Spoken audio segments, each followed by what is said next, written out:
All right, everybody, good morning. We are live with our coverage of the MGI Grand Slam 2023. It's a few rounds in from Nigeria on site, where many of the best Scrabble players in certainly Nigeria, Africa, and the world by extension are competing for an extremely prestigious championship that is very difficult to win. Nigeria, pound for pound, the strongest Scrabble nation in the world, an incredible number of top players, and I think we've got two of those players standing by right now, ready to begin. These are not their actual racks, for the record. We're getting those on site from the annotators, but a good matchup to start us off. Hey, Alex, over in Twitch. I should be able to keep track of all of you out there on either Twitch or YouTube where we are live. Hoping that being live on YouTube will help out a little bit for some people that prefer to watch on that platform. And I'm giving the go-ahead to the players that we're ready to start, and we'll cross our fingers that technical issues will be nice and smooth. It looks great to me. Nice clear cameras as two of the top players in the event here. Cyril and Atim. I have played Nsikak Atim several times. Very, very precise, fast player. Cyril also a veteran in Nigerian Scrabble play. Both players at 3-1. And we've got, let's see, round 5 of 9. So we've got 5 more rounds here. Rounds 5, 6, 7, 8, and 9. And then the schedule of the event, 10 rounds tomorrow. And then a final 4 rounds plus a best of 5 finals. So a ton of Scrabble coming at you all this weekend. As we're going to get ready to play. Looks like Cyril is going first. And again, we're going to get his rack updated as soon as we see it. See our annotator peering over the shoulder to get a better sense of what he's got. And we're underway with round 5. So you can query the standings. I can just show you real quick. Actually, probably looks like they're still 1 round behind. So Energia, not the rack for Cyril. Hopefully we get that updated. He's about to make his first play, but it's probably going to surprise us and not contain any of those letters. Ooh, okay. I got to make sure I have the racks. Okay, the racks are reversed. I will fix that right now. Stand by. So actually, this rack is going to show up here. And from that rack of Foutive, Fouette was the play. Okay, I think we're all good here. I'm just going to make sure that when the board is flipped that we're going to be all set.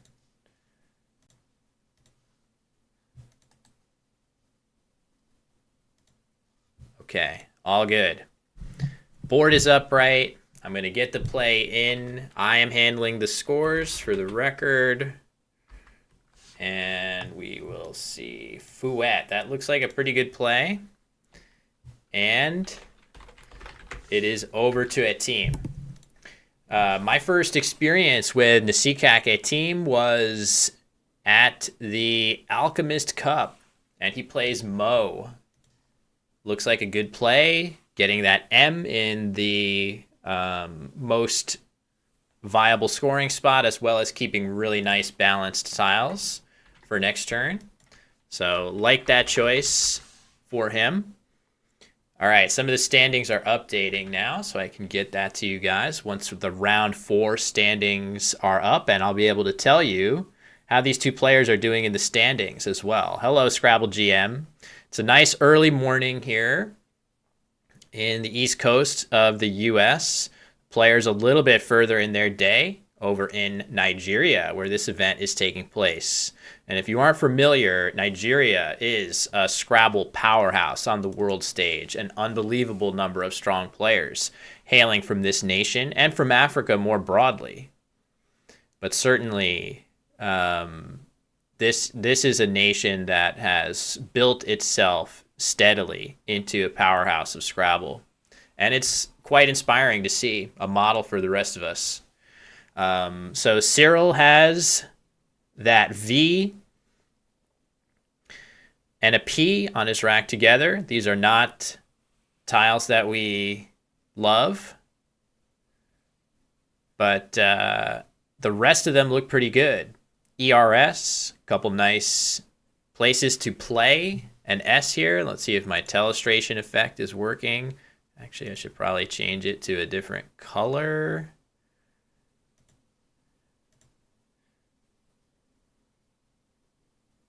Ooh. Oh, I'm pretty sure Cyril just wanted to play VoIP, VoIP, Voice over Internet Protocol, but realized that the hooks don't quite work here. So, oops, hold on. So the idea, of course, trying to get the V and the P off together. Those two high-scoring tiles, often high-scoring tiles don't harmonize that well together.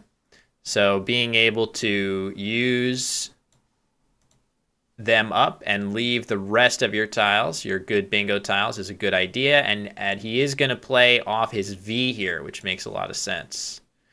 All right. Why is this not working? Trying to get my telestration. And it's not quite there yet. I think we're almost there. All right. Let's see. There we go. So the two S's, the two S hooks were available, but instead, Vor is the play. It looks pretty good. Very good bingo tiles, except for that W for Atim, so he plays Woe. Note that this is a conscious choice. A conscious choice by Atim to play Woe, setting up his T. As opposed to if he played OW in the same spot, right? Forget that W there. If he plays OW, it's a much more flexible lane for many, many different tiles. You can end with S, R, D, all kinds of things. Whereas playing the W in front, setting up his T hook, much more specific with him holding a T. That's a nice play. All right, I got to update the scores. I know that. As a good block by Cyril, perhaps sensing that Atim is setting up a T hook, he just plays EXO, keeping pretty flexible tiles. Score should be updated shortly. 2 Gs now for Atim. He didn't want to draw that second G, of course. But all right, I think everything's looking good. This will be the first stream of the day here. So if anybody's detecting any issue with volume, anything not visible, scores not updating in a timely manner, it definitely helps me if you point that out in the chat. But I am thrilled to be here with everybody, watching some excellent Scrabble, guiding you along our way here as we watch many of the best Scrabble players in the world. And that is a beautiful play. Ganoff, very, very nice. This is a great way for Atim to use one of his Gs, score pretty nicely into that OF using this archaic word, Ganoff. There's so many words with this variation. Scores are interchanged. Yeah, I think you're right, actually. Okay. How to fix that quickly? I guess just to do this. And if is played almost immediately. Does this seem right? I'm a little behind, of course. After he needs to get his points for Ganoff, and then if is the play, scoring very well in that spot there with that F in two directions on the triple. And okay, you're right that the scores were interchanged. So Deg is the play for Atim, and I think everything is going to be correct momentarily. Yeah, should be good now. Metif suggested in the chat. Yeah, that looks pretty good. Scores a lot more. A lot more points in that diff spot. Once I'm caught up, I can start showing you guys some of these things. Oh, also the definition bot is something that I'm going to get going right now. Have to get the config. Oh, it already was going to be good. So in a moment, you will all be able to, if you so choose, if you see a word on the board that looks kind of weird, you should be able to do a command to define it, I hope. Let's give it a shot. Is the Grand Slam command not working? Sorry, hold on. This is why it's the first game of the day. Oh, okay. I turned it on. It should work now. Whoop. There we go. Okay. And now let's test the define. Define Deg. There we go. All right. Those features are now up and running, at least on Twitch. Not sure if anybody's watching along on YouTube yet as well. I'm curious to see if my chat tool is going to be actually aggregating those chats. So if anybody out there is on YouTube watching, say hi and let me know. I'm curious to see if everything is working according to plan here. All right. Mops and Mo's a very defensive choice here, but it scores reasonably well. Oddly, there really isn't anything. There we go. We got Average Jordy from YouTube. Thank you very much. Nice to see you. Good morning or afternoon, wherever you may be. Mops there for 20, leaving EST. Oh, responding instantly with Pewter. Very, very nice. Immediate spot there by Atim to score very well. Putting that W in the optimal spot right here. This was a double letter score and the whole word on the triple word score for a nice score, 45 points, getting right back into the game. So scores now 116 to 111. So we'll just have to see. Okay, we do see a very nice draw. This feels like a bingo is coming down for sure, and you can see Cyril is about to begin placing his bingo in the right spot. Sorry, I have the ability to keep the board upright for you all as they flip it back and forth. So we're going to see a nice 80-ish point bingo here. Puliest. This is an archaic word. Again, the players here are playing with the very permissive UK-based lexicon. We call it the Collins lexicon. There's a lot of stuff in there that's a little bit archaic.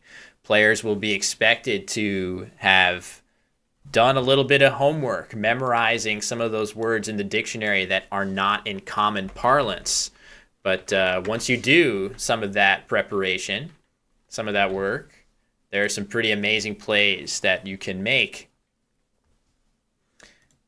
So very big score for Cyril as he draws first blood with the first bingo.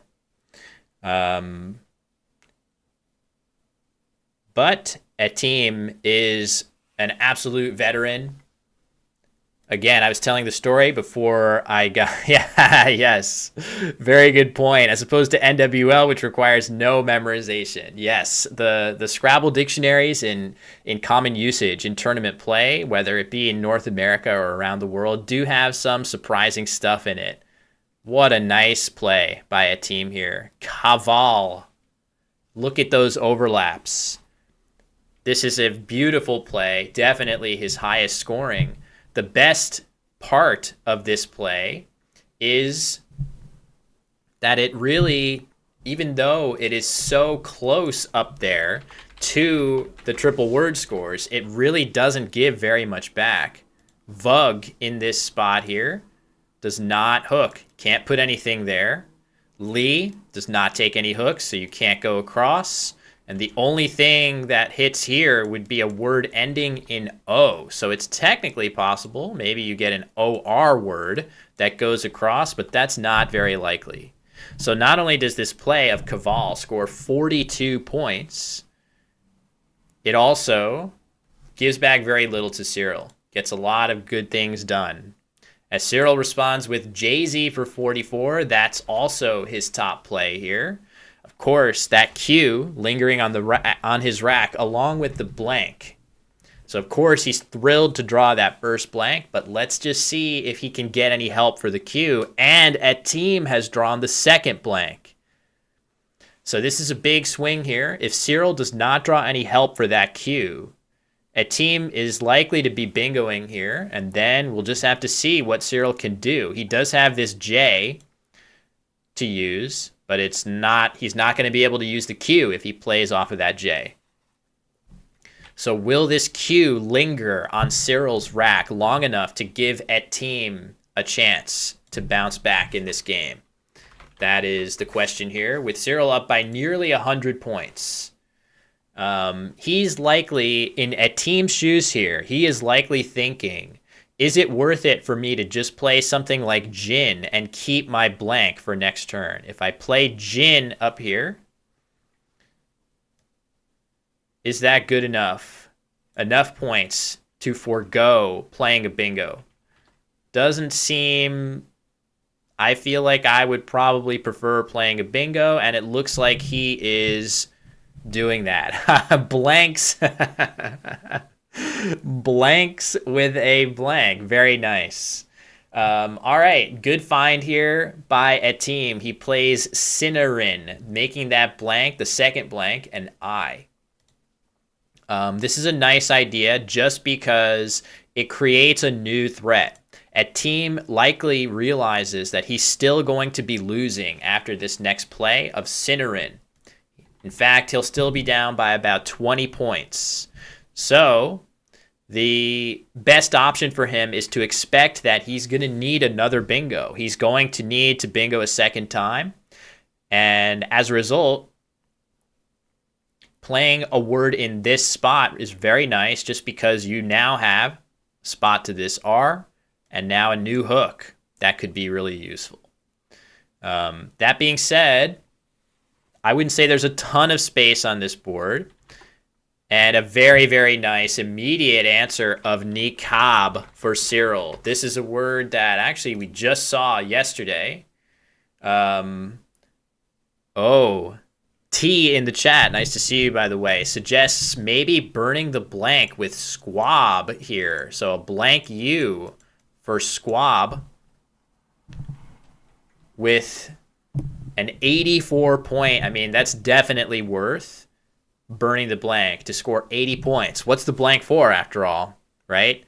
Bingoing, we think of it as a tile we use to bingo, but if you can get 84 points with a non-bingo, what does it matter that you didn't use all your tiles? That's easily enough points to justify. That being said, niqab has its advantages, of course. Leaving S blank on Cyril's rack, he is a huge favorite to hit this spot for a very, very big follow-up play on his next turn.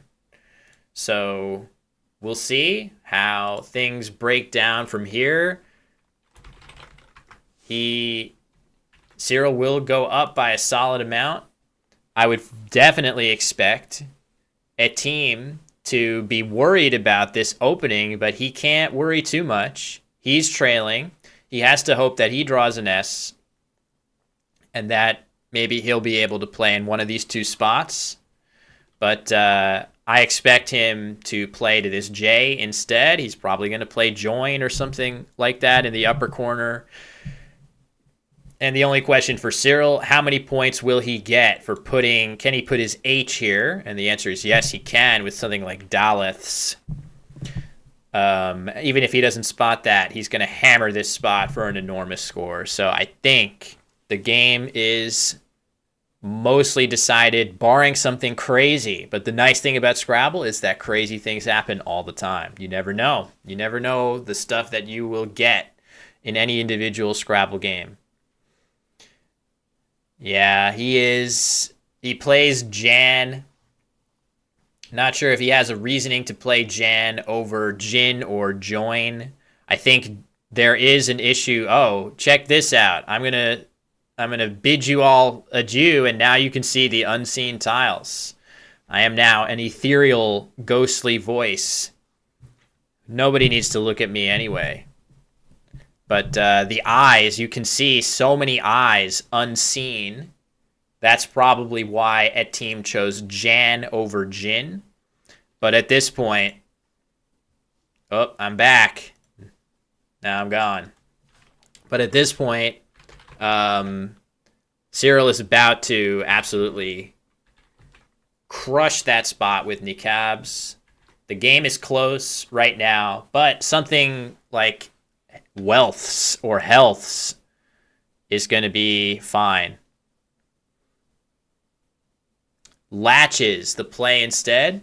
So leaving a few points on the board here. Latches will score a very powerful 96 points, but a play that put the H on the double letter score instead of the E would have scored 105. So 9 points left on the board here. Yes, didn't even toy with him. Hello to David Eldar, by the way. Our world champion is hanging out with us in the chat. But yes, none of the mind games that I fully expect. It's funny, this organization, you know what? I never thought of this until right now. This organization that is organizing this tournament is called Mind Games Incorporated. And wouldn't that be nice to, think that that was in some way after the mind games that these players play with each other. Trolling Incorporated, yes. All right, Latches is going to go down. That's going to really run up that score. I really don't think that Atim has made any false steps in this game. I can't really look at any plays that he's made and say, yeah, he shouldn't have done that. This is basically him playing flawlessly, and Cyril also playing nearly flawlessly and just drawing some good stuff in the game. So, yep, at this point, down over 100, there's not too much left for Atim to do but to just play out the string of this game, try to minimize his loss. The unseen tiles are going to be kind of boomeranging back and forth depending on the player who is on turn. So whoever is making their play. Oh, man.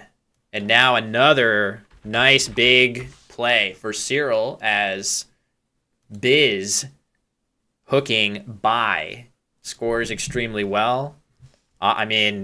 Cyril, even without that spot, he had a place to play the Z here with lose. So he was going to be hitting that Z for a nice big score, but playing in the lower corner makes more sense just because this is a really lucrative spot with overlaps if you're able to draw an A or even a Y, both of which Atim has to parallel. So Zoe the play instead.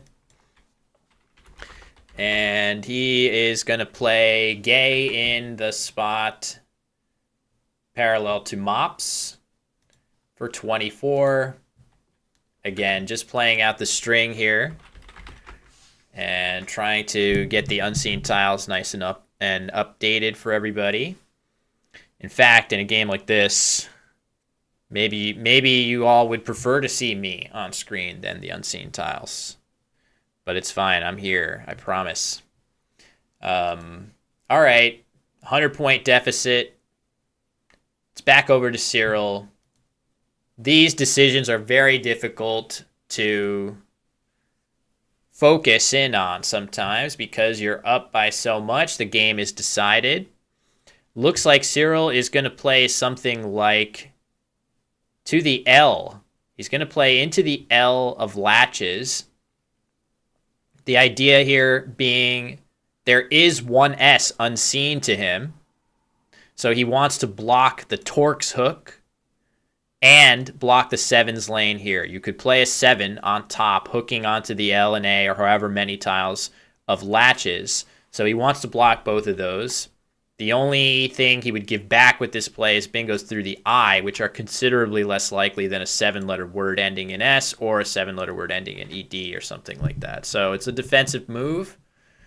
Probably better ways to have done it. If you know the C hook for clatches, you can accomplish all the same goals without giving up so many points on the scoreboard, but that's the thinking there for Cyril, as Atim immediately dumps 2 of his vowels, and he has 5 of them on his rack just by playing OI.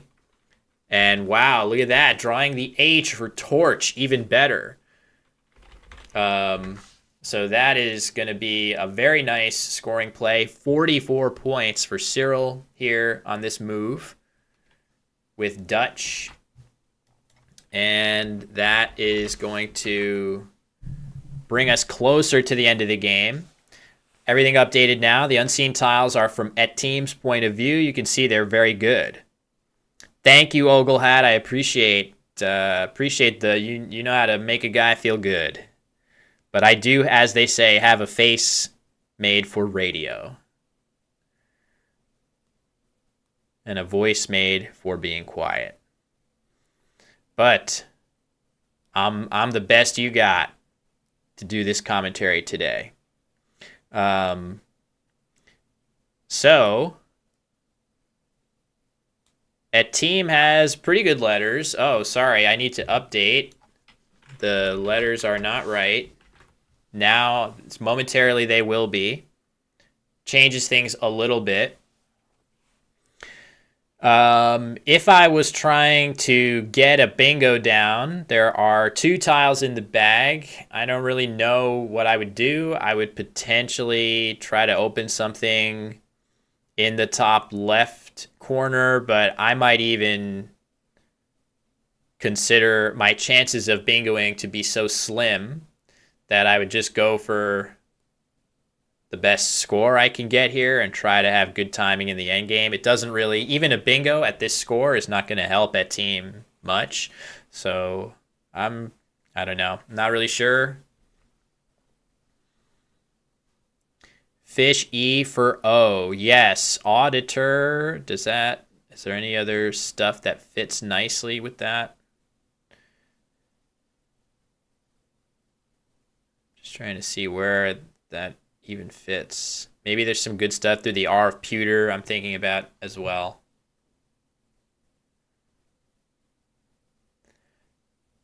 So this is definitely going to be a win for Cyril here. Let's take a look. Let me just see if this screen is working. There's the standings. You can query the standings in the chat by typing !standings. So you can see Atim in 3rd place right now is going to drop after this loss, and Cyril in 10th is going to move up. Tim Doko is at the top of the standings right now. The youngster with an extremely bright future. But there's a lot of interesting players in this field. Of course, we've got the former world champion and last year's Grand Slam champion in 2022, Wellington Jigare, in 4th place. Nobody would be surprised to see him work his way back to the top of the standings, of course. So anyway, Atim's got 11 minutes to think about this. ! Yeah, sorry. Good point. That's true. All right, and 2, I was expecting a play like this. I just don't feel like you have great chances of getting a bingo down. So instead, Atim has decided to give up that quest, and instead he gets 17 points for Dower, and he draws an S. So he's going to be in a good position to go out on his next turn somewhere. I feel like it might not be that easy, though, to have multiple spots here. I'm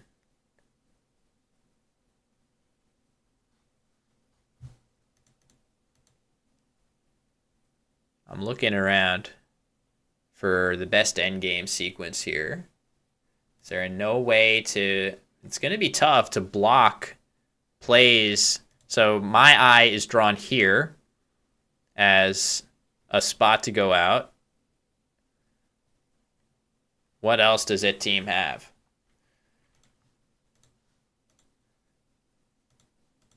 Is that his only out spot? I'm not seeing anything else. Good morning, Gerchi, or afternoon, I guess. It is not that early of a morning for me. Sometimes I have, in the past, woken up pretty early to do these. Okay, we're going to see OR at the top of the board. That's probably not the optimal play, but it scores 14 points, and it's going to allow Atim to play Tides. Yeah, I think that's his only spot to go out. And the final score is going to be 484 to 357 in favor of Cyril. I'll come back now. You guys have no idea what I was doing off camera. It was pretty nasty stuff, I got to tell you, as I watched this blowout game. No, just kidding. I was just watching the game and talking to you all. But, pretty much all Cyril from the get-go here. I cannot really think of anything Atim should have done differently to save this game. That's Scrabble. Sometimes it's not your game. So we'll see what kind of game we get in round 6. But again, this game finished pretty quickly. Both players with a lot of time left on their clocks. So I'm not sure if we're going to have super long to wait to get our next game. Hello, Salamithandil from Barcelona. Nice to see you. How many rounds are there? So, and hello to Adam. And to Jose. There are the schedule, which I should have been prepared with some kind of a frame with this schedule. But there's going to be, you can see in the top left corner of the screen that there are 9 rounds. There are 9 rounds today, but this event spans 3 days. So the schedule is going to be rounds 1 through 9 today, rounds 10 through 19 tomorrow, 10 rounds of play tomorrow, and then rounds 20 through 24 on Sunday, followed by a best of 5 finals between the top 2 finishers at that point. So it is a lot of Scrabble. We'll see how much I can wake up to cover. I'm hoping on the final day to wake up as early as possible and cover all of those pivotal high leverage matchups that determine positioning into the finals. Today, we are starting with round 5. So we've had 4 rounds of play already. I cut to the standings a moment ago. But let's just see if I can do this. What happens if I do this? If I try to reset the scores.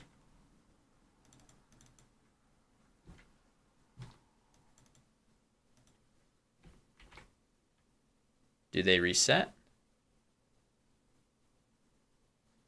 No?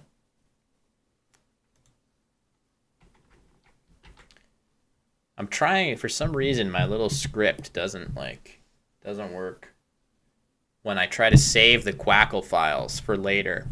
What time of day are you comfortable starting a game? I found a tournament that has a game starting at 10 p.m. That is crazy. Yeah, I mean, that... I guess it just depends, right? Like, it depends on you as an individual of what your tolerance is for playing Scrabble at a suboptimal level, right? Like, if you're at a certain experience level of play and you just aren't willing to play, if you can't play something close to your best level of Scrabble, then playing at 10 p.m. just isn't going to work. It's too late, especially for a boomer like me. But if you're just trying to have fun and do a casual tournament, then sure, why not?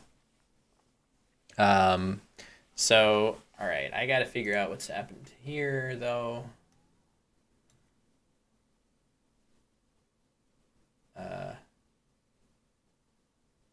Maybe I'll just Try this.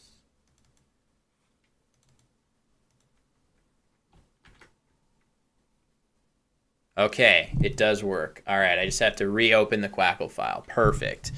All right. So it's going to be round 6 shortly. We don't know our players yet. As soon as I do know, I'll put them in. I don't have anything super exciting to do on break with you all, except just bide our time. We can talk a little bit about the event. But of course, I think most of the players play pretty fast. Hey, thank you very much to Ade in the chat. It is my pleasure to do this, of course.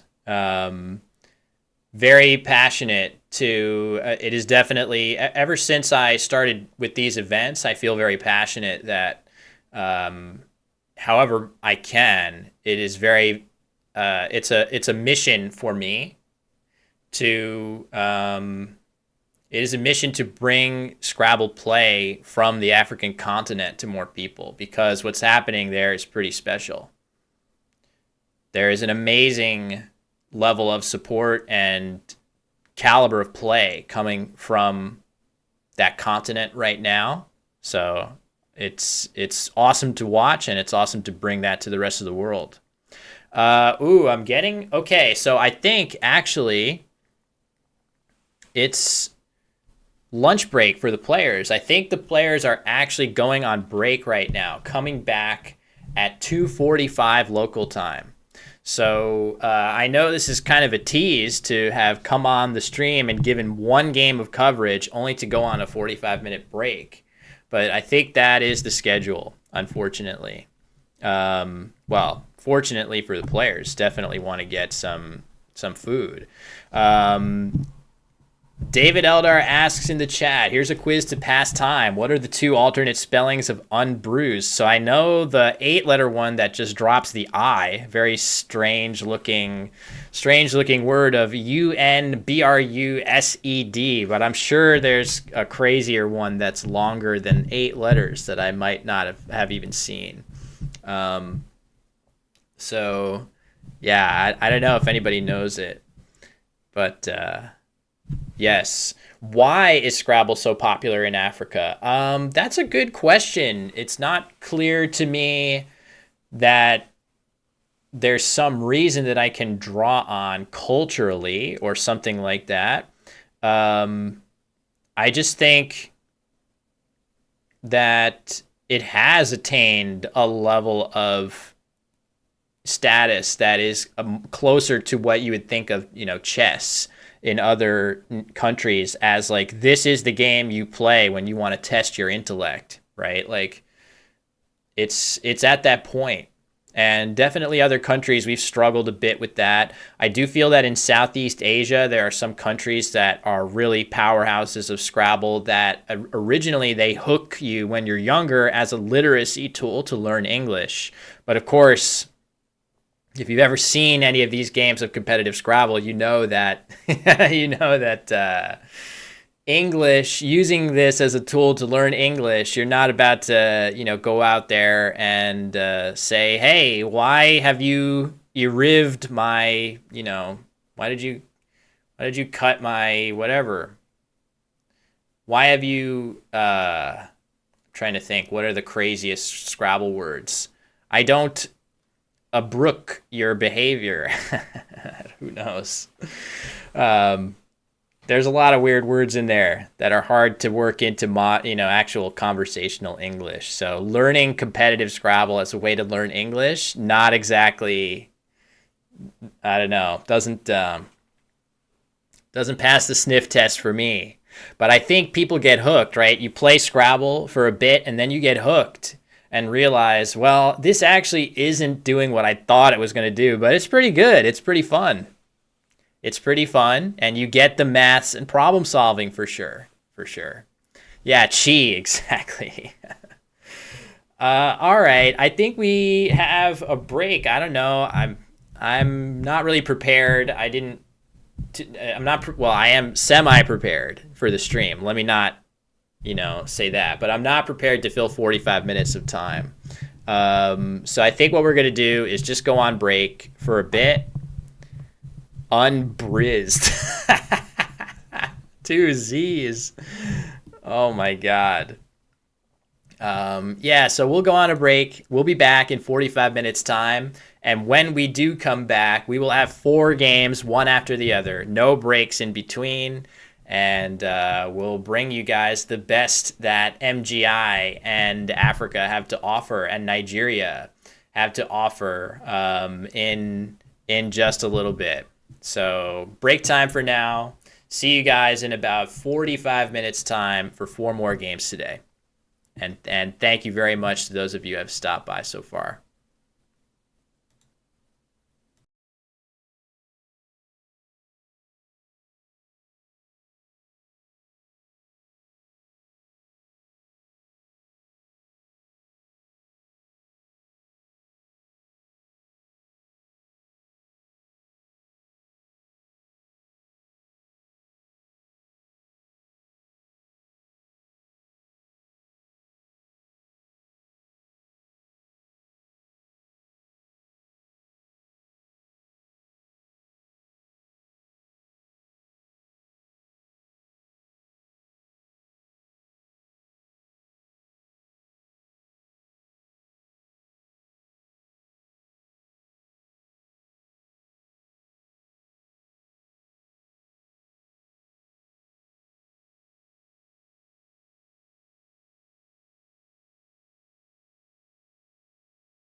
All right, everybody. I got to mess with some stuff here, but we are back, and the players are going to get underway soon.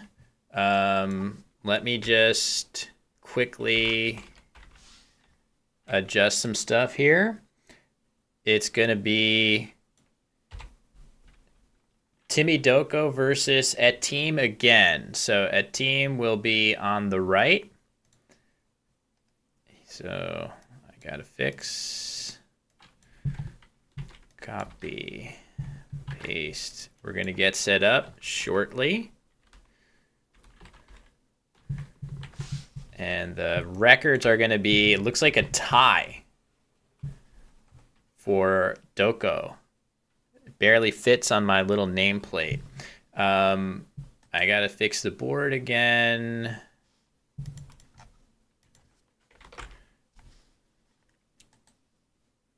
No, is that right side up? No.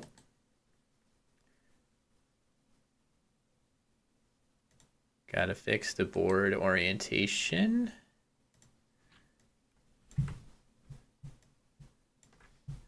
Looks a little big. All right, the board looks okay. The timers aren't there. Hold on. Everything changed location. Let's see. Best way to do this.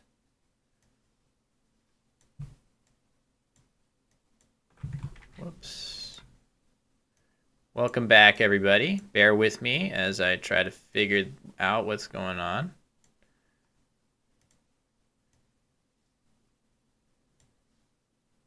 What even happened here?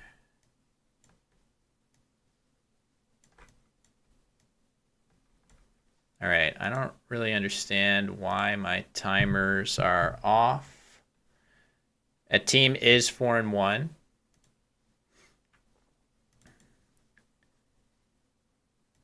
All right, I just need to undo this. And we're gonna do this the hard way.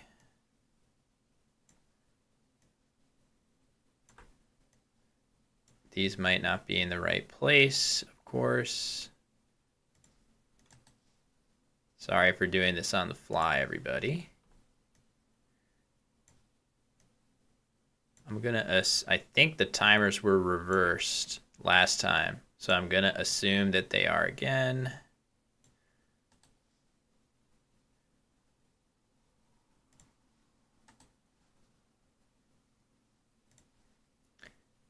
These a little bigger for you all. So yeah, it's just sometimes things change location in between rounds, basically. And we'll copy these.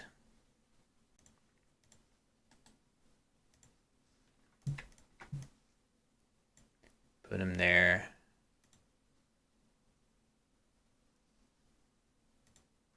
Get rid of these.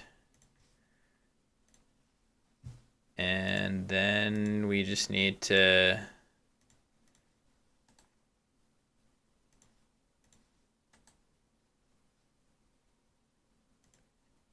and then we rotate this twice and we should be okay. Okay. I think we're ready. I'm going to tell the players to begin. They're waiting patiently. The board is very green. It's true. All right, it looks like a team is going first. I don't know if the scores are in the right place or what. It's round 6. So Tim Doko, the story with him, if you are a longtime viewer of Wanderer 15, my personal channel, you may recall seeing Tim Doko in a couple of the Word War match play series, and he is one of the younger, I think he's still a university student. He is already an extremely strong player, certainly for his age. I definitely expect very bright things from him. Of course, Atim, the veteran, we saw him in the previous match play extremely well against Cyril Umabie, except he just didn't draw all that well. Atim is 3-2. Yes, thank you very much. Let's see if that works. Yes. Good correction. We will see as he plays Kidge. That looks good. He would leave WE on that play. I think the only other play to consider there would potentially be Wedgie. Let's see if his score is correct. It is. All right. And Lenient on the rack for Timi Doko. And he does not have any 8-letter words through the letters that were just placed on the board. So I think his only question here is, where am I going to play my 7-letter word? And there's only one place for that, too. Let's see how this looks when I flip the board. It looks okay, but we'll put me back on here. We don't need the unseen tiles yet. So the only place for Lenient is, whoops, right here, underneath there. Why did that not look right either? Let's try this. There we go, better. So Lenient will play right under there, making EL. And that's about it. So if he sees it, then that's where it's going to go down. For those of you, and I'm sure he does see it, there it comes. So, oh man, we have, I don't know what else Atim has, but we have the most meta play ever if he sees it. And I pray that he does. I'm so curious to see what Atim plays. This is a meta moment, folks. What are we here watching on Twitch today? Oh, man, he set up a better play, unfortunately. Okay, too bad. So ultimately, there is a better play, a very big play through the eye of Lenient that Atim is going to be able to play. I was freaking out because until I noticed this eye, the best move available to Atim, well, actually, that's not true either. There was a bingo through this eye, too. So if not for this one word of Wagmoyer, this crazy-looking word, word game would be an available play to Atim. But I have every expectation that, let me give it Doko his points. So on the board first with a bingo, Lenient for 61.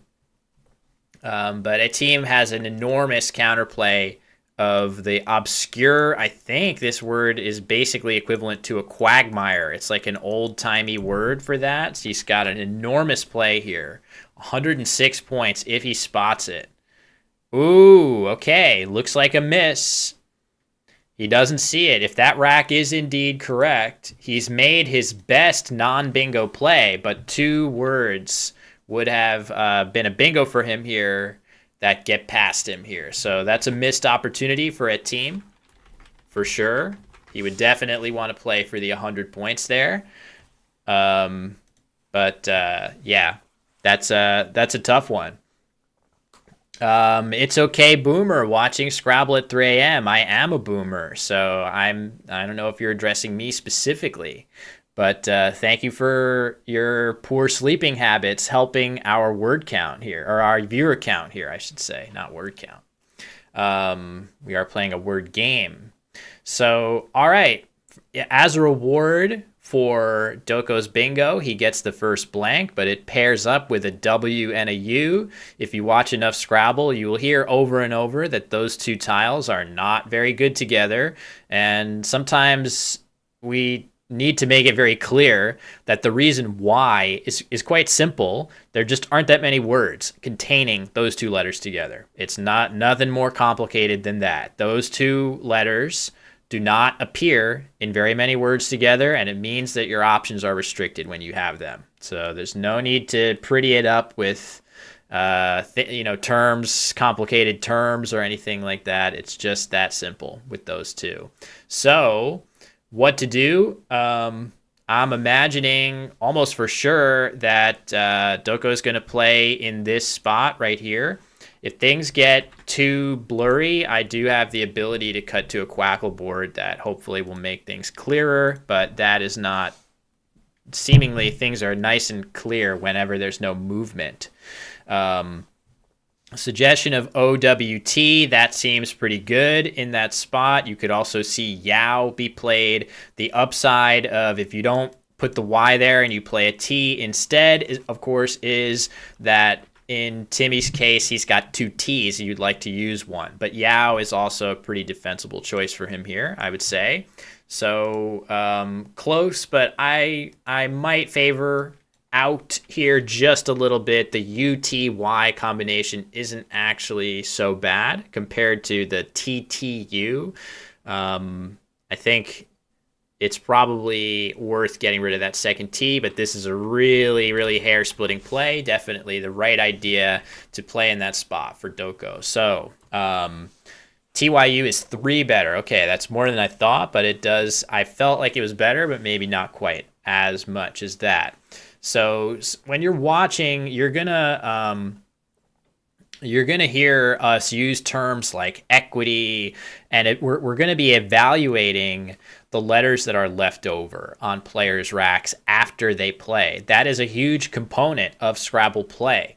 You have the word that you're playing on the board, but also the letters you leave over are an enormous consideration, because you really need to be thinking turn to turn. You have to do your best not only to score a bunch of points on the current turn, but set yourself up for the future.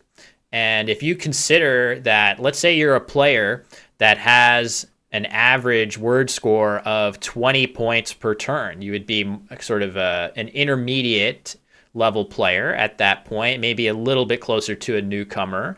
But if you're averaging the 20 points per turn, if you keep really nice letters on your rack, like ERS, your expectation for your next turn is going to be much better than 20. And so too for these players, they might be averaging in the 30s per turn. But if you keep really nice letters left over, better than average letters, your expectation for that turn can also increase as well. So basically the point of keeping those nice letters is to try to set yourself up to continue to outperform your average score per turn. Pro play, yeah, I would say typically in the high 30s is what you would see. Players at this level who have optimized their level of play to a really incredible ability, studying the dictionary, playing a lot of Scrabble, and having that intuitive sense of which combinations of letters are better than others to leave over for the future turn. All of that combines together for basically a theoretical optimum of in that high 30s per turn. Is very difficult to achieve. It really requires all of your Scrabble skills to be in order to get to that point. So Atim, with not the best rack, what's he going to do? He's going to play Gloomy, leaving AI. We suggested in the chat of Uagami to set up the Z draw of Zoogami. Yeah, I mean, that would be potentially a little bit better just to leave one consonant and one vowel instead of 2 vowels. The Z hook is, it's not a huge consideration, but of course you would hate to see your opponent have a Z there. The nice thing also about Gloomy is that it doesn't make it that easy to overlap for a lot of points. Jut looks like it's going to go down very fast in response from Doko here. He's got the 2 T's, and now he finally is managing to use one of the 2. This looks like a pretty textbook play here. Get rid of the T, one of your 2 T's, and score well with the J, and move on with that blank to try to strike again quickly. And before we see the rack be updated, we are seeing Nudation be played by Atim. His rack not updated yet, but that is his highest scoring bingo. There are a couple other options for him here. So yeah, there comes the rack. So Nudation for 70. That's a very nice play by him. But I would expect that Doko's rack is going to, if he draws even remotely decently, he has a good chance of getting a bingo. However, the board isn't great for it. We'll just have to see. It's not a ton of appealing space. So once his rack gets updated, we'll just have to see what he has and what he might have available. It's not a lock, even with a decent draw. Maybe there are times when he can't actually bingo, but okay, he's got good enough tiles to find something available on this board for sure. He'll have stuff all over the board with these nice balanced letters, either with overlaps underneath nudation. He even has one very obscure 8-letter word to this R, which I would be very impressed if he found. That would be the highest scoring word, a very obscure one. I won't ruin it yet. So good questions in the chat or comments.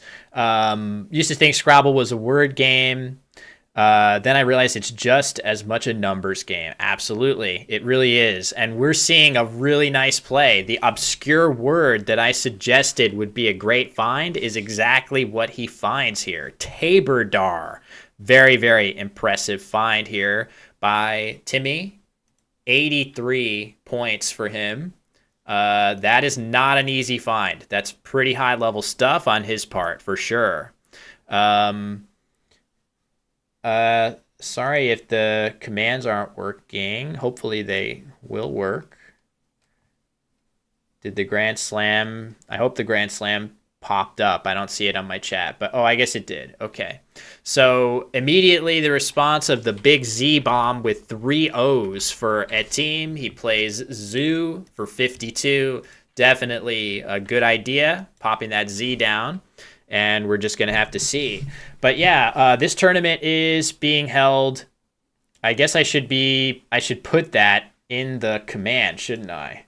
For Grand Slam. Hold on. I think it's in Lagos. Hopefully it is, and if not, I can correct it. So this tournament is taking place in Nigeria between many of the strongest players in Nigeria, some from other parts of the African continent, and really, by extension, many of the best players in the world because of the strength. Okay, thank you for the clarification. It is in Nigeria and Lagos specifically. So this tournament will be a 3-day event. We've got just the afternoon session of day 1. This is the first of 4 games that we're going to be bringing to you here. And there's going to be 2 more days full of play here. The lexicon is Collins. Yes, the dictionary used outside of North America is in play here. So if you are more familiar with North American play, you might see a few words here and there that are a little bit surprising. But I like to think of it as, all the same principles, all the same decision making comes into play, and there's still a lot that you can learn and sponge up from watching international play, as long as you're okay with seeing a word or two that might slip into your brain as well. It's I definitely can appreciate that for a casual player to pop into this stream and see a lot of the words that are on these boards, it's a bit of a culture shock. But once you get past that and really start to embrace the idea that these are more playing pieces than lexical units, at least for these players, then you really can start to appreciate that beautiful strategy that underpins the game. So anyway, let's see. It's Doko's turn. He's got 6 consonants. He's trailing narrowly. He looks completely unperturbed. That is totally normal to me. Yes, Best. Hi, Best. Nice to see you. Said kidge isn't a word. Yeah, it's definitely an archaic word.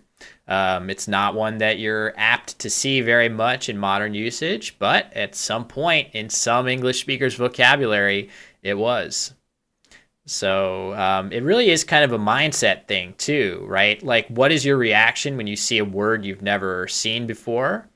And yeah, sometimes the reaction is, what the hell is that? Other times it's, whoa, cool, I didn't know that was a word. And that type of reaction goes a long way to determining what your attitude is going to be towards play at this level. So score is now very even after the play of dinar for Doko. He has to use that one vowel in order to score well. And it looks like Atim is getting set to play something with the Y hook under there, and he just plays HYP. That looks like a pretty nice idea on his part. If he had wanted to use his O, he could play hypo here. This is an even game, so I wouldn't worry too much about making aggressive openings here. If he were up by a lot of points, I would strongly favor playing just hype here. But I do think hypo is a reasonable choice forming Joe as well if you want to get rid of that O. But he looks like he's decided on hype. You guys are suggesting that the first phony would be played, and of course I understand your pun, which is a rarity. Usually I'm too slow on the uptake, but you guys are wanting him to potentially play phony in this spot, but of course that puts the P in slightly more of a dangerous position, so he opts against it, which I think is a reasonable choice on his part. So hype is the play. And it goes back to Doko with the score 260 to 220. Let me flip it so you can see better. So, all right. There is a really crazy best play here, and I was not expecting Doko to find Taberdar, but he did. Now, if he finds the highest scoring play in this position, I will be very impressed. Now, it's also not a lock that this play is worth doing, but there is a really crazy top play available here. So there it is. Alex Dings in the chat. Hi, Alex, again. Has spotted it. It is achieve off of the AT here. So he can extend this to an archaic variant of achieve and score very, very well while he's at it by placing the C in that triple and also getting points for the H and V. So that, sometimes you might even regret making that play because placing an E in the triple lane is literally the worst letter you can place in that seventh position. There are so many words that end in ER, ED, ES, IER to be more specific. So it's not the worst thing in the world to miss that play, but it does score 44 points, which is tough to turn down. So instead, curve is the play. I don't really fault him I'm not sure I would find achieve there. It's really off the beaten path to find that spot. Instead, he plays curve, keeping his CH combination, which he's probably thinking he has a great chance to score well with next turn somewhere or other. So I do get it from that standpoint. Atim very quickly dumping two vowels. He's got multiple I's. He's wanting to use one of the two, and he scores quite well, 21 points in that spot. Oddly, with all of his low point tiles, he doesn't really have a great alternative to the play he just made, which I think was his best option there. Avion, good suggestion. Yeah, those two plays are really close. Keeping all those nice bingo tiles together is going to help sometimes, but also you get a bunch more points by playing Avions to sweeten the pot. So I think the plays are very close. Doko immediately responding with Bufo. This is not... We can get some jokes in the chat about Bufo. This sounds a little bit like... Bufo D's nuts, but I don't think that's what that means. Anyway, that seems like a good play, but it is going to yield. It is going to yield a bingo to Atim, who has drawn Tropins. So I do expect him to spot this on his rack. Earlier, we did see a team miss Wagmoyer, which, as obscure of a word as that is, at his level of play, I would have expected him to see it. So maybe he will not find Tropins, which goes in this spot, making 2. So, yeah, we'll see. So, good question. Has Scrabble ever updated the letter scores? The answer to that is no. There's been no update to the letter scores. And okay, he has spotted Tropins. But yeah, for home games, you can definitely do as you see fit to change the scores, try to make the scores a little bit more even. In official play, the tile values have not changed, at least as long as I can remember, and maybe ever. And I think it's more of a question of just being able to evaluate which of the tiles are quote unquote good and bad, and on a case by case basis, of course. V, a lot of people do hate the V. So all right. Atim quite rusty, says Panasa at Scrabble. So despite that, he was able to come up with that bingo and take a pretty solid lead here. So Doko started out quite well with the first bingo and playing a very stylish Tabor Dar. The point value for Tropins was 70 points. And that is something that I'm always trying to come up with like a better way to get that info visually. It would be great to figure that out, but I know it's tough to know how many points did he just score. I'll try to be more clear with the point values as I talk about each move. So tough situation here for Doko. He has not lost a game yet. He's tied. He's tied one game. So this is trending to be potentially his first loss. But in a field like this that's so deep, you're not going to get through this gauntlet of elite players. And just for context, the players competing here, this is the culmination of an entire year's worth of events of a league. The MGI league play has 4 events that take place over the course of a year, and the top performing players in those events gain entry into the Grand Slam, which is kind of the big finale.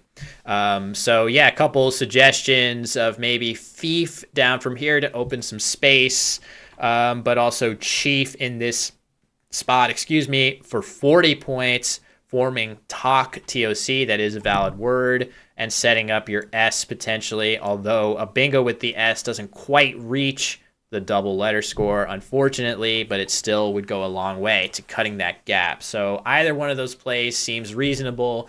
I suppose if you really wanted to just keep the best bingo tiles possible, you could just play something like of here, leaving a really high scoring combination, and maybe you can hit a massive bingo ending in D, but that doesn't seem it's tough, but maybe at this score, you need a gigantic play to this D and score an enormous, bingo in that spot instead.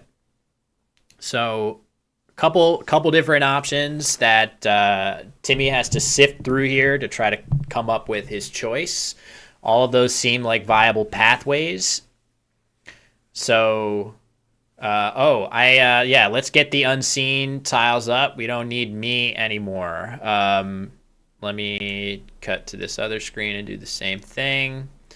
So I'm here, but you guys would much prefer to see the unseen tiles than me, as I know. So yeah, that's the unseen to Doko, and he is going to play Chief for 40 points, and setting up a new spot for his S. There are a couple more S's, but look at that rack. Let me update at Team's rack so you guys can see what he's looking at. Very nice. Very, very nice play. He plays aid with all those vowels. He uses 3 of them. This is brilliant. It uses 3 vowels. It keeps his S. It blocks the D at the top of the board and scores 24 points with only 1 point tiles. That is a very, very slick play by Atim here. Nicely done. That is, everything he wants. Absolutely. Couldn't have said it better. That is exactly what he's looking to do here with those 6 vowels. Score a solid number of points to keep him still firmly in the lead.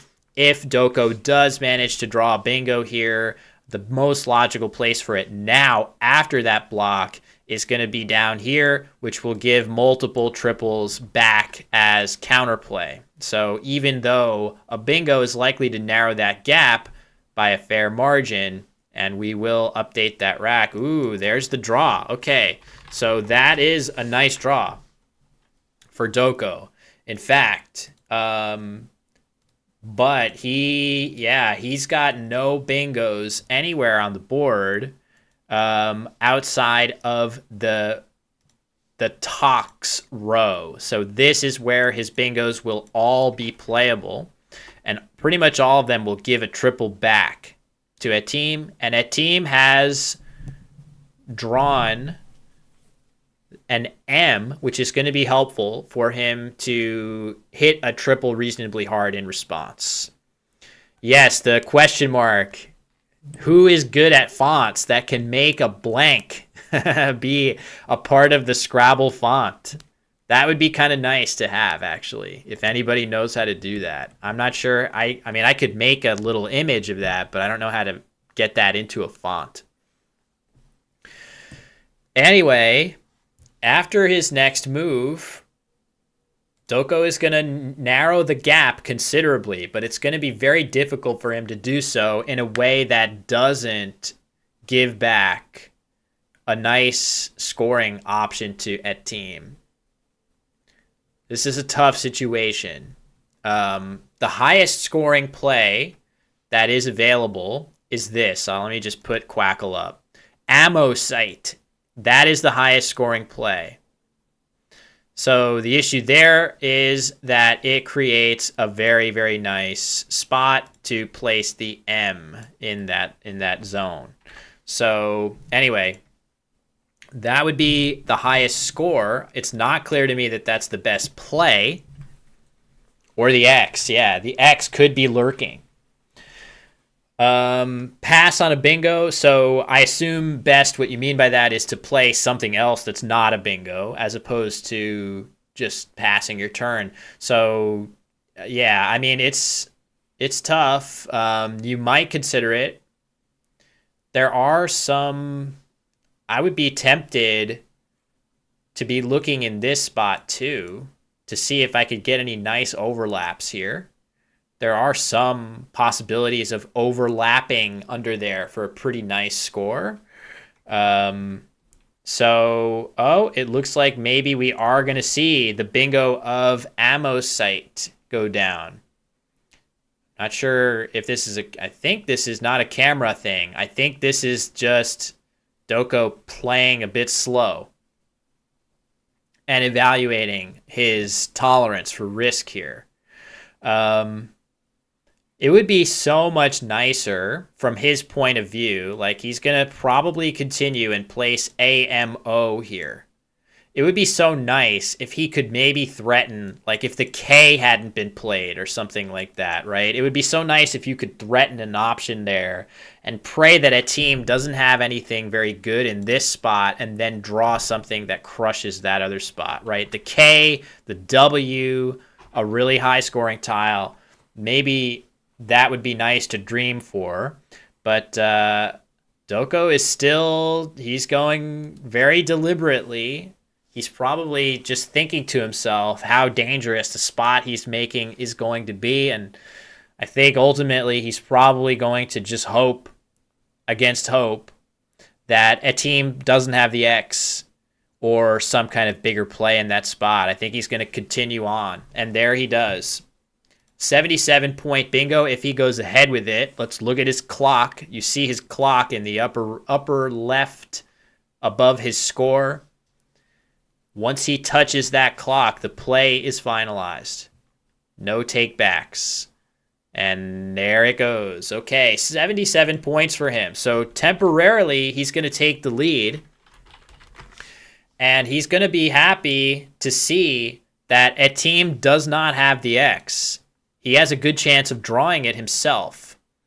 So this is a dicey scenario for Atim, but I think something in his shoes, I feel like I would be sorely tempted just to play Leam here. Leam. That seems pretty good. That's a valid word. If he thinks of it and knows it, that feels like it's going to hit pretty hard. Return him the lead. I guess he does need to worry about the Q as well.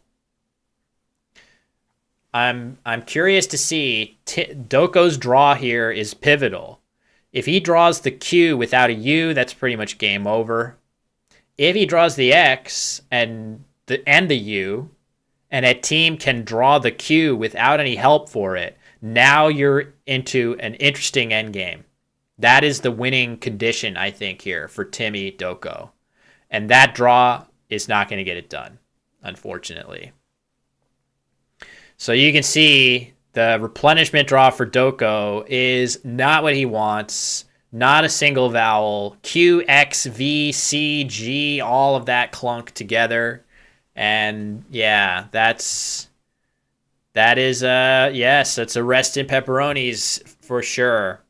So Atim is probably, oh, hold on. Do I not have sorry, tracking's off. It should be there. That's better. So 3 tiles in the bag. Sorry, the tracking is correct now. It's from Atim's point of view. You can see how heavily balanced, or imbalanced, I should say, it is in favor of consonants. So Atim can make a play using 2 of his 3 consonants and be very confident that the 3 tiles in the bag are either going to be consonants, or if they are vowels, that Doko is struggling with the exact type of rack that he has, which is too many consonants. So there's really, even though the score is not firmly, but narrowly in Doko's favor right now, Atim is looking good in this position. He's got a lot of ways forward. Suggestion of AM, just underneath here. Am. That seems fine. That gets it done. You leave very balanced set of tiles for next turn. 3 vowels, 2 consonants. It's very likely to become 4 consonants and 3 vowels, which is nice and even. That seems fine. I think either, any of these options here look pretty good to me. So I just want to go back and evaluate a suggestion that was given on Timi Doko's turn when he played Amosite. Suggestion that maybe he should just play Zuia here. Not Bingo. I think the thing I am a little scared of about that is that it uses 2 vowels. If there were a way to use more consonants, I would be more excited by a play like that. But I don't know. That's tough. Yeah, I think that also it could lead to Tox being blocked, and then the board is basically completely shut down. So I don't know. I'm not really sure.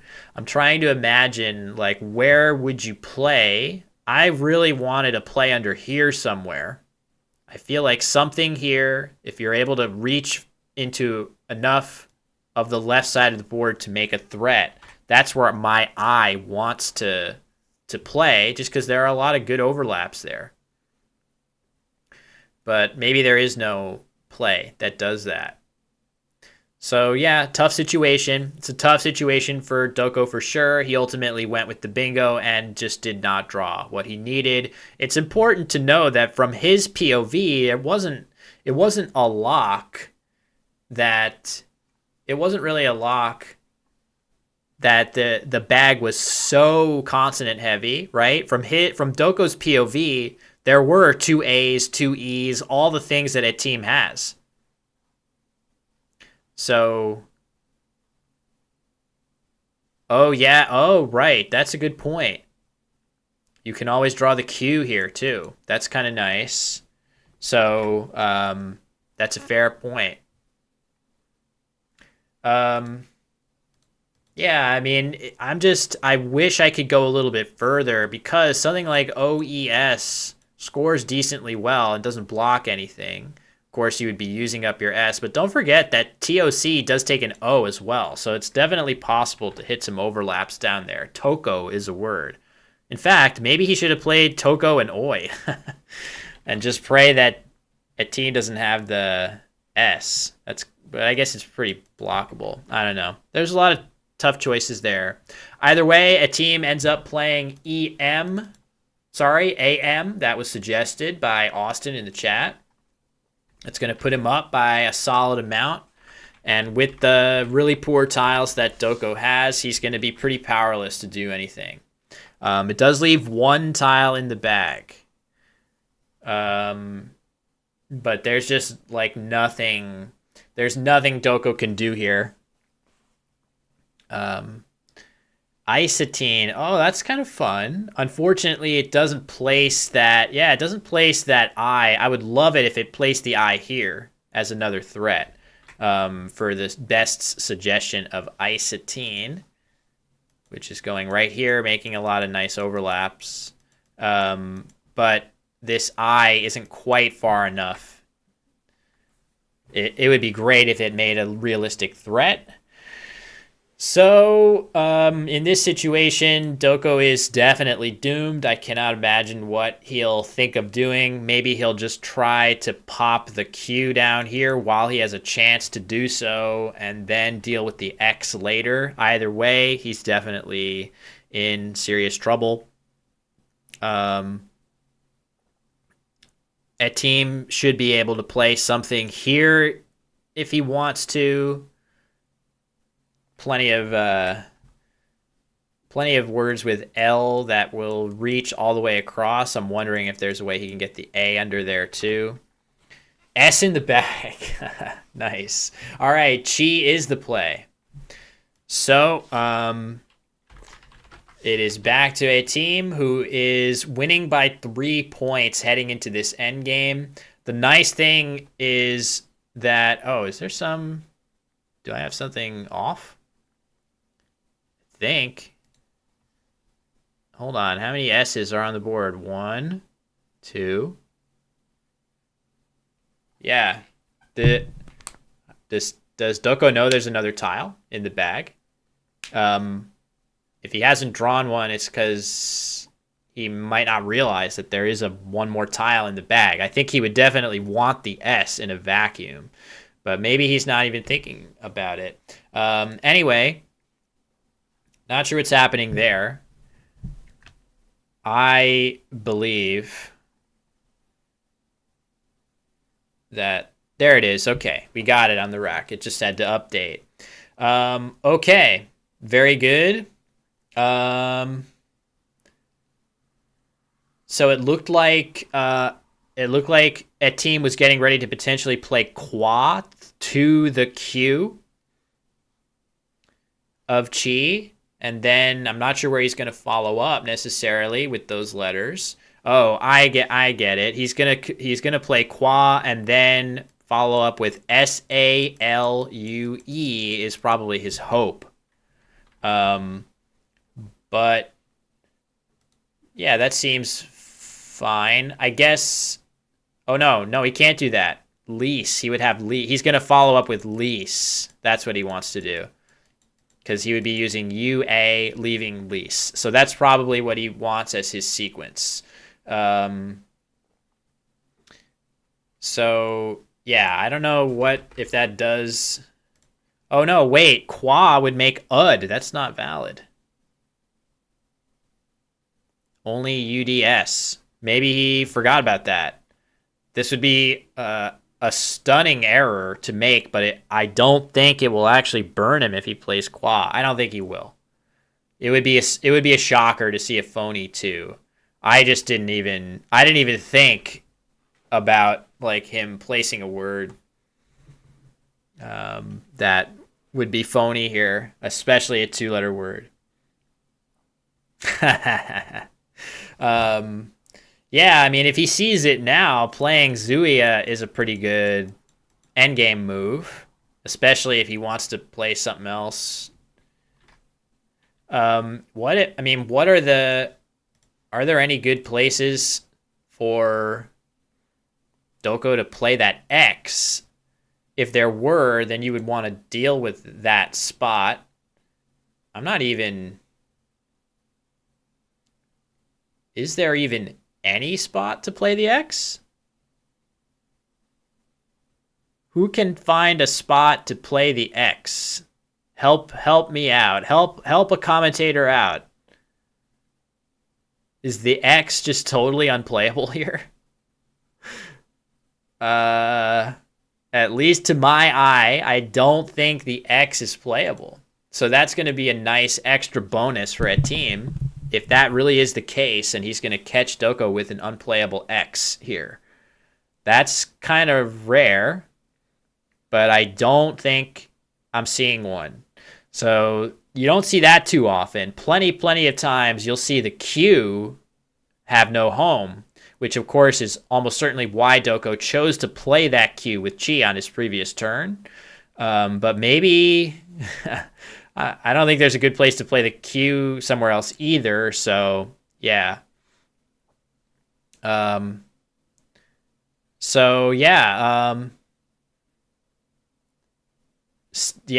a stick could be good.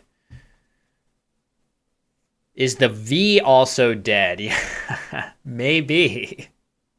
Where can you play a V if not here with Veil? Looks like a couple of those tiles on Doko's rack are going to be pretty difficult to... Oh, I guess you can also play Vrake here. So that spot would need to get blocked. Okay, the C at least plays in 2 spots. The C is another letter that often gets stuck to people's rack. But that at least is going to play in a couple different spots here. So, wow. This is absolutely a winning endgame here for Atim. He's only up by 3, so it feels really scary, but just looking at the situation, he is clear. He's free and easy right now. He will be able to make 2 plays that end the game if he wants, or maybe he's plotting something more complicated because he recognizes that Doko cannot play his X. But either way, for sure, barring something crazy, which even if Atim were to play Qua and lose his turn for playing Ud, which is not valid, he'll still win. There's just no way that Doko can come back from having so many tiles that do not fit on the board. So it's going to be a much-needed win for Atim. Doko will take his first loss, but again, it's way early. It is so early, and there are so many strong players in this field. It looks like Atim is getting ready to make a play, so I don't want to go too far away from the actual action here. But while he considers, we'll keep an eye on it. But you can see all the strong players in this field. Last year's champion, Wellington Jigare, is in second place. No surprise to see him here. Doko, our competitor in this game, is in third. Chief Tokeaka in 6th place. Tega Okia Mute last year. A very, very interesting... I had never heard of Tega. But that was an amazing player last year who just burst onto the scene. I think Atim has to be getting ready to play something here. But anyway, as he does, just some of the players that I'll keep an eye on Atim. As soon as he starts to play, I promise I'm going to cut back. I'm going to be so fast on the draw. Yeah, all these players. Tega was a crazy player last year to see. I think he's getting ready to play, so we'll go back. But this guy, Tega Okiamute, I never heard of him, and he bursts onto the scene. He's playing lightning fast. He's playing crazy bingos like Zoospore and up values, and he's just playing awesome. And he was in position to make the finals last year with a win in either of his last 2 games. And I was on the call for that game with Austin in the chat. I remember Austin and I watching that game and being absolutely flabbergasted as Tega had his winning bingo that would have sent him to the finals on the board, but then picked it up to make a losing play, which was just astounding. I couldn't believe what I was seeing. All right, so LEAS, Lees is the play at last. For Atim, he is hoping to set up a spot for, or just to have a spot for himself to play EAU. Which tournament was that? It was the previous edition of this event. It was the 2022 version of this event. I'm not sure what just happened to the camera. Okay, I see. Sorry, everybody. We'll see if we can rectify that. Oh, we changed it to Zuya before that happened? Okay. Let me try to clear cache on this bad boy. I know the board just dropped out. Bear with me here. Sometimes just a quick little refresh on my end can get it done. Hopefully. This happens from time to time. There are just bandwidth limitations sometimes from the venue that make it a little bit difficult, but let's hope for the best. We had our first game, round 5, before the break. It was absolutely crystal clear and perfect, and hopefully we'll have more of the same. So anyway, that play scored 19 points for Atim. I'll give him his points. Oh, wait, you guys are saying that he picked it up to play Zuya. Okay, so that's different. Zuya. That was actually his best evaluated endgame play, in fact. So here, I'll show you guys what's happening. So Zuya on the board. This at least gives us a board. If the real one pops up in back, then we will just have to see. All right, Doko is making a play. We'll just have to figure out what that is from the tiles that he ends up playing. And I would expect Atim to play his outplay of Salu here. It looks like from the number of tiles that Atim has left that he may have played Vrake. Yeah, he just used CRV. So I'm going to guess that he has played Vrake, which is his best play. Optimal endgame on both sides here. And I'm assuming... I'm not sure what Atim is doing here. If he's playing his outplay or if he's playing something else. I would have expected him to play this and just end the game, but maybe he's thinking of doing something different. And of course, we'll take a little break in between and get the cameras back.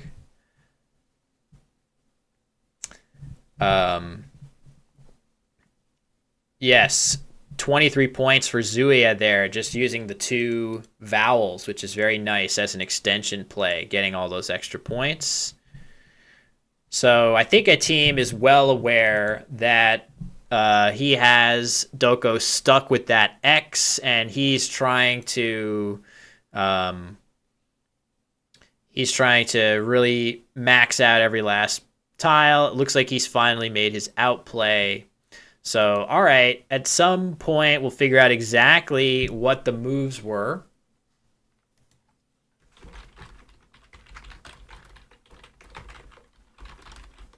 I'm letting our team know on site that the board cam has been down, but we're doing our best to cover for that.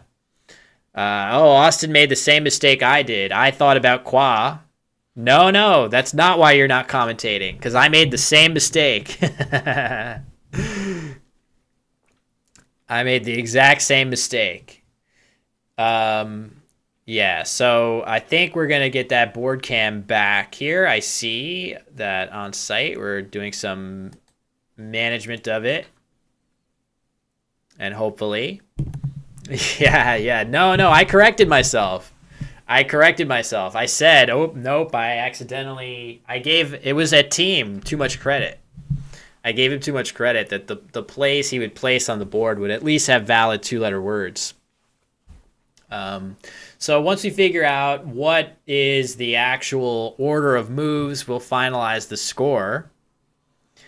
It will probably become pretty clear once we get the board cam back up.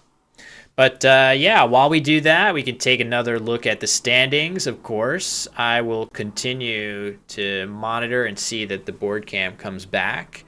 But Abdul Mumin Jimo, we saw him a bunch of times in last year's event, the 2022 Grand Slam, doing very well, playing on the top board. Eventually, he was overtaken by some of the other players, such as our current North American Collins champion, Wellington Jigare, and Wellington, our defending champion of this event. I even have my screen that I used here. I even have this still here. My congrats screen. This is what I had last year when he won. Is Wellington going to repeat as the champion? We don't know, but he's in good position through 6 games, of course. Sorry for the countdown timer. We're here. We're not taking any breaks. We're gonna go straight through. So the tournament, I would not say that this tournament is restricted to anyone, but the way the format works is that to qualify for the MGI Grand Slam, as you see Atim getting credit for his win there, the way the tournament works is to qualify, you need to have played in other events in the MGI calendar, which tend to take place in Nigeria. So if you are willing to travel out to Nigeria and participate in MGI events, they are absolutely open to anyone. But there is a system that basically requires you to have played other events in the MGI calendar to make the Grand Slam. So that is how it works. Yeah, big. You can see even that loss does not drop Doko down. He's now in 5th place. He's still well within striking distance of the leaders there. So, all right, looks like we are just updating, maybe getting a new link for the board, but oh man, we have a great matchup. As you can see, none other than the world champion, Wellington Jigare, on the left. All right, let's see here. I've got a new little code to get the board cams. Let's hope for the best as we try to get that back up. There we go. Board cams are coming back. So, oh, they've already squared the board there. So I don't really know exactly what that last play was, but I'm just going to put it in as a 1-out play. And we're going to save it as game 2. Close this down. And we'll just have to do a little tweaking to get some of the interface back set up. But let me just also make sure that this works again. Want to reset the scores. Perfect, it works. All right, so it's going to be round 7. We've got Wellington Jigare, who is one of the most fun players to watch play. He is a true champion level player, and he is going up against the youngster who we just saw play at a very high level, but then fall victim to a tough draw at the very end. So let me update the records as well.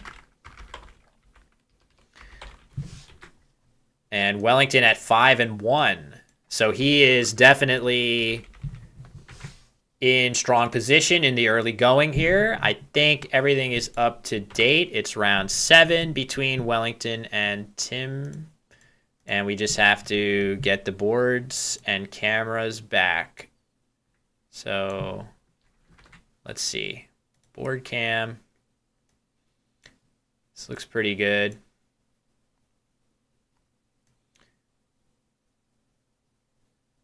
I'd like for it to be a little bit bigger once it's in the final spot. We can bring me back on screen so you can see. Hello, everybody. So yeah, once they get set up here, we will. Yes, a couple outliers. Yes. So I know, for example, that one of the players in this event really top-notch player, Sammy Okosaga. I know that he's Nigerian by ethnicity, but I believe he lives in the United States. So he is traveling. Oh, okay, board looks perfect. Board looks really good. Let's get it even bigger.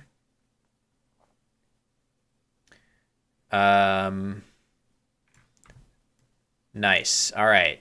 Fingers crossed that stays put and active. And let me just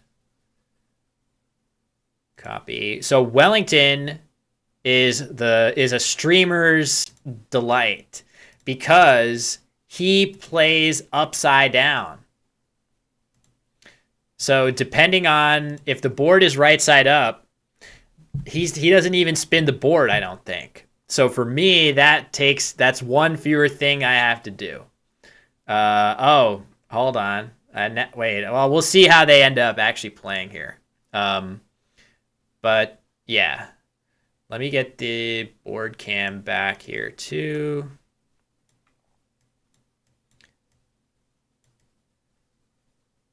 Where are the clocks? I'm trying to find the clocks again. Hold on. I know what I need to do. Copy.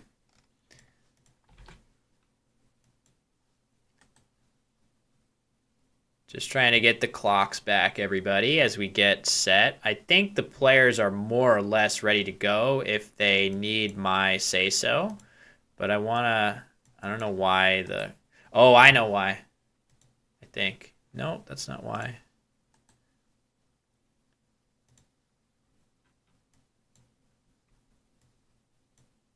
All right, now I got these back. I wonder if it's better for me to just do, better for my sanity to just do this.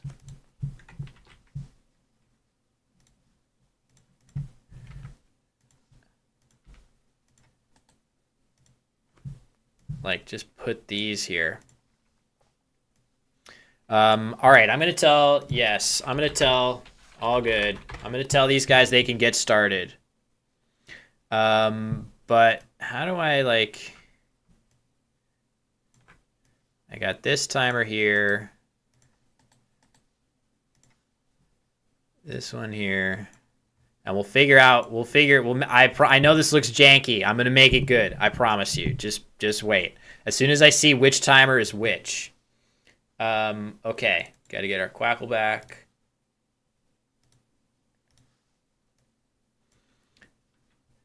And I don't see the timer as being hit yet. Is that on me? Yes. Okay. It is. All right. This one is him, and this one is Wellington. All right. I got this, folks. I got this. So Doko going first. We're going to get his rack momentarily, I'm sure, as soon as that updates. There we go. That's a little big, but whatever works. And this one needs to get rotated too. Nope, wrong way. Counterclockwise. You're seeing some real behind the scenes expert production skill right here, folks. This is the good stuff that I know you love. Watching this come together in real time, round by round. All right. I think we're good here. I think we're good. So, Doko going first against the legend, Wellington Jigare. Oh, board sideways. Thank you. Let's get that fixed. I think it's going to be one counterclockwise turn to get it looking right. Okay.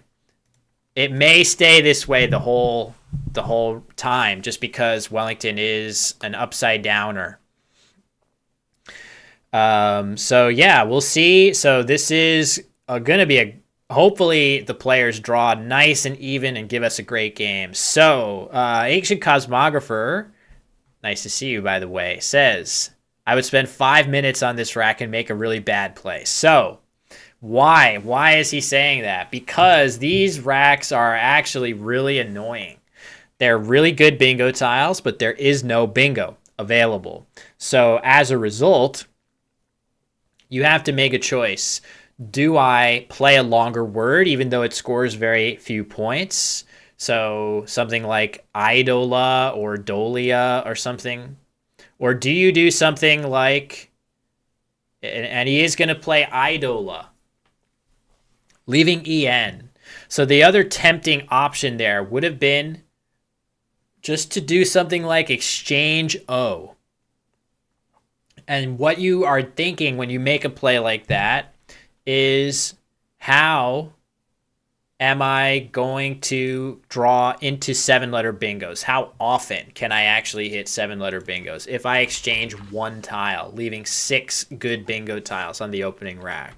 So those are really difficult decisions. Meanwhile, Wellington immediately responding with his highest scoring play of Toadies, 32 points, hitting both double word scores. And that seems fine to me. Even though Wellington had good bingo tiles, his play of Toadies for 32 scored way better than any of the fishes. Fishes being, of course, a small, low number of tiles that you're playing for probably a low score as well in order to maximize your chance of drawing a bingo. Wellington has ascertained that those fishing plays don't score enough to be worth it. All right. Doko bombing that X in the heavy spot. Tex for 53 points, leaving the J. Seems solid. One play also worth considering there would have been Sexton through the O. The reason that you would do that and burn your S is just to try to use up more consonants, because the one negative, as you can see from that rack, the one negative is that there are too many consonants. So if you're willing to burn your S, you can use 3 more consonants and also score a bunch more points while you're at it. So that is the only other option to me worth considering other than Tex. But of course, keeping the S around for next turn is almost always a good idea. It should be noted, though, that Idola is a plural itself. So no S here. You cannot put an S in that spot. So it does slightly reduce the value of the S. I should also note, though, that a really key nuance of this board is the E hook here. Austin mentions it. Yeah. So this E hook here makes it very, very easy, right in the center of the board. Literally any 7-letter word that has an E in it will play on this row with the E hook. And in fact, Wellington does have one. And I do expect he's going to see it. Wellington Jigare did not become the World Scrabble Champion by accident. He definitely has extremely good word knowledge and word finding ability. That being said, every now and then he will miss something, but I definitely expect him to see it. There is one 7-letter word. Austin has spotted the correct identification of the blank. But yeah, that's the play for him here. Let's just put up the quackle so you guys can see. There it is. Sorry for the tilt. I know that probably bothers you all. Well, how about this? You ready for this? Check out this production skill. You've never seen tilted quackle, have you, folks? Yeah, I thought not. Wow. That is pretty impressive stuff. Am I right? Blam.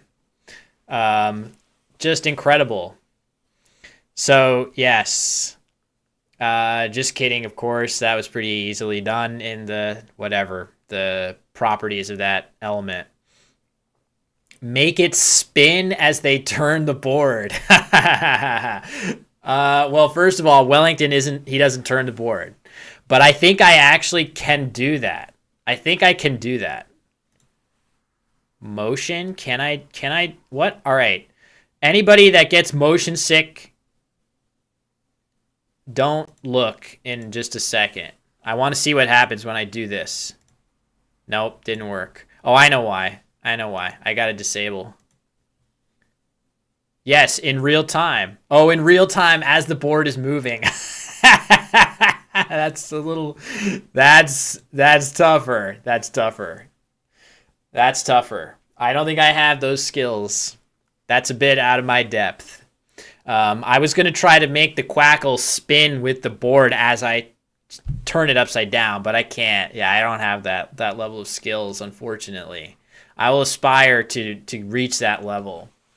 So yeah, from Wellington's POV, with every second that ticks by, I'm getting a little worried that he's not seeing this bingo that he has available here. He could definitely, it doesn't seem like he spotted this bingo. I bet in his mind, he has that itch. I bet he has a little itch that says, I feel like I have something here. But sometimes with that blank, the blank is the hardest tile to use because of the wealth of possibilities that you have every time. What is the best letter that you could use as a blank? I think ultimately, remember that regardless of what letter you designate as the blank, it scores no points. So it almost doesn't matter. Ah, there it is. Okay. He's found it. Very nice. So at last, I'm curious whether he has just found this or whether he was just really paying absolutely careful attention to every spot on the board, right? Like he could have been thinking to himself, well, maybe I need to look through this area. Maybe I need to play this. Maybe I need to play this. Maybe he forgot about the E-hook. Maybe he saw this word the whole time, but then just realized, oh, right, I can put an E there. It's hard to know. A lot of things had to come together for that move to be made, and it is the best move by far, and a very, very nice move by Wellington Jigare for sure. So Doko, I think, has immediately elected to exchange tiles. That makes a lot of sense. The only word I would have considered putting on the board for himself there would be JARP through that A, which isn't really very inspiring. I think it's perfectly fine to exchange tiles. In Doko's shoes, he's not even down by that much. And what is Wellington going to do here? Arrow. Okay. I was worried he drew a bingo. Oh, he's done it. He's done it. He got me. He got me. That is a classic Wellington, to play arrow and then pop down the BIC. Of course, I know the rack's not updated, but I just got owned by Wellington there. Nicely done. I just want to call out as well that aerobic plays in the spot that he played it, but also here. It plays alongside here. But the nice thing about playing aerobic where he did is that this C does not take any hooks on the left, but had he played aerobic here, it would still have allowed plays with the H going down. So this play has a slight improvement on defense. So that is the type of nuance that I know Wellington is so good at thinking of. And Doko has drawn a bingo in response. Etchards on his rack. He opts to play for a 3-point sacrifice. Rachides, which is the plural of Ratchis. Very, very nice play. And it's going to get him a little of the ways back into the game. So Crashed would have scored a little bit better, but that opens triples to Wellington that maybe he didn't feel comfortable. All right, we got that rack updated now. So Wellington's surely not going to bingo with this rack. The V, the Y, the M, not tiles that like to be together. Certainly no 7-letter word here. So what to do? This is an inaccessible triple because of Wellington's placement of aerobic. There's no way to reach this right now.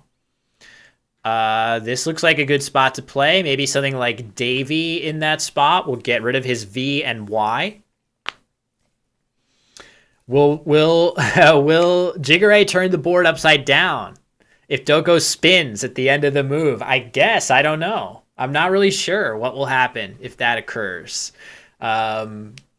Somebody will have to test Wellington what his commitment is to playing with the board upside down. Suggestion of Lav above Toadies. That looks really good right here, making Vox. Suggestion of this play. That looks nice. That leaves the M, the Y for next turn. Those letters are not great bingo tiles, but they are good scoring tiles, and there are a few decent places you could imagine playing them.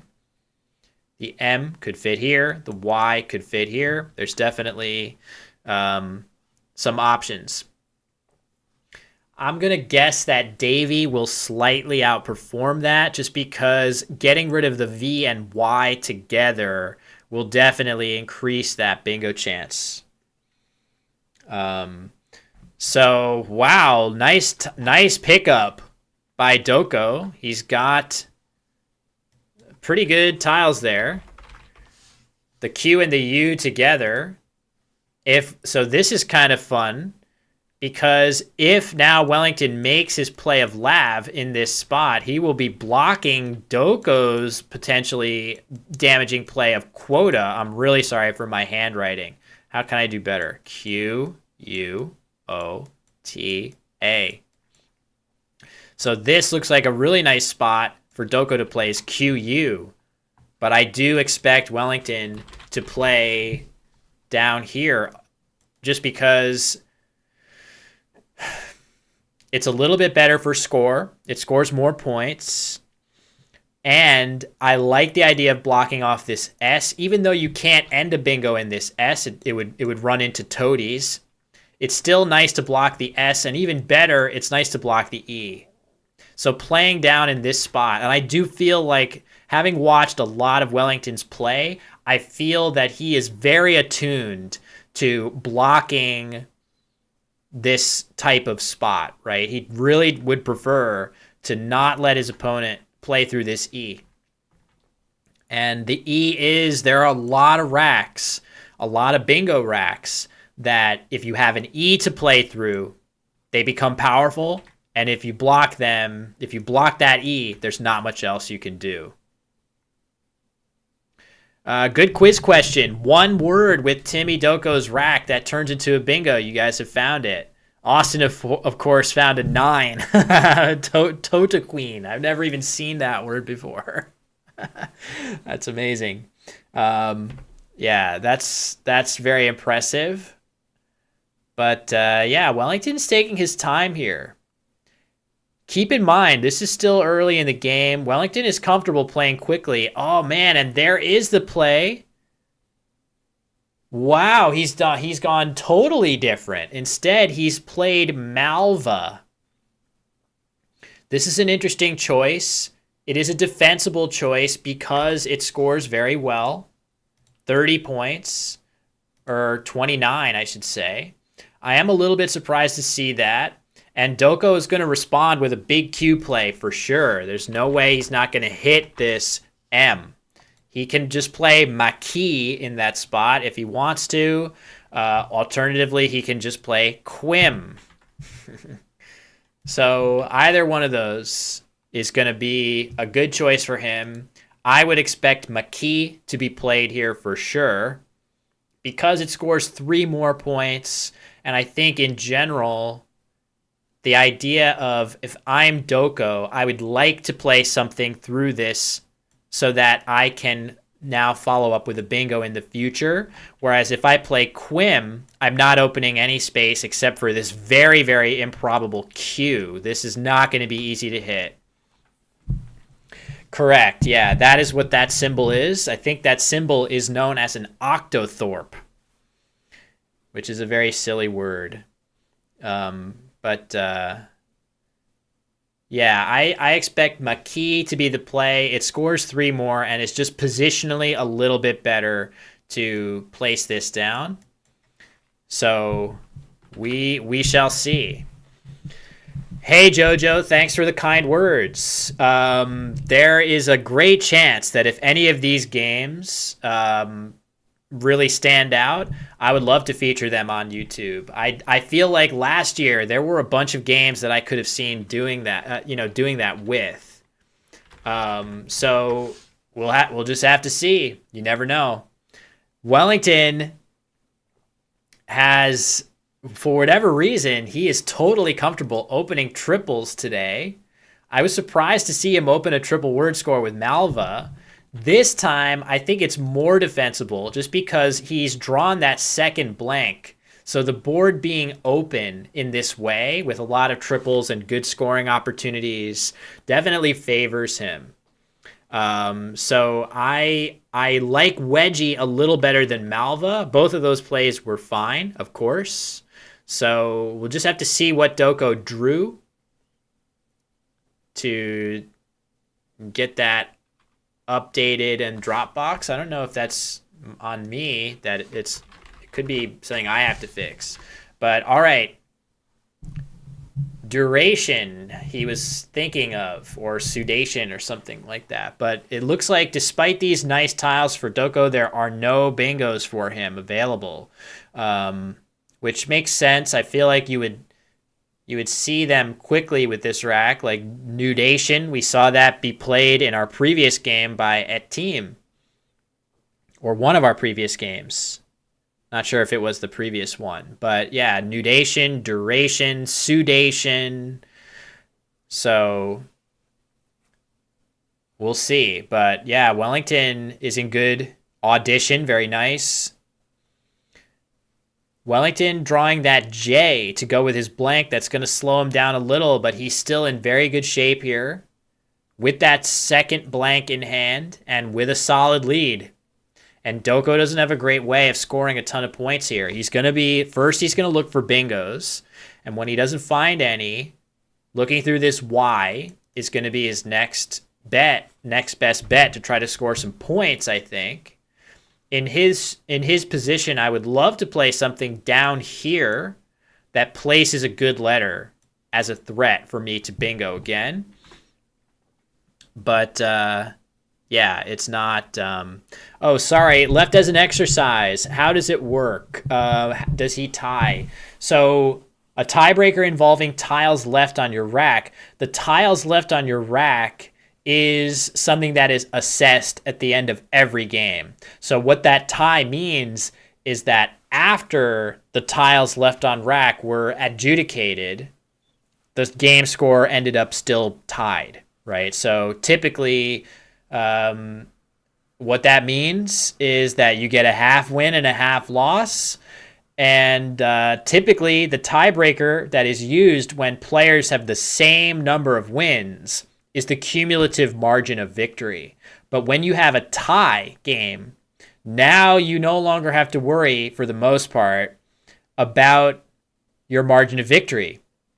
Very, very few ties ever happen in Scrabble. So when you do tie a game, it frees you up a little bit sometimes to not worry so much about your margin of victory and defeat and just go for broke. Go for broke. How often would a tie come up? Well, let's see.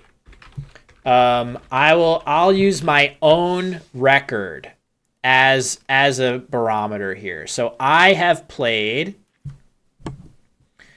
1,547.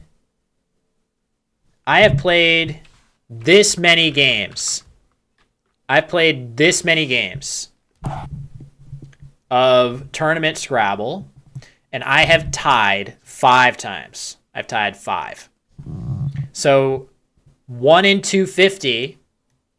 1 in 250 is very close, right? So 1 in 250 would be if I had tied 5 times in 1,250 games. So for me, I mean, obviously with such infrequent events, some people are going to have more ties than that. But yes, Will wins all the time. I don't know. My winning percentage is 65%.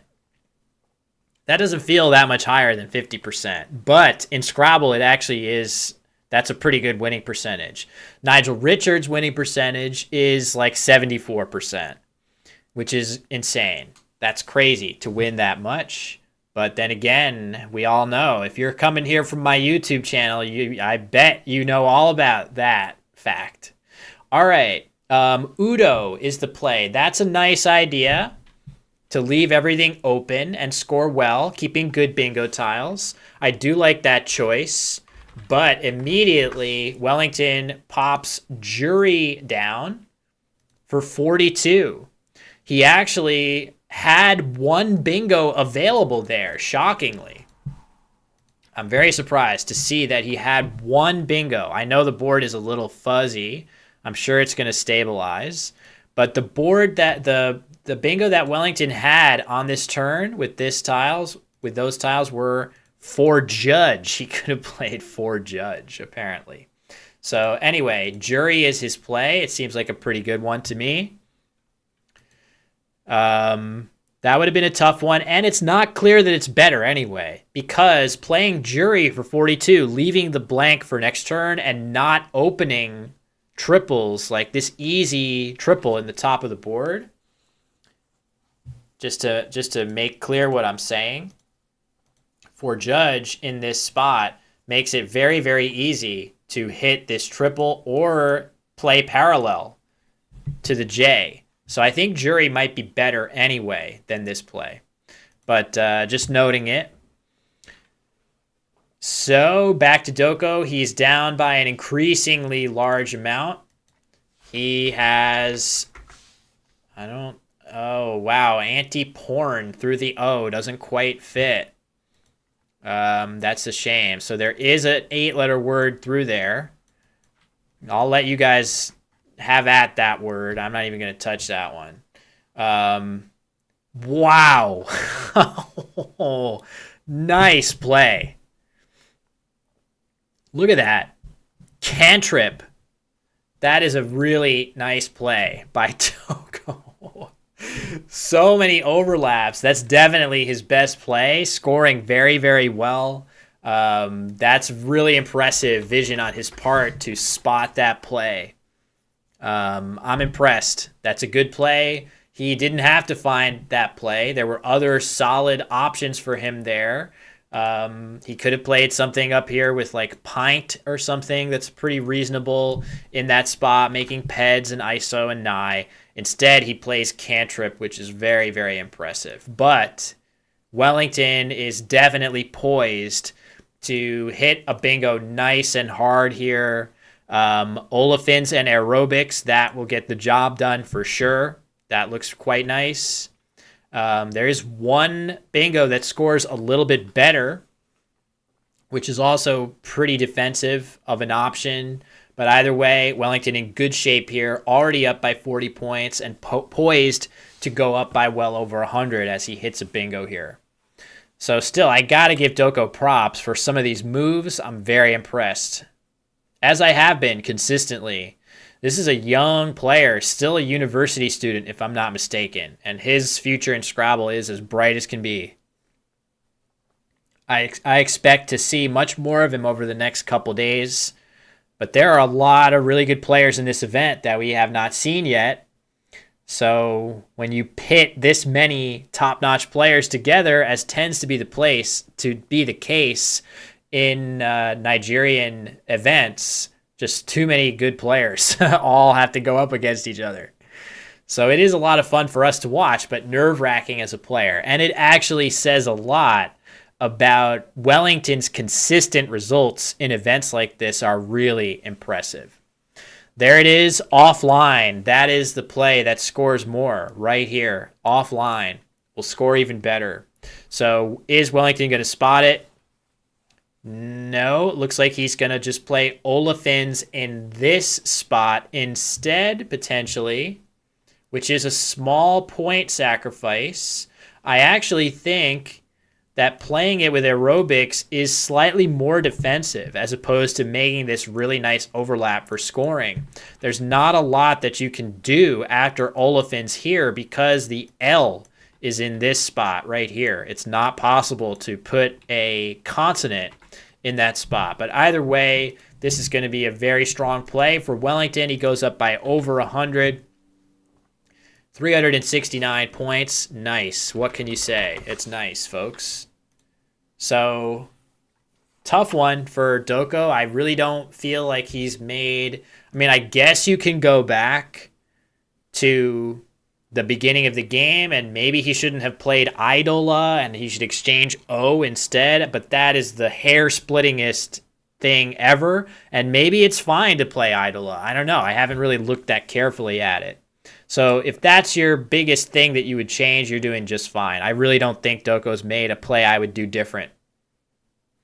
Yeah, the scribbling on paper is a little bit different than chess. I think there is a rule that you have to keep your own score, but of course the players are also keeping track of the tiles that have been played. So by, having a little list of the alphabet or the full set of Scrabble tiles, and you just cross them off one by one with each word that you've seen playing, you can get to an end state of each game where the tiles that your opponent holds are known to you. And then the game becomes much more like a chess game where you're actually planning things out. No electronic scoreboard. Wow. Yeah, not yet. Maybe someday. That would be pretty cool. Just keep in mind also, though, that the chessboard has 64 squares. It's 8 by 8. The Scrabble board has 225 squares. So it's literally, many times more complicated to get an electronic Scrabble board than a chessboard, right? Roughly 4 times as many squares. So that makes it a little tougher from an engineering standpoint. So Fob is the play by Doko, and Wellington immediately responds with Vizier, which hits the double word score and scores quite nicely, continuing to block while giving nothing back. It's all good. We like that play for him. And yeah, he's just going to run his lead up even further. So I don't really feel like it's been 2 games now where I don't think Doko has made a big misstep, has shown his level of play to be very, very high. And that is, sometimes you can play really well over a series of games and the tiles don't favor you, but as long as your process is good, you're going to be in the mix more often than not. And yes. Disagreements. When there's a disagreement in the score, you have to stop the clock and go back and figure out where did you disagree and who has the right score. Usually both players are able to keep the score straight and things are pretty well squared away most of the time. Every now and then you do need to go back and just take a look. And Doko, and to my point, okay, this is a play that is very much something that Doko can make given that he has a tie.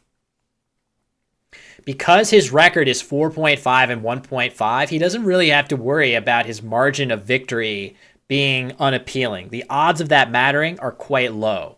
Most players will go many, many tournaments without tying a game. So what that means is he can make a really aggressive opening play, knowing that in almost every case, Wellington is going to block it, but in some random chance that he doesn't block this W and Doko draws a gargantuan play through that W, maybe one in a 1,000 times he can win this game, or 1 in 10,000 times, but it's better than nothing. So he makes this play of whoa. He definitely had safer options available, such as aerobics and Welsh. Something like that would have been totally fine. And Wellington just blocks it quickly with twerp to dispense with that spot, which makes a lot of sense. So yeah, this game's still very firmly in Wellington's control. Do you ever double check the scores with your opponent after playing a word? You can do that, but it is definitely etiquette approved to do so when your own clock is running. You should not disturb them when it's their turn if you have an issue with that, as Austin says. So, yeah, very manual. I don't know, maybe the future of the game, if we're able to, I'm not sure. I don't even know how many viewers there are right now. Looks like over 100, which is great for day one. And also, not sure if anybody's watching along on YouTube, but hello out there to all of you people on YouTube watching on the Scrabble Go channel. Not sure if you're out there watching, but I'm here. I'm seeing. If you guys have any questions for me over on YouTube, there's a lot of action going on Twitch right now if you want to hop over and join that conversation. But if you're on YouTube and want to say hi, please feel free to do so. I'm here. So, lenience. Yeah. So I think that blank is an S, right? So I would be very surprised if that were not an S, for the reason of making this an E would have been very dangerous for Wellington, whereas you could just make it an S and cut off any chance. So I don't think lenience is playable here, with this very, very likely being an S. But if it were an E, we would definitely see lenience be played. And oddly, we just saw Tim play lenient in his previous game, so I don't think he's missing it. All right, so he played Neds, setting up Sneds, of course, and Wellington decides to block it very nicely. Not completely, but he blocks it pretty effectively with Cam. That looks nice to me. And I don't know if Doko drew another N or not. Hey, Reader678, appreciate that. But I mean, I'm not sure if anybody's out there. I'm just curious. I want to make sure that YouTube is like up and running. I guess you would know, right? Like, I'm not sure how many viewers there are, but welcome. This tournament is invite only. You do earn it. You do earn it. Oh, sorry, you asked either or. So this tournament is one where you earn it by participating in MGI League events that are held on a quarterly basis in primarily Nigeria. So that is the nature of this event.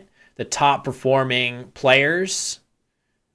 Oh, Wellington has picked up. I think Wellington is assessing his move. I think he has MAK on the board, and he has not actually committed this play yet. So, yes. Very nice. Okay, Husseini Yakubu says, we're enjoying your show on YouTube. Great to hear. Thank you very much for watching. And I hope you guys are all enjoying the coverage. We got a few more games coming to you today before we wrap up for the day. But then, as early as I can wake up on Saturday and Sunday, we're going to be bringing you more action from the MGI Grand Slam 2023, and I can't wait for it. So, all right, Wellington commits this play of Mac. He was thinking about Cam instead, and I think potentially his reasoning for switching that up is just by playing KAM instead. It would have been possible maybe to play Sky going across for a few more points. Instead, he plays Mac a little more defensive. You can't place a letter in front of MY, so that possibility is no longer available. So it's possible that Doko drew another N. I'm just going to assume that that's what he has. So once again, he has Linnets on his rack and not much to do with it. Yeah, I think that is correct, actually. So sorry, let me get the unseen tiles as I disappear. So what to do? Doko is obviously long since, his winning chances have long since dwindled here in this game. But again, typically in these cases, players are trying to still play their best endgame moves in order to narrow the deficit to as small of a loss as possible. Now, Doko doesn't really have to worry that much about that because he has a tie, and that would nullify the margin of victory as a tiebreaker. Very, very few other players are going to have that tie, so he doesn't have to worry quite as much. But he is still going to do that work, try to come up with a good endgame sequence, and see what he can do. So I think it's not clear to me that Wellington has like great plays of his own with those low point letters that need to be blocked. So I think in Doko's shoes, I'm probably just looking for a way to end the game in 2 turns. I think maybe what I would like to do is, because I've got the last S, if I'm Doko, I know I have the last S to play aerobics. There is audio. I think I have it muted. Maybe I can get the audio to come in. I'm not sure. How do I do that?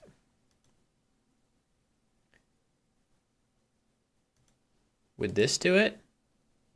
I don't know. I got to see.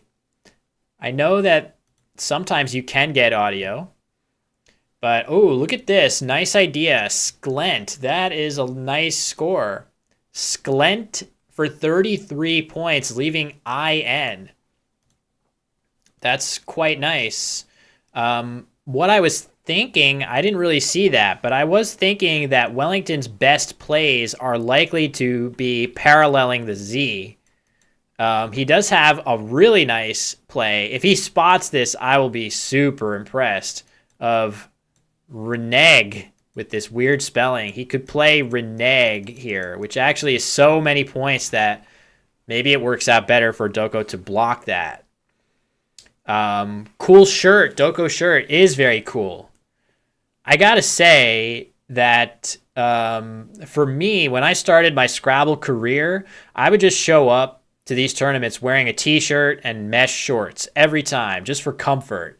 And I gotta say, the Nigerian Scrabble players are very well dressed by comparison. These guys, when they sit down to the table, they are dressed to play. Not for, I mean, I'm sure they're comfortable too, but like, I just think back to the early part of my career, and I was just, kind of too casual. But we still haven't brought it up to that chess level where the elite players are in, suits and stuff like that. I don't know if we're ever going to be there. Maybe we should aspire to be there, but I feel like people would revolt if we did that. Eggier, nice play. That's a good play. I think that is very close to renege. Again, that play is 24 points, scoring quite well. Slightly better would have been this beautiful overlapping play, because either way that Doko is going to go out with his IN on his rack. So Eggier is certainly a very solid play, only one play better. Also, the best play for Doko is going to be Zin. Instead he plays just in for 2 fewer points. No big deal. It's not very much different on the scoreboard. And that is going to make the final score 485 to Wellington to 357 for Timi Doko. Not too much to look at here. Wellington made his critical find in the early game of geodesy, like a geodesic dome. That was a really beautiful play. It took a few minutes to spot that. Other than that, it's really tough to think of anything else from either player that I would really change. This was a very, very accurately played game on the part of both players. I'm impressed, as I so often am. So this game actually took a decent amount of clock time, as I will return to the screen now. This game took a decent amount of clock time to complete, so I don't think it will be that long of a wait to get to... Oh, what's happening? Are we Are we telling Wellington about offline, or somebody giving him the news?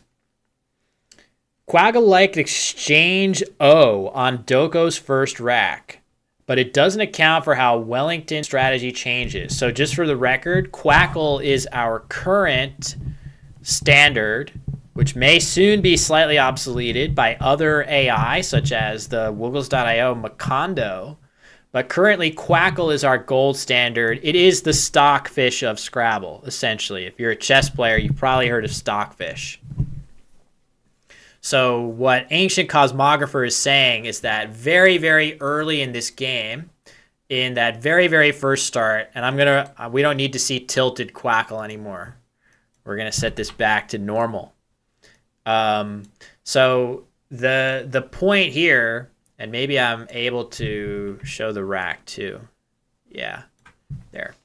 So the idea is that on this early game rack, you could just exchange O. You could just dump the O and keep all these other really nice tiles. And hopefully the boards will be back. They had good timing to go down right as the game ended. So we'll just have to see if I can get him back. But it feels weird to exchange O from this rack. But you actually draw a lot of stuff so let's go through it, right? Exchanging an O. What do you get if you draw a C enlaced? If you draw an E, aliened and delayed. If you draw G, leading, dealing, aligned, other stuff. H, inhaled. I, not sure anything. K, nidal. J, L, M, N, annelid, lindane. O, we already have, so we know we don't have anything. P, planed. S, snailed, denials. So you unideal, and one other. Anviled with a V. So you draw a lot of 7-letter words. If you exchange that O, your chances are quite high. The question is, when you exchange one tile and you're playing against a human opponent, they are going to play something different. If they have their choice of a really defensive option on their first move or some other option, they're going to choose that defensive option, because after exchanging one tile, it is like a neon alert to your opponent. You exchange one, that means your other 6 tiles are good. It means you thought enough of those other 6 tiles to keep them all when you chose to exchange. And that means your opponent is strong when you see your opponent exchange one. So you can adjust your play to nullify that strength a little bit. So that is an area where computer simulation doesn't really give you the credit that you deserve. If I exchange one and I'm playing a computer, it's not going to have those alarm bells and say, oh, I better do something different. It's just going to proceed. So human versus human is a little different in that regard. All right, let me try to get these back if I refresh the cache. GTO Wizard as Quackle. Yes, poker. Poker, as I understand it, there are much more serious issues with people using GTO solvers, right? Like you even can, I've heard people getting in trouble for sitting down at a poker table and having a little like handheld solver, right? Like they're so advanced now that you can even just very, very easily get that stuff, and it's hard to enforce, as I understand. Put a delay on it. I see. Yes. All right. I was able to refresh the cache and get the boards back. So I don't think it'll be super long before we get our next game here. But anyway, yeah, in this game, if just to review it, in fact, I'm just going to save it now. And then reopen. And let's just see. Well, first we'll just go through the game. Yeah, this move of Geodesy was the only bingo available. Next best play had been suggested, maybe just playing Yogi, setting up your S. How is the Malva play? So yeah, we can look at that. This was a surprise to me. I didn't expect this one to be played, especially because at this point in the game, the score is Wellington is in the lead. So I feel like making an open play like this, putting Malva on the board and opening this triple is a little bit scary. And something like Davy has a serious advantage of blocking off this E, and as some of you even said, it blocks off this O too. It's going to be much harder to play through this O. So yeah, I would have preferred this. Another suggestion of Lav, this would have been good, but of course it worked out very well in a vacuum. It worked out fairly well for Wellington to play Malva just because in the exact case here, Doko had quota ready to go for 50 points. So playing up here was actually better than playing here, but you can't know that. You can't know what your opponent has. So I slightly favor this.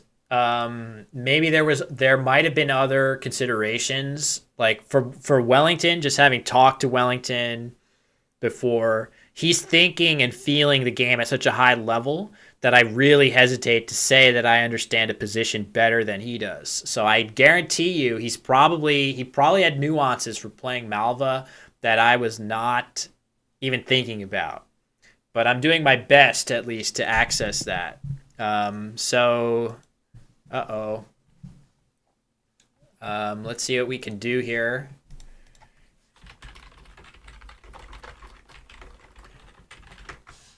I'm just noting to our team on site that there have been issues with the cams. Oh, hold on.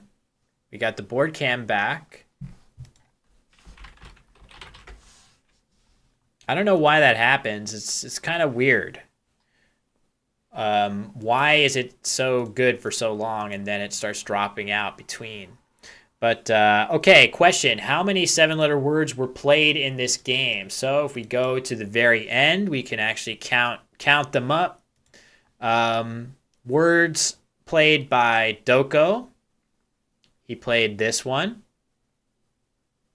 And it looks like that's it. That might have been the only bingo played by Doko in this game.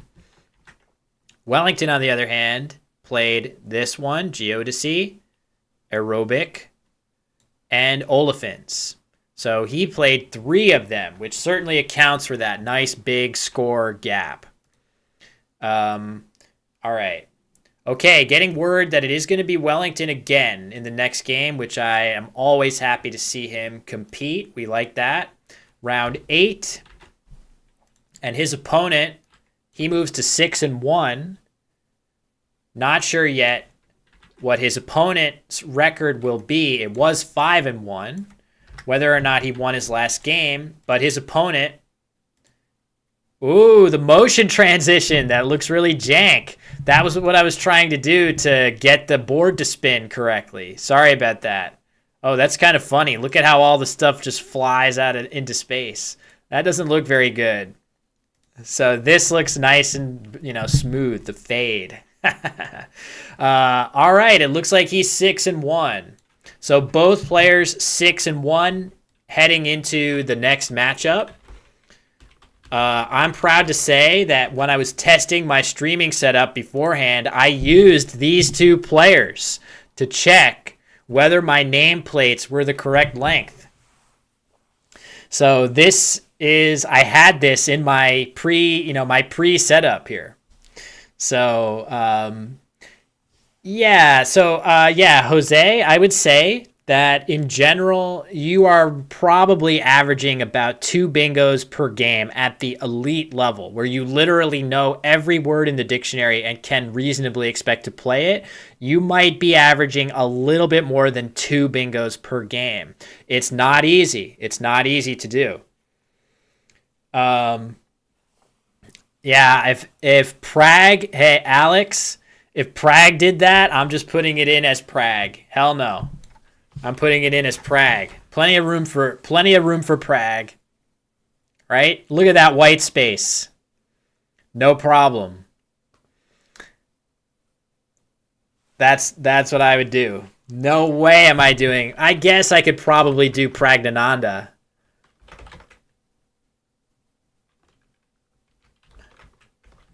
Does that fit? Barely. Barely.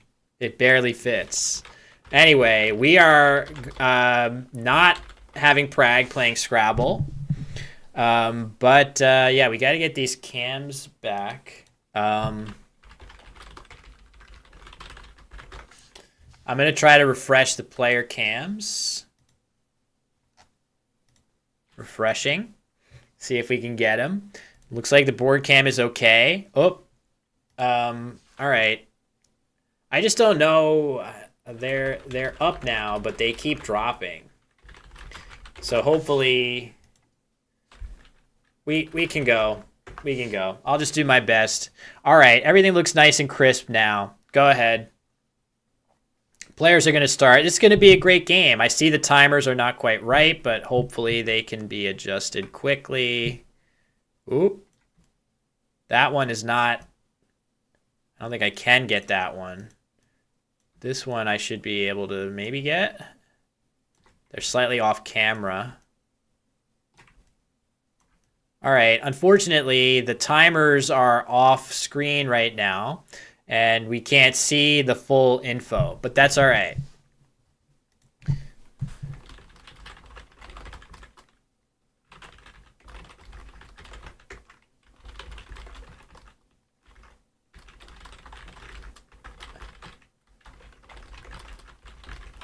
I'm trying to tell them if they nudge the camera slightly closer to the board, it'll work.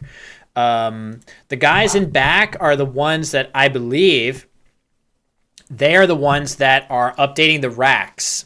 So you guys are, yeah, they are somewhat of an annotator, but also they are getting those racks in for us. So when you see the rack pop up, it just alleviates us to have yet another camera.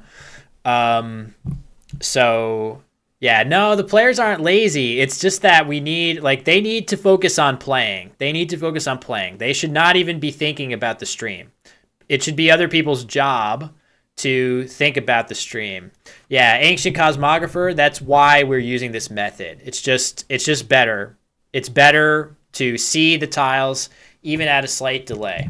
All right, let me refresh the scores here. Sorry about that. I got to get all set here. Pass. Hopefully this works. Yes, okay. Scores are reset. It is Gmo going first. He's got a B. He's got a V. I would expect him to probably play Bovine here to get rid of both of them. Maybe Vibe if he misses that, but he has not missed it. Instead, he is going to play Bovine. This looks like for sure his best option, but it is going to give an enormous play back, as you guys have noted, to Wellington, who is probably sitting there praying for an O in that exact spot. You guys in the chat have noticed that he has a gigantic word through this O. And I think as soon as he sees it, there's just no doubt. If he sees it, which I expect him to. But when that happens, there's going to be no doubt in his mind that playing through that O, it's going to score 102 points. Definitely the choice here for him. So 28 points to start. Let me see if I can... No, I can't get the... Yeah, the timer is still slightly off. Something we can maybe fix in between rounds. At least it functions as a way of knowing which player's turn it is.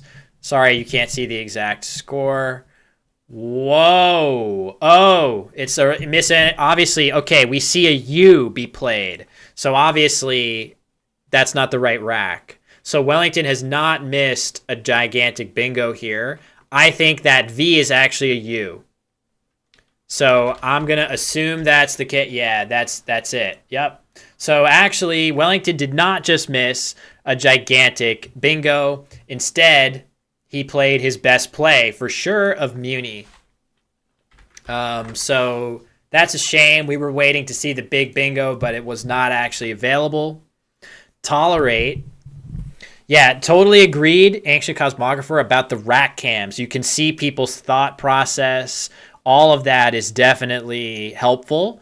But ultimately, when it's the choice between seeing the player's tiles at all times or struggling with an extra camera, it's definitely better to do it this way.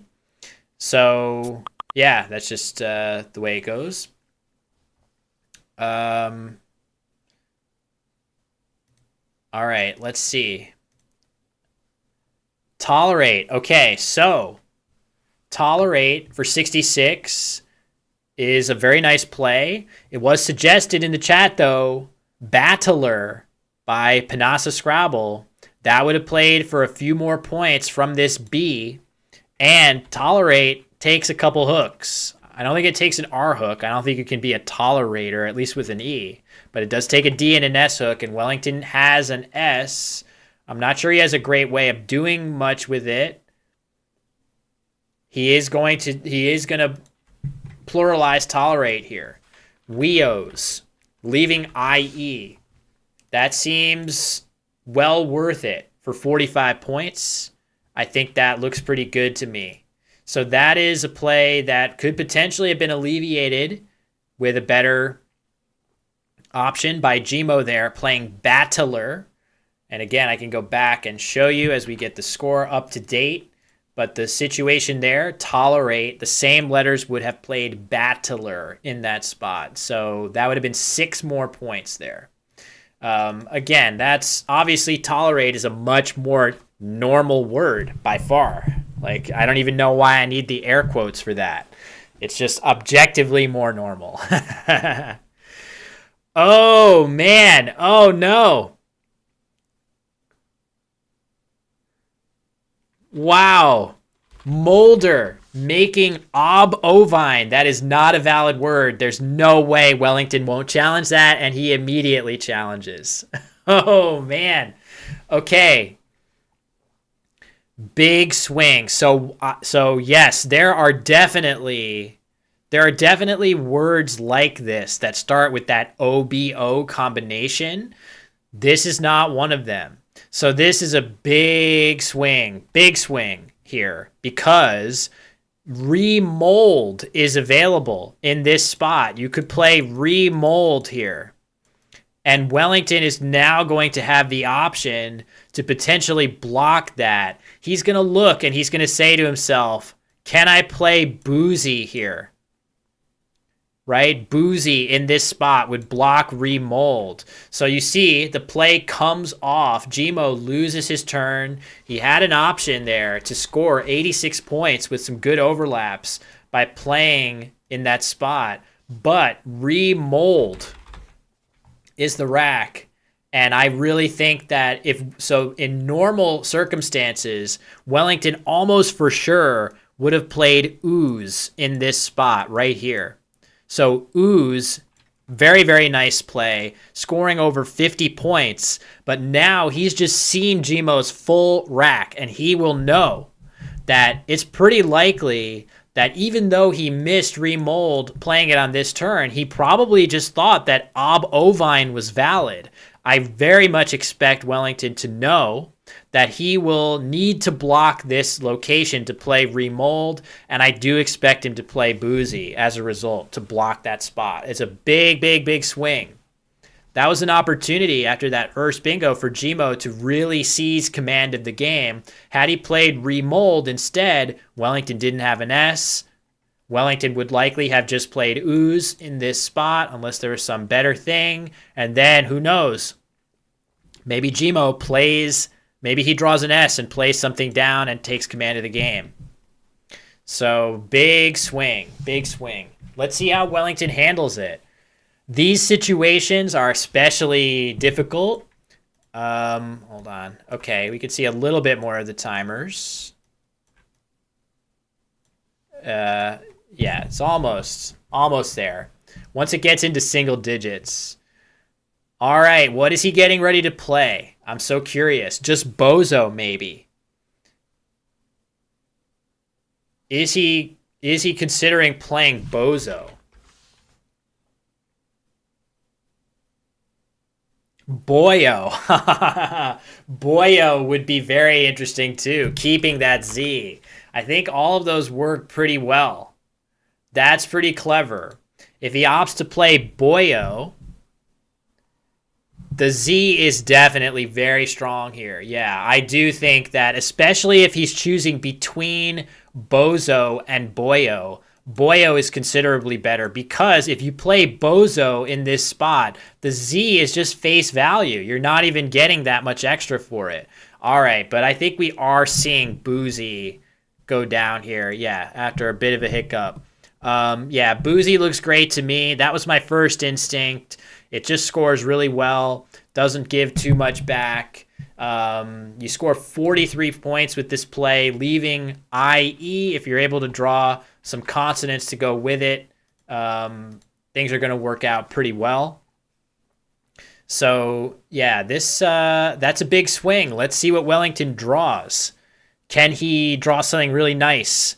I guess the extra nice thing about it that I'm realizing is that keeping IE is especially good because even if you draw kind of poorly, you're still going to get some IZE plays a lot of the time. If you draw a bunch of vowels and an N, you can still play ionize or maybe iodize and things like that. So there are a lot of like upside things that happen after this play as well. When you brick your draw and don't draw very well. And Wellington certainly has not bricked his draw. He's drawn that blank. And who's to say that Gmo wouldn't have drawn it? Oh, but a really nice play. That's a phenomenal play by Gmo. He plays older. Now, that's going to be a weird-looking word to you North American players out there, but that is a very impressive, valid play by Gmo. I was not expecting him to find that, frankly. That's really, really nice. So he's probably, I think that just boils down to he thought bovine was a word. I don't think he was trying to put one past Wellington. I think it was very simple. He thought it was a word. He went for it, and he's made his best backup play now that remold was blocked. But remold would have been a huge swing there.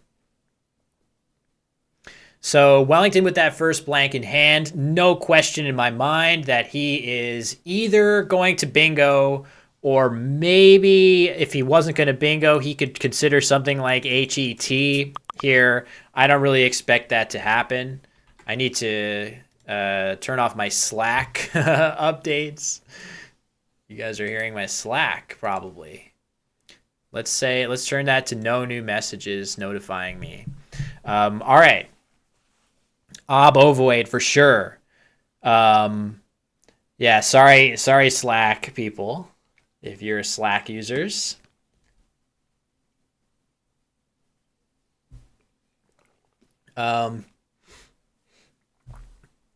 Yes.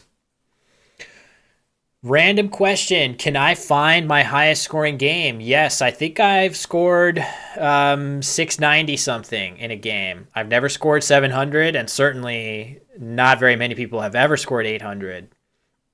Everything has to align to even get into the 600s, frankly. It's insane to think of scoring 700 points. It's very rare. I've never done it. Maybe someday. Question of anything better than thionate? I don't know. Theotipa in the same spot seems fine. Yeah, I don't think... I don't know. It's tough. I was 691 against you. I think I've gotten 694. So I don't know if that's... Yeah, macro... That game was messed up. Ancient Cosmographer. That game started so sadly with both of us exchanging and all of that. 900 or 1,000, I just can't believe we'll ever see it. It's so difficult to even get 700. Keep in mind, in North American play, we've seen in an official game, we've only seen 800 points be scored once in millions of games played. Millions. Lowest score, not sure. Not sure. I've never ended a game with a 6 pass, so I'm not sure what my lowest score is.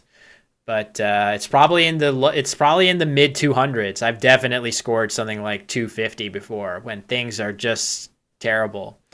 All right, Wellington is getting ready to play Hatteria. I am surprised by this.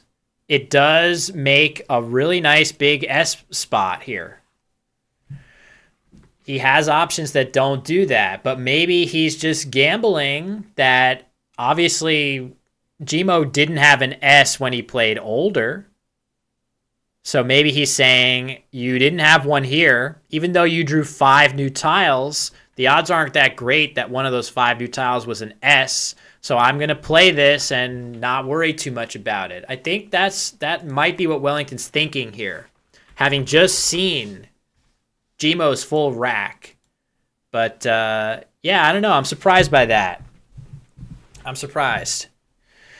So yes. The Eldar 600 spread game. Yeah, that was an interesting one.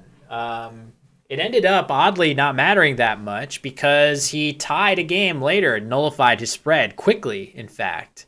As Gmo looks like he's set to play Myth for 42. So after the previous 2 plays by both players, it's a very, very close game. But Wellington has the lead, and it is his turn now. So he's definitely in some command here, I would say. Looks like the timers are slightly viewable. There's 1 digit missing from Gmo's timer, which is an 8. All right, so there we go. Wellington blocking his own bingo through the R by playing Hatteria. Of course, there's no way he could ever have known that, but copy read would have been available, and he's going to play Dopey instead for 38, kind of blocking his own S-hook that he just created.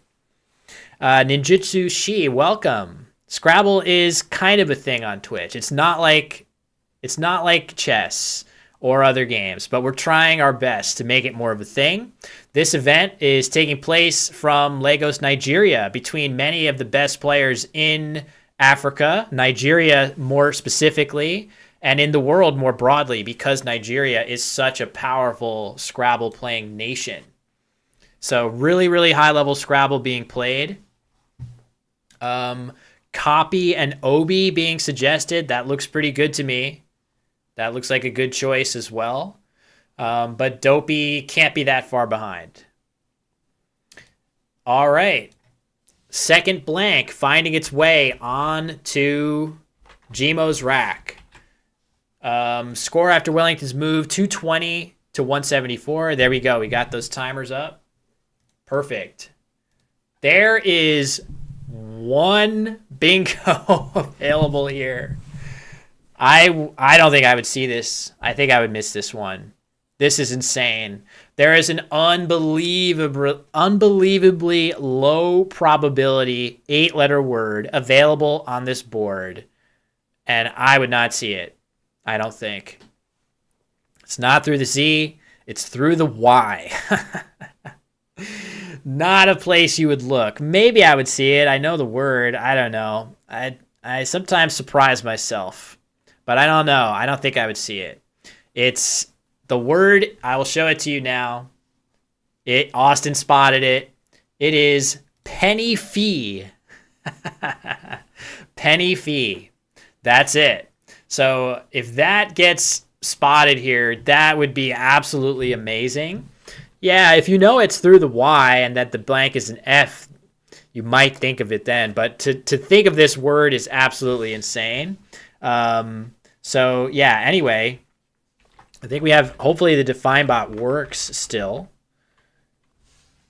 Sorry, Dustin, I messed up. I didn't know you were going to define, and I got in the way. So yeah, that's the word. It is an old Scots word.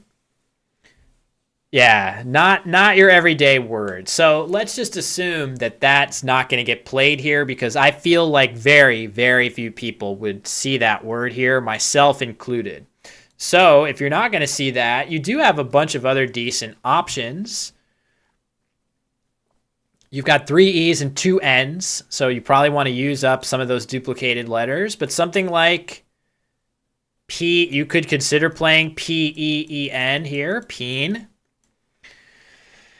I know you guys are going to have fun with that one. I think peen means to strike. It doesn't mean what you all think it means.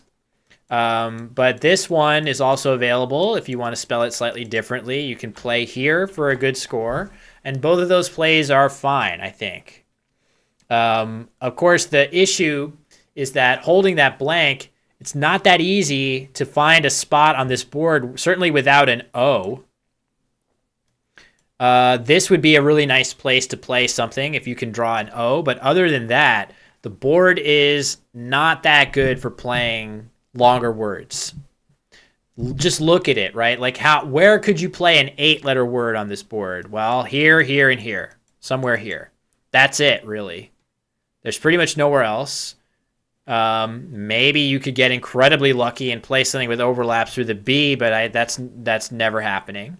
And where could you play a 7-letter word? Pretty much just here. There's really, really not a lot of space.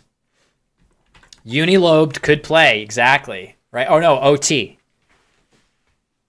But something like that, maybe. Maybe there's stuff like that, but it's not going to be very likely.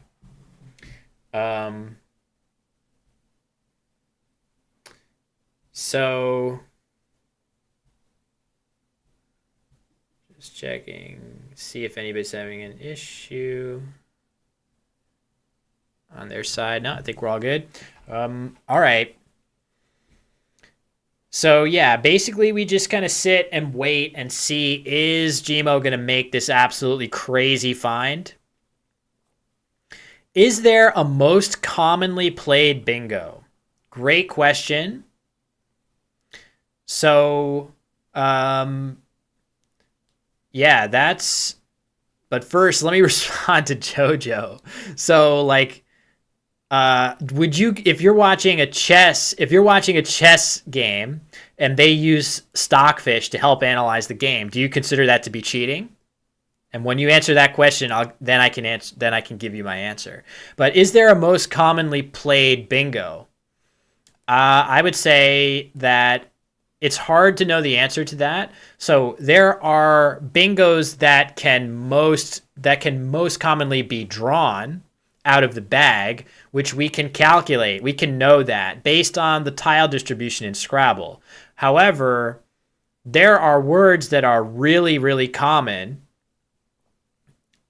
that you can draw that are not in normal people's vocabulary, right? So for example, this is a word that is very common to draw, but nobody is going to see this word unless you studied the dictionary. So to actually answer the question of what the most commonly played word is, you need not only a word that is common to draw, but also a word that's easy to see. So what that is a little bit difficult to define. But probably something like, I don't know, what would be the most, I'm curious now. Now I'm curious. How many players would you make a favorite to see Penny Fee? Nigel Richards will see it every time. I think Dave Wiegand sees it. I give Austin a good chance to see it, who is in the chat right now. David Eldar, who was in the chat earlier. So I would say somewhere between 5 and 10 will see that word a lot. I give myself a chance of seeing it, but I got to brush up. I got to brush up a little bit before I can say, yeah, I can find it. Oh, man, Pennines. Oh, that's an ambitious one. Okay, so this is potentially going to be another phony by Gmo here. He's hit the clock, and Wellington's going to challenge it again.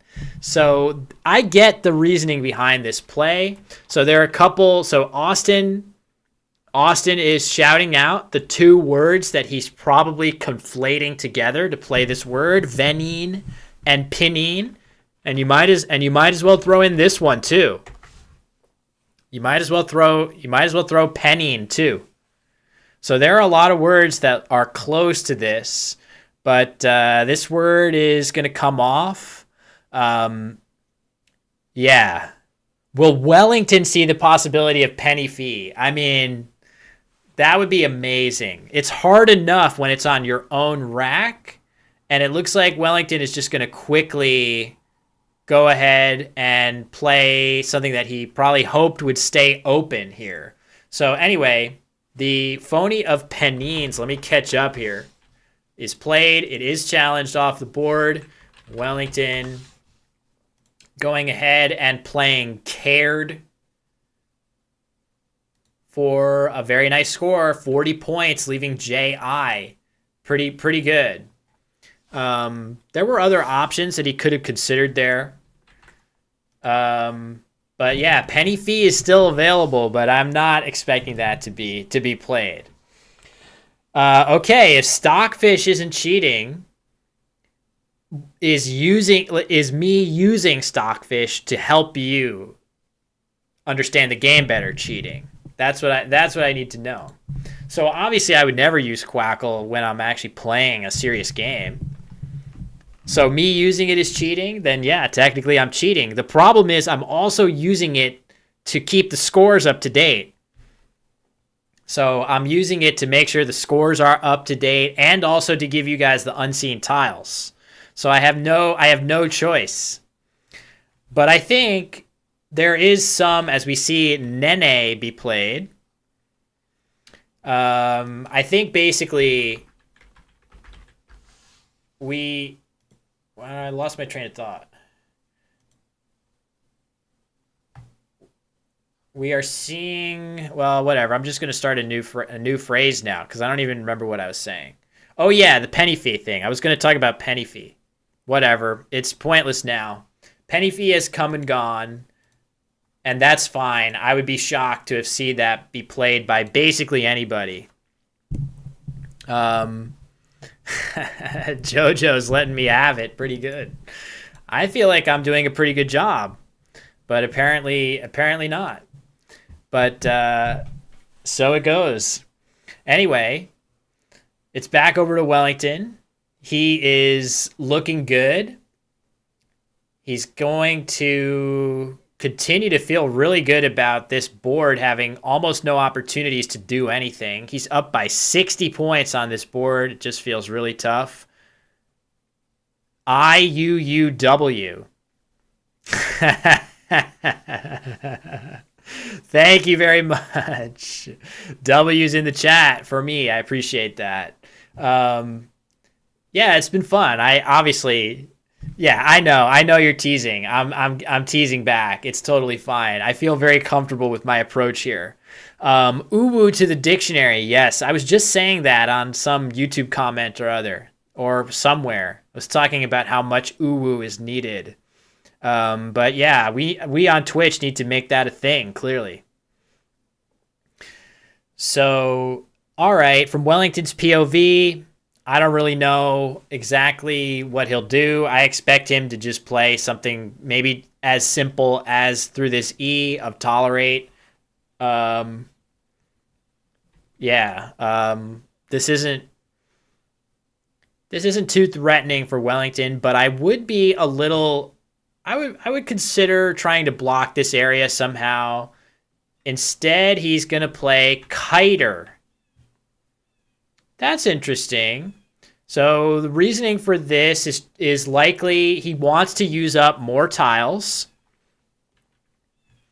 And he's setting up a place where if he draws his O, he can play Ox. But it's a little worrisome to play Ox without that extra consonant. I think he needs another consonant to do that. Did I have the wrong rack? No, I had the right rack for him. So Kiter is the play. He goes up by 81. Gmo has a terrible tiles. What to do? I'm just exchanging. Yeah. Pog needs to become a valid word as well, quickly. Do I think the addition of Uwu? Oh no. Hopefully we get the players back. But wait, where's the board? My screen, board cam. Oh boy, lost them both. Fingers crossed. This is not uncommon to happen, and I do have this board here that we can at least look at while it's getting crisper again. Let me get this quackle here. Sometimes I can refresh the board, the player cams on my own. But okay, he has played PU, which makes sense. So by playing down there in the corner, got our players back. By playing in that lower corner, PU, it leaves EUW, which is not great. But at this score, exchanging and taking a 0 is really not an option. I think you have to get your 21 points here and hope for the best that you draw something absolutely incredible that lets you bingo with the W and the U, which I don't really know what that is, frankly. But maybe it'll take a turn or two to get that together. So Wellington plays Ditz, getting rid of... Well, he still has his X. So for the second straight turn, he's made another spot for his X. So Wellington... Initially, it's a little easier to see right now like this. He initially played Kiter. If he can draw an O, he's playing here, but now he's done another X spot. This is not a cross out. This is a real X. So like if he draws any vowel, he'll be able to respond with another X play there. So that is what he's clearly thinking with that. Oh, Jesus.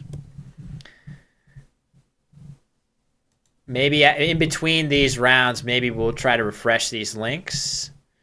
Rarest bingo. You guys have some good suggestions. Yeah, I don't know if there's any, I think by definition, I don't think there's any 3-letter word that could be as impactful as chi. I don't think it's possible. But in that second tier of words that could be added that would be impactful, Uwu would be hugely impactful, because the reason that words like that are so impactful is that you are changing situations where you would exchange into situations where you can make a productive play. So the difference, like, for example, I'm going to tell you all a word that is going to become valid as of the new Merriam Dictionary. This is it, right? Whelp. W-E-L-P. Great, that's a very helpful word. But how helpful is it given that this is already a word? Exactly. Jello mochas. So because we have plu already, whelp becoming a word is not that impactful. So uwu being a word is extremely impactful for that reason, because there's just nothing like it. Right, but I'm just giving you an example of like a new word, right? So there's definitely other words that look really useful that could be added, but they're just too similar to words that already exist. So what really makes a useful new word is when it comes in and does something completely different than what already exists in the game. And chi is like orders of magnitude more like that than anything else. So we got our cameras back, looking good now. Wellington sitting nice and easy back in that chair. You can just catch a little bit of Wellington. Maybe we'll try to have the cam get tilted a little bit next round. But either way, you guys can see it crisp, nice and crisp now, thankfully. So Gmo taking his time. He's probably looking hard through the I and the D. This game definitely got away from him with the two phonies. So first playing Molder and Ob Ovine, and then playing Pennines in this spot. have him down by a fair margin in this game. So it's hard not to look at those two plays. Certainly, Mulder was a huge turning point. Yeah, Bovate is probably why. Yeah, Jojo, the reason why is quite simple. Just looking at the top, let's say 50 players in the world by ranking, I would say, if I had to guess, I would say anywhere between 15 and 20 of them are Nigerian players. It is an unbelievably deep group. Maybe it's between 10 and 15. So let me check that. The Wesper rating database might be down still, but let's just see if it is back. All right, I'm looking at the top 50 players in the world. How many are Nigerian? 1, 2, 3, 4, 5, 6, 7, 8, 9, 10, 11, 12, 13, 14, 14. And then if I just keep going down to the top 100, let's try that. 15, 16, 17, 18, 19, 20, 21, 22, 23, 24, 25, 26, 27, 28, 29, 30, 31, 32, 33, 34, 35, 36. 36 players. So Wheel is the play there. I think that's a reasonable option, opening the triple at a deficit for Gmo. Wellington is definitely going to be able to find a way to block. Oh, he doesn't even care to block. He plays Noxel, and he just finished. Wow, that's surprising. If Gmo somehow manages to draw a massive bingo through the W, that is his way of winning this game. Of course, I get it completely from Wellington's standpoint. I definitely appreciate why he played Noxel there. And I know the board is a little fuzzy, so let's do this board. The reason that he's done that is that the W in this spot is very unlikely. It's very, very unlikely to hit this. So, in fact, if he were to play a very small score to block this spot, he could run the risk of losing the game that way by scoring too few points and being surprised by some bingo elsewhere. Like a bingo here is very damaging, and it's much more realistic than a bingo through the W. So the idea of playing Noxel is that he goes up by over 100, and if Gmo manages to play a bingo here, he'll be close on the scoreboard, but then Wellington will have the opportunity to play through this W and go back up. That's the much more realistic way that Wellington can lose the game. So it makes sense to me why he's chosen to do that. Gmo doesn't have a playable bingo here. Question, is Wellington a household name? Well, he's certainly a household name to competitive Scrabble players, but in Nigeria, is he like known widely? And I would say probably not like a household name, but definitely closer to celebrity than anybody from anywhere else in the world, I would say. So, all right. What happened there? I think Wellington placed something on the board that I don't even see yet. Oh, he played Gene. Okay, so Wove is the play there, and Gene the response. And we're getting close to the end of the game. Let's just make sure that once I have Gmo's rack, I'll be able to show you what the unseen tiles are. And we'll just have to see. Household name for a boot or a steak, right? So, yeah. Have I ever done a video on highest scoring plays? No, but that's definitely a catchy topic. I think people would enjoy hearing about that. So, yeah, that's definitely a good one. I think there have been plays above 300 points before. And yeah, I know what's going on with the board, guys. So we'll figure it out. Oh man. So all right. So cheese is pretty good. This would be fine. There are still a decent number of tiles left here. Here's the unseen tiles. Nope, that can't be right. He's got the cue. There they are. Okay, that's better. That's the unseen tiles. So that's good, but there is one bingo as we just lost everything here. Oh, we do have the board there for whatever reason. I'm not sure why. Maybe we'll try to take a break and refresh these cams in between.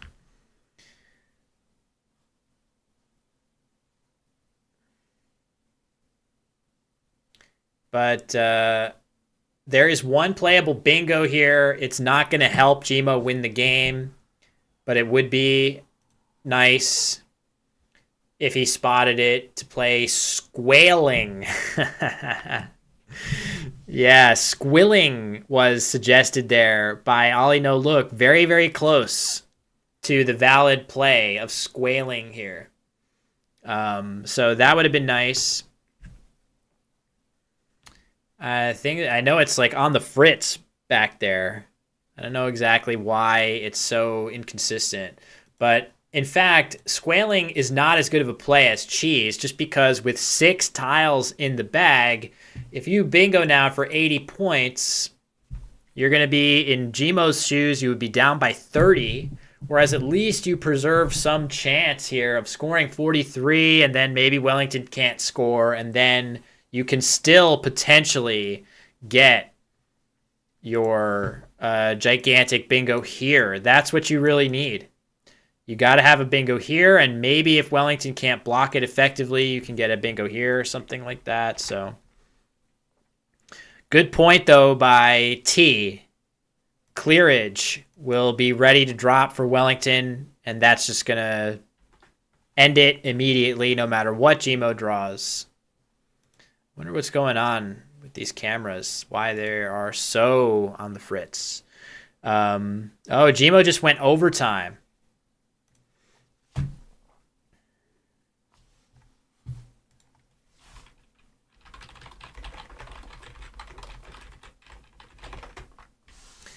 Just let our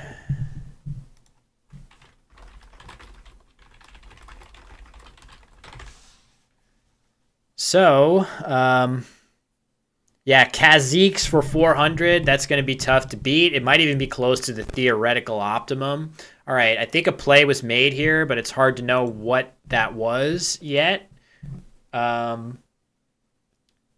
Maybe we'll know from the tiles that change on his rack. I'm going to guess that he played either cheese or chins in this spot down low.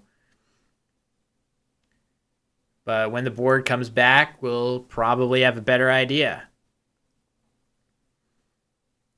I guess we'll know. We'll see it in the background when it comes back, and we'll see the cameras too.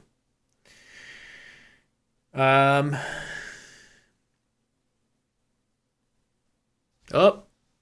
all right.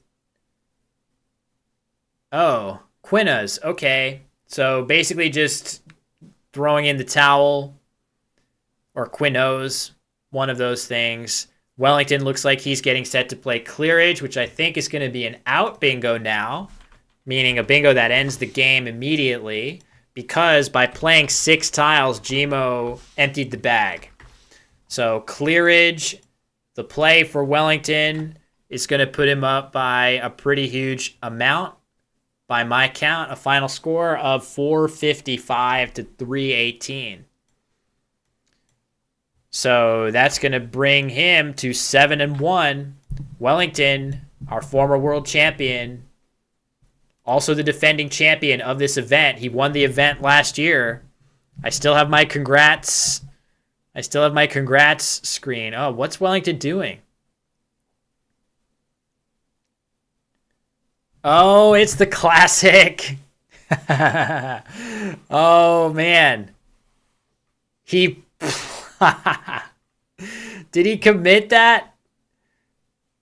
Oh, he must just not be sure. Yeah, that's amazing. Okay, I spoke too soon. That's not the final score of this game.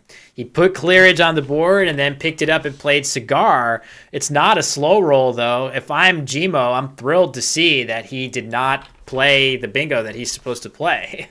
That gives me, I mean, obviously Wellington is still going to win this game for sure. The score now is 412 to, oh no, Rose G. There we go. I was going to say, we're going to see a very silly phony here. Miff G and Rose G. Instead, we do see a valid play of Roses for 30 points. Nice play. And then Wellington is going to play out with LEA. That's his best play. So we know that Wellington found his best play in the endgame of clearage, but he just wasn't sure enough. Didn't want to risk losing his turn. And instead, he plays out, and the final score is now 434 to 348 instead. So there you have it. A kind of a wild game with the different phonies being played and all of that sort of thing. So, yeah, Miff G and Rose G. Very nice. So, all right. Of course, the game ends and the cameras immediately stabilize and become beautiful once again. I don't really know how to go about that, but I guess we're probably fine. Oh, also keep in mind that Gmo going 1 minute and 31 seconds over. What does that mean? It means he loses 20 points from his game score. Reason for that is that the first minute you go overtime, you lose 10 points on your score, and then every subsequent minute is another minus 10. So actually, he is sitting at, if I can change this score, he is sitting at 328 to 434. So that is the final in this game. And that's going to be round 8. All right. So another exciting round for sure. Correct. Disgruntled vet, that's correct. 1 second and 59 second. It's not 1 minute. 1 second and 59 seconds are each just a 10-point penalty. It is when you lip over to that next minute, then the 10 points are tacked on. So if you do take a time penalty, the best thing is to just relax and not worry. Take the full minute if you need it. Don't rush too hard. So, yeah. -5 for every second. That would be great. All right, we got our players sitting down here. Looks like Cyril is back on the left. We saw him and his stylish cap earlier. I believe that's him. But we'll get... I'm not sure who that is on the right. We'll just have to see.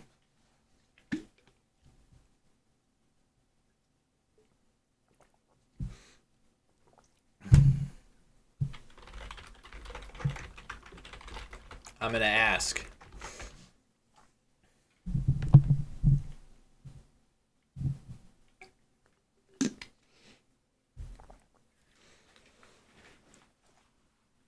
Oh, yeah, it is Dennis. Of course. I recognize Dennis. All right. Thank you, Zuyu. 2 more rounds of games today?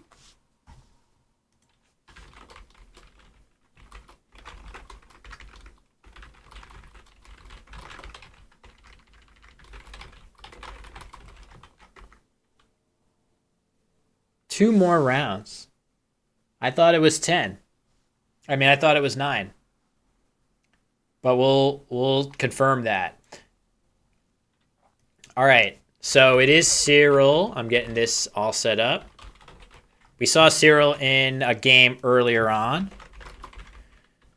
I believe Dennis is a former Nigerian national champion. Sorry, not 9 more rounds. 9 total rounds. I misspoke. All right, and where are the records here? I know that Dennis says 5-2. It's going to be 8. Cyril is 5-3.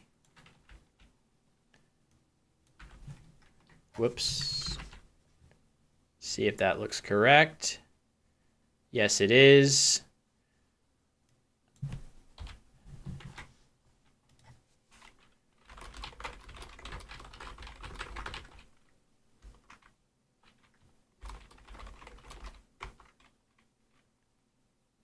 Okay, we're playing 10 today. I didn't realize that. Okay. Wow, extra Scrabble. Extra Scrabble. I did not realize that. Hi there, Douglas, out there on YouTube. Nice to see you. Not as much chat going on YouTube, but I'm watching. I'm seeing you both on Twitch and YouTube. So anybody that has any questions about what's going on or anything like that, feel free to ask. It'll be my pleasure to answer. My name is Will Anderson. I am a Scrabble player, competitive Scrabble player, and was lucky enough to win a North American Championship now 6 years ago. So I am somewhat washed up, but I do have a lot of fun doing these broadcasts. So, all right, let's reset the scores here. Is that going to be right? Yes, it is. Dennis, I know Dennis is listed at 5-2 right now. I'm going to ask whether he won or lost his previous game. And we'll just have to see what the answer to that is. Scrabble player and cheater. Yeah, no, I have a pretty clean record in official play. I don't think I've done anything too nefarious over a board, in fact. Dennis lost his last game, so these two players are both 5-3 is what I am ascertaining here. So we've had lots of Wellington on stream already, which I assume is why we've switched back to some of these other games from the back of the pack. Cyril and Dennis both 5-3. I'm going to let these guys know that I'm ready. As I hope, fingers crossed on the cameras. Oh, I should just check and see what's happening with this. Yeah, normally players are going to flip the board around. So I got to be ready for that. I don't know what happened to the... What happened to the clocks? Oh, there we go. That's what happened to them.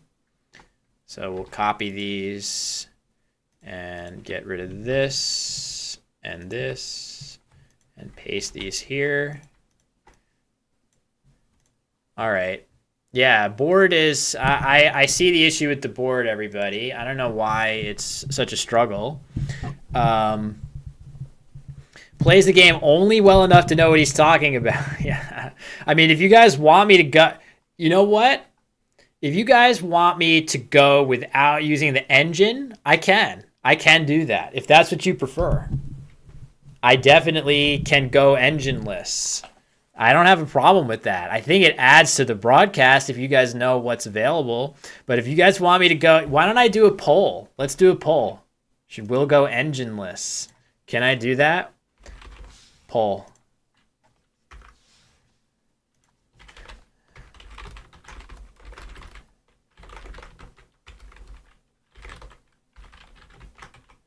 Responses. Yes. No. We'll do a duration of 5 minutes because I can always just turn it off. All right, there you go. Game has started now. Dennis going first. I'm just gonna wing it. I'm just gonna wing it. No engine. Depending on what I think the poll is gonna come strong in favor of no engine. If that's what you guys want, that's fine. I like playing Scrabble. Of course, we don't have the rack yet, so I can't tell you. Should Will not use... Oh, this is a terrible poll. Yeah, sorry. Hold on. This is a bad poll. This poll sucks. Should Will not use engine is very confusing. How do I resolve this? Very bad. Sorry, sorry. How do I resolve it? I'm going to run an ad on you guys because I'm so disgruntled. End poll. New poll.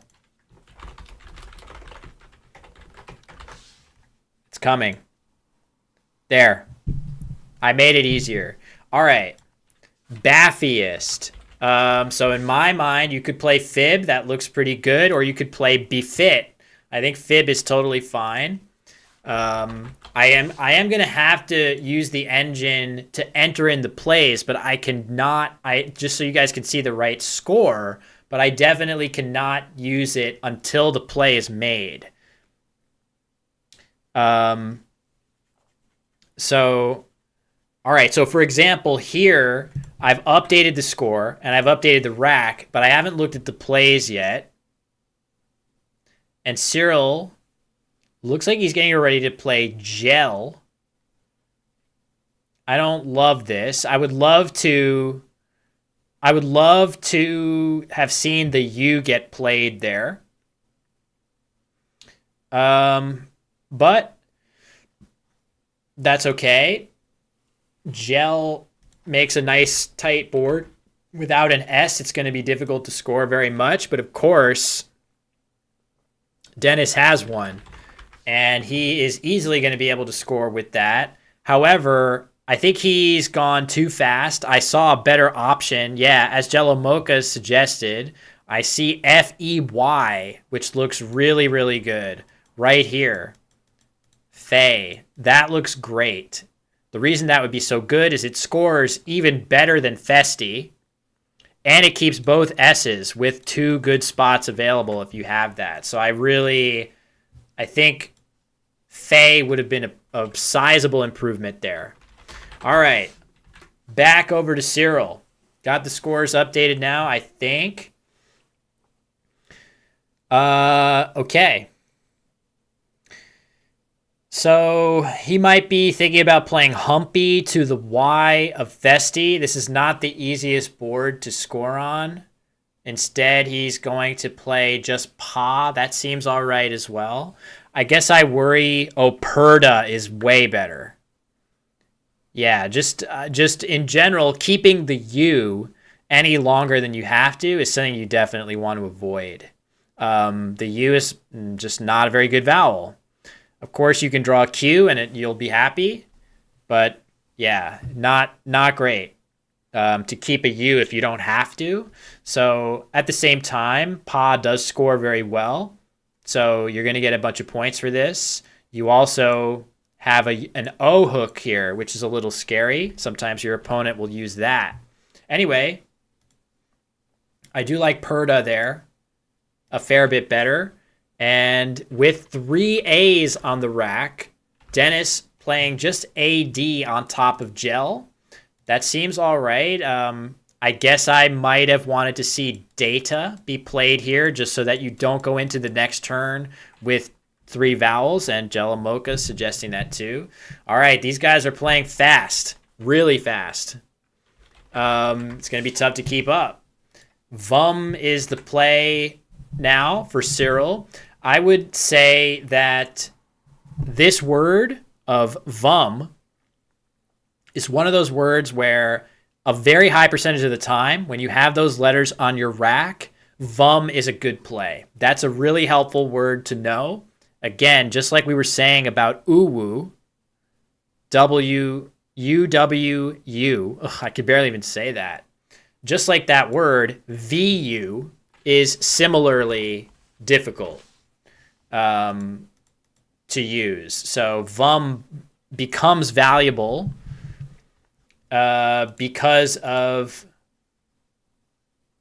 the fact that so few words contain those letters. So, all right, Taw. Taw is the play. Again, it scores pretty well, 25 points compared to other plays that use 2 A's. But I do think that in this particular case, finding a way to use 2 of those A's would have been nice. but also maybe there wasn't a way of doing that. And in fact, had Dennis played something like Awa here, pre-dawns would be playable with Cyril's rack. Pre-dawns. So it actually works out better that Dennis did not float any letters out in space here. But yeah, I think I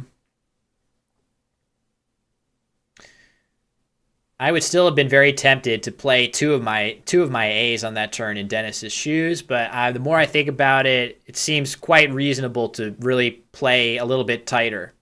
Both players now have an S, but the board is not great for an S. As Ancient Cosmographer suggested, this play of Def took out the S hook here. DEF does not take an S. And Cyril playing Deuce. This is very likely a conscious choice to not play Pews here. Even though Pews scores more points, it creates an S hook that he doesn't need to make. So both of these players are playing very cagey, not wanting to give the opponent any more opportunities than are necessary. So Deuce not as high scoring, but definitely more defensive. And what were the results here on the poll? No, winning pretty emphatically. So, all right, I'm trying. I'm trying not to even look at it until the plays come in. So, for example, there's a nice rack here, and I'm going to try not to think about... I'm going to try not to look at bingos and see if I can find. Only bingo Jello Mochas can find is 9A Immersed. Right here. Daymares. Okay, another one. Tricky. This is going to be tough to find a bingo here. I would add, though, that neither of those bingos are so good that you would not potentially do better by playing something else. Oh, Lamazari. That's definitely worth playing if you spot it. Lamazari. Nice. Muffin with Tentacle. MGI, what does it mean? It means Mind Games Incorporated, which is the organizing entity chieftained by Lukman Owalabi, who is competing in the event as well, the organizer.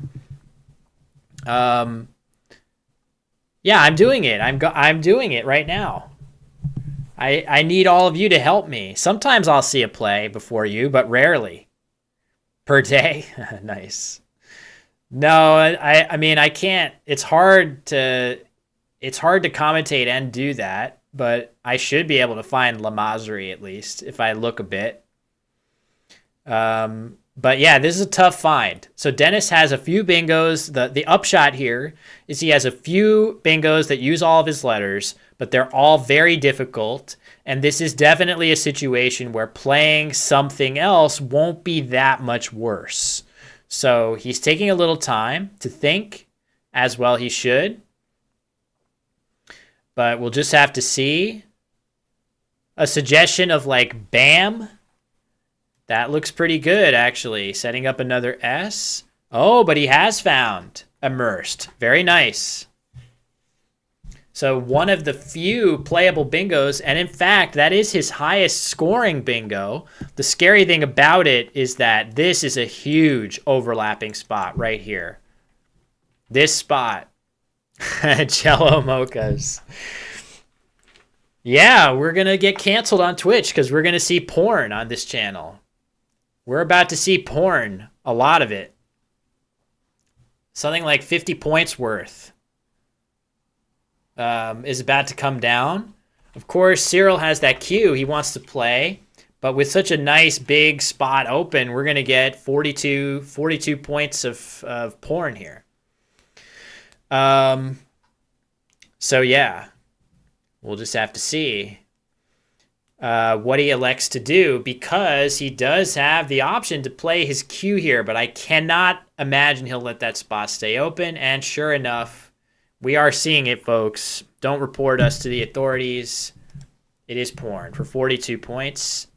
Definitely like that choice for him. Sorry, I got to update the score.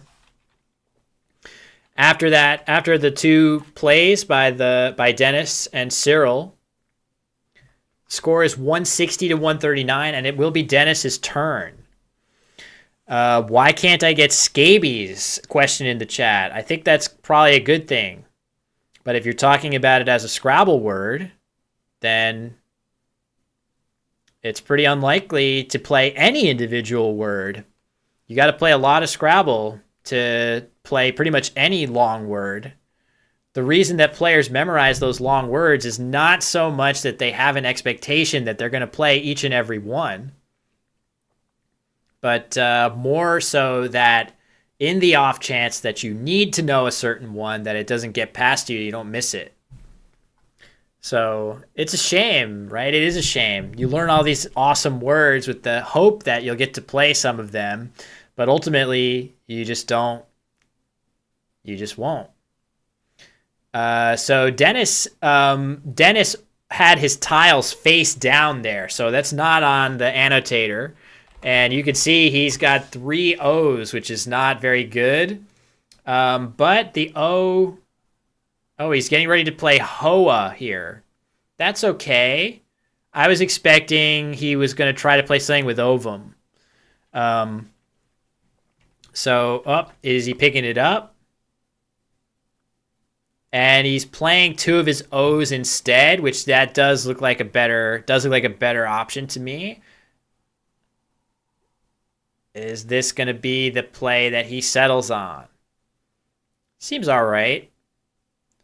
I was thinking hook and ovum when I first saw that rack, but yeah. So Oho seems okay. At least you keep... Funny I say that. It seems okay because you keep okay. You keep the K for next turn. There isn't a great place to play the K. But yeah. Tough rack for Dennis to draw there. But he is already leading, so he can afford to make an intermediate play like that. With this board, again, is really... Let me flip it for you.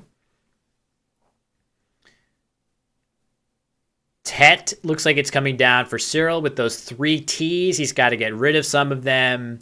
I think he would prefer not to play Chi right here, where it does play. It's a little too risky as the board flipping back.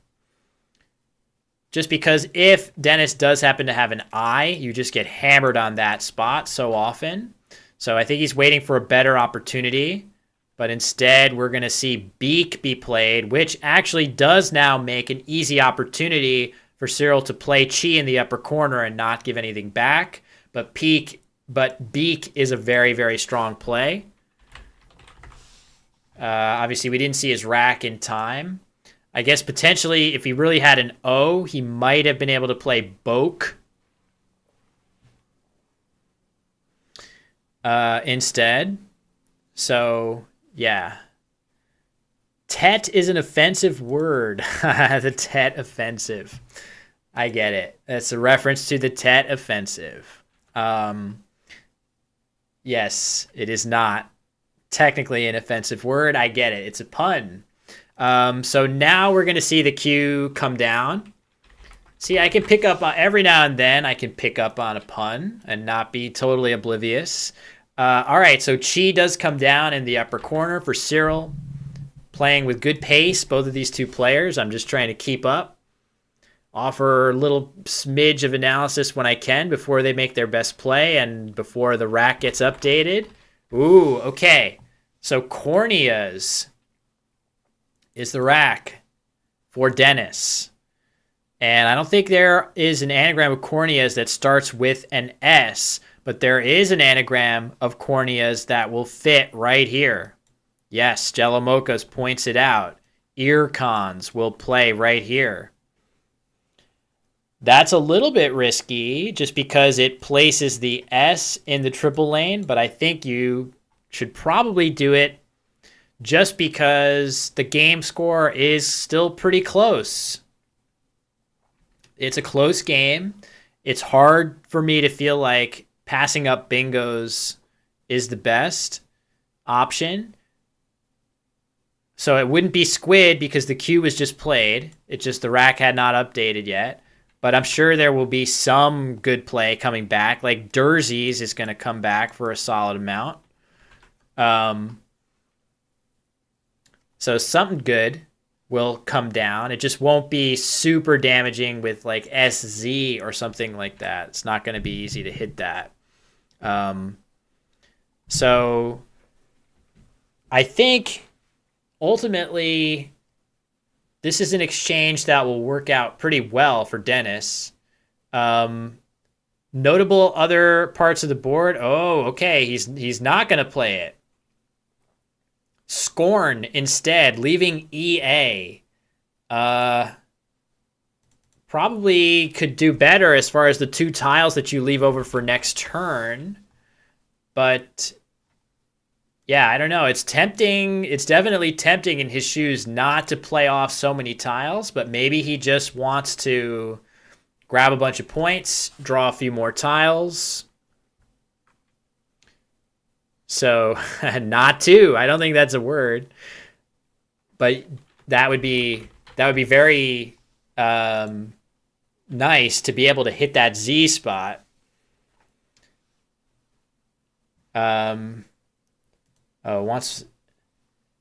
It doesn't want you to say porno. But yeah, if you could go down here, that would be nice.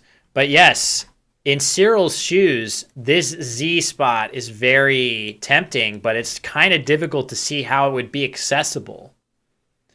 Nate is not a word. Nates is a word for your butt. The buttocks. I think it's defined as literally the buttocks. So I don't know. It's hard to imagine actually getting that good Z spot with res. It's just sitting there. It looks so tempting.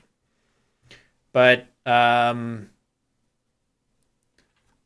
maybe there's a way in a situation like this where it doesn't appear to be a really good spot for the Z. Maybe there's a way. Maybe it makes sense to try to like play something down here that puts a vowel there so you can eventually get your Z. Instead, he just plays love. Cyril playing love to the V of vum, just getting 2 of his least valuable letters off and keeping the Z for next turn. And Dennis's rack is very bad. Look at that. So keeping AE really hurt because having an extra consonant to work with here would be very nice. So this is going to give a little bit of breathing room to Cyril. If he's able to draw something good with that Z, he'll get back in the game a bit. Can you touch a tile once it's placed and not your turn? I don't know. I feel like I don't really see that very much. I've only ever done that to sort of turn an upside down tile right side up. I don't think you're supposed to like do anything with the tiles on the board. I'm not sure what the rules are governing that though. So suggestion of alu right here. Maybe. Or maybe you mean here. There's a couple different places to play alu. If you want to keep your only consonant, this is where you would have to play it. And if you did play it in that spot, it would create a gargantuan Z spot. So that would be a big swing. If Dennis elects to play alu up there, it's going to get answered quickly, very quickly, with a big Z play. Instead, he's going to change. Exchanging tiles makes a lot of sense. Probably keeping EAL, if I had to guess. So we get that updated. And okay. So by not placing any move on the board, Dennis has not given Cyril any new good places for that Z to play. So he's going to have to keep grinding and try to get one. Oh, very nice. Nice play. Okay, this is great. Really, really nice play by Cyril. The point of this play is to score decently well, but moreover, to create a very nice spot for Zin. If Dennis should somehow not play here, Zin is going to go down for a ton of points. But unfortunately for Cyril, Dennis has immediately drawn the J, which will also play there. So good idea by Cyril. I think it made a lot of sense to try to set up that spot. But unfortunately, you play with an opponent that's not about to let you have that spot. The real question is what to play here. Ooh, okay, so burning the blank. I'm going to guess that this blank is a Y, not an S. I would assume that as long as Dennis knows the word Geely, he's definitely going to want to call this blank a Y for the simple reason that if you call it an S, it makes it much, much easier for your opponent to play a bingo into that S. The Y is much harder to play bingos with. The S obviously is the best final tile in any, basically at any longer word length. So I will assume that this is Geely for 58 points. A nice score, putting Dennis up by exactly 100 points. That's going to be difficult for sure for Cyril to overcome. So he still has that Z. He tried to set it up. Cyril did on his previous move. Didn't work out. Dennis doesn't have great tiles, but he's up by 100, so it doesn't matter that much. It's a great thing for the only bad racks that you draw to happen when you're up by 100. That's the right time for them. So I do feel like, but in Dennis's shoes, right? Like, if I had a rack like Dennis's and I had the Z, I would be thinking about like playing Natal or something. Like if I had the A and the L previously to Cyril, I would probably play Natal and try to set up Kaz or something. But the letters never quite aligned for him to make a setup in this spot, unfortunately. So yeah, we'll have to see what he plays. Suggestion of playing G. I think my favorite play there is, JA. Exactly. That's what I would have played. Just JA is really nice because it doesn't allow any hooks that do any damage. And you still keep really balanced, nice tiles together. So I would probably have played Ya in that spot. Ya. Okay, now we have our answer. This blank is definitely a Y. We know it's not an S because ridge is not a word. Ridge. So, that's going to be the play. Ridgy. That makes much more sense. And, all right, it's back. Sorry, I didn't update the score. There we go. Okay. So it's Dennis's turn. He is going to just play Van really quick. That seems pretty good. Undoubling those N's and A's and using up that V. He doesn't even care to do anything to stop this spot on the bottom of the board just because it's not even that threatening up by that many points. Ooh, pretty nice draw for Cyril, though. What's he going to do? Zoo. Okay, he's played Zoo on top of Ridgy.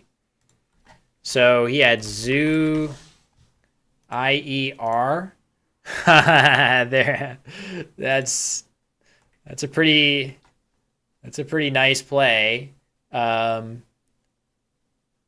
there, I guess Oozed would have been slightly better. Which again, I'm trying not to look at the engine, but I gotta enter this stuff in so you guys can see. All right, Elastane without that S. Elatane. Okay, very good.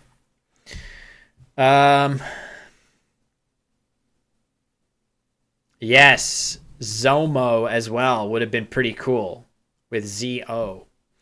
How about Core setting up Riz? If I'm not mistaken, that would make RI. So the idea of setting up Riz in that spot, yeah. Ooh, very nice. Okay, Zooeel. That's a really nice play by Dennis. Wow, that's very flashy. Oh, it's so perfect. It gets rid of one of his two E's, one of his two A's, hits the double word score, and scores a boatload of points. Very, very nice. That's a nicely spotted play by Dennis. We still have a ways to go to get to the end of the game. It feels like we've had a lot of moves in this game, but they've mostly been shorter plays. Cyril playing bio instantly. In case you missed it, Cyril played bio right here with I and O. I didn't even see it. But Dennis definitely has different tiles now. Gpod is free. Yeah, it's open source. It's open source Scrabble analysis software. You can get it at quackle.org, I think. If you want to try. Tunnel. So, haven't seen the rack yet, but I assume he doesn't have an S. He must have an A. Tunnel A. So he has Annulet on his rack, which means he missed Annulet and Ort. So, potentially a miss here by Dennis. He has unlent. So there is a 7-letter word in there. Yes, you can just download it. Yep. If he doesn't spot that, or if he plays somewhere else, Cyril will play generic. Oh, there we go. Okay, that was probably some mind games going on there.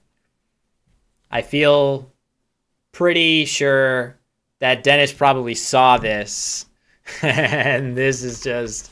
I wonder if there's like a circle of like emotional distress that happens, right? Oh, there's a challenge. So we're going to challenge this word. It is valid. Dennis will get extra points. But I just wonder if there's like a cycle of emotional, trauma that you endure in these events, because I feel like a lot of players in these events are very into this type of mind game, right? If you can do a little twist that knife a little bit on your opponent, a little extra, you see that happen a lot. And I feel like I wouldn't do that unless my opponent did it to me first, but it's like this cycle of violence. I don't know. I have to. I've never done that to anybody, but it seems kind of fun. Maybe I'll try. All right, Nigeria. It is +10, right? So it is an extra 10 points, which we can give Dennis for this play. So his score actually goes up to 445.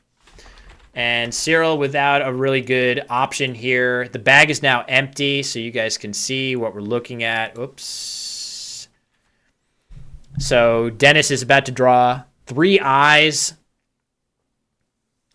and an O, as well as an X and a Y. So he is threatening Nixie for an enormous score right here. This spot needs to be dealt with. Oh, never mind. I have something wrong. I'm not sure what. Yeah, it's not right. He's not threatening that. I mean, he's threatening Oxy there, but that's not so bad. We call that volulence. Yes. Scrabble, the Scrabble form of violence, which, of course, the useful Scrabble word.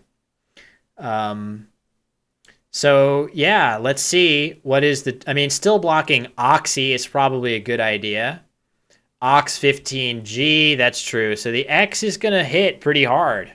It would be nice to block both of those. I'm sure there's a way. There's got to be a way to do it. To block both of the good spots. Or at least you got to block this one. Right? This scores way too much. I think any play blocking here is a must just because OX scores so much better than it does here. But green is the suggestion. It would leave CI. Maybe you can't go out with CI. Where would you go out? Cree is the play. This is just going to give back a pretty easy X play. Dennis is going to play pretty fast, I would assume. It's going to score 56 points in this spot. Only out after green would have been CINE, which could get blocked pretty easily, yeah. So, all right, here comes Ox as we expected. 56 whopping points there, bringing him to 501. And then we're just going to see Cyril go out with his ING, playing Jin for 14. He could have actually played ING for 16. But either way, gets us to the end of this game. Another one. Oh, they are playing 5-point challenge. Okay, didn't realize that. It's just a 5-point challenge. So, hold on. Get the score right. So it was Amulet, Cree, Ox, and Jin. And that gets us to a final score of 496 to 319. What does the cheat bot think of Cree? I don't know. I have to assume that it's not as good as blocking Ox. Okay, so that's it for that game. That is round 9, and I was told we were going to play 9 rounds, but you guys are lucky because we're actually getting another one. We're getting yet another game. Round 10. So let's see where the standings are at here. Wellington appears to have won his game. So really not a surprise at all to see him out to a fast start. He really is an amazing player. A lot of fun to watch. And just, again, you expect him to make his way toward the top at some point, whether he starts fast or he comes back. Isikak played earlier on stream. We have not seen Hakim yet on stream. And we have not seen Tega again. Tega is such an interesting case. I think just looking at that rating, it feels way under for him, just from what we've seen. I'm just getting a drink here. Just talking so much. We did see Tim a couple times. So there you see Dennis popping up into 4th place. That result just got entered in. Let me just make sure that I'm not missing any updates or anything.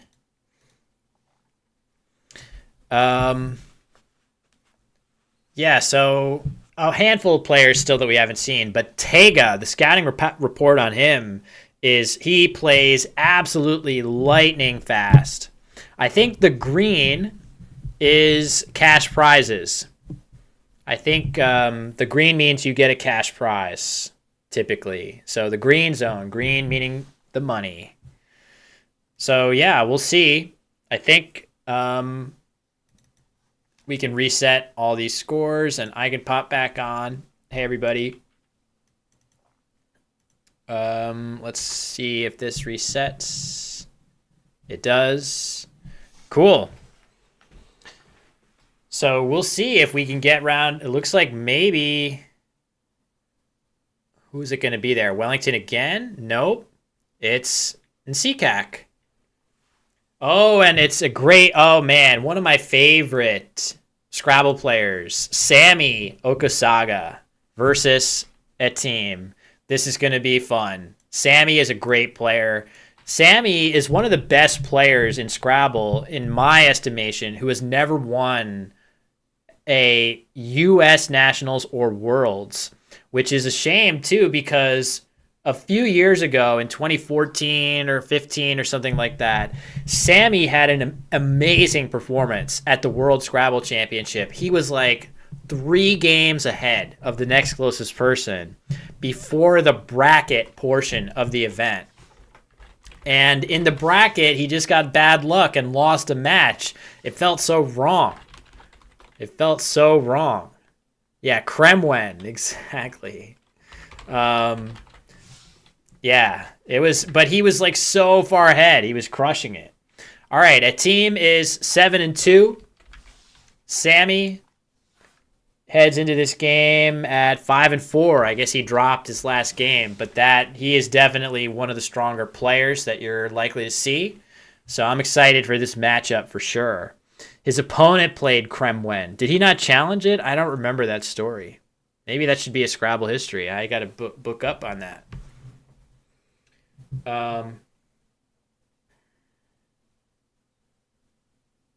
Let's see.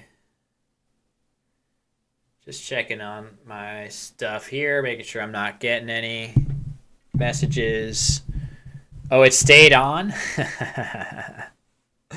Oh, no. Yeah, Alex, I don't know. It's been tough. I don't have anything done, so I'm not really sure. I guess I have the rest of today to work on something, don't I? It occurs to me that like the stream is going to end. It's going to be round 10 of 10, so I could probably get something done. It might not be the normal. It might not be the normal production value. I might try to do something a little quicker. I have a few ideas. I would like to, so we'll see if I can make it happen. Gov.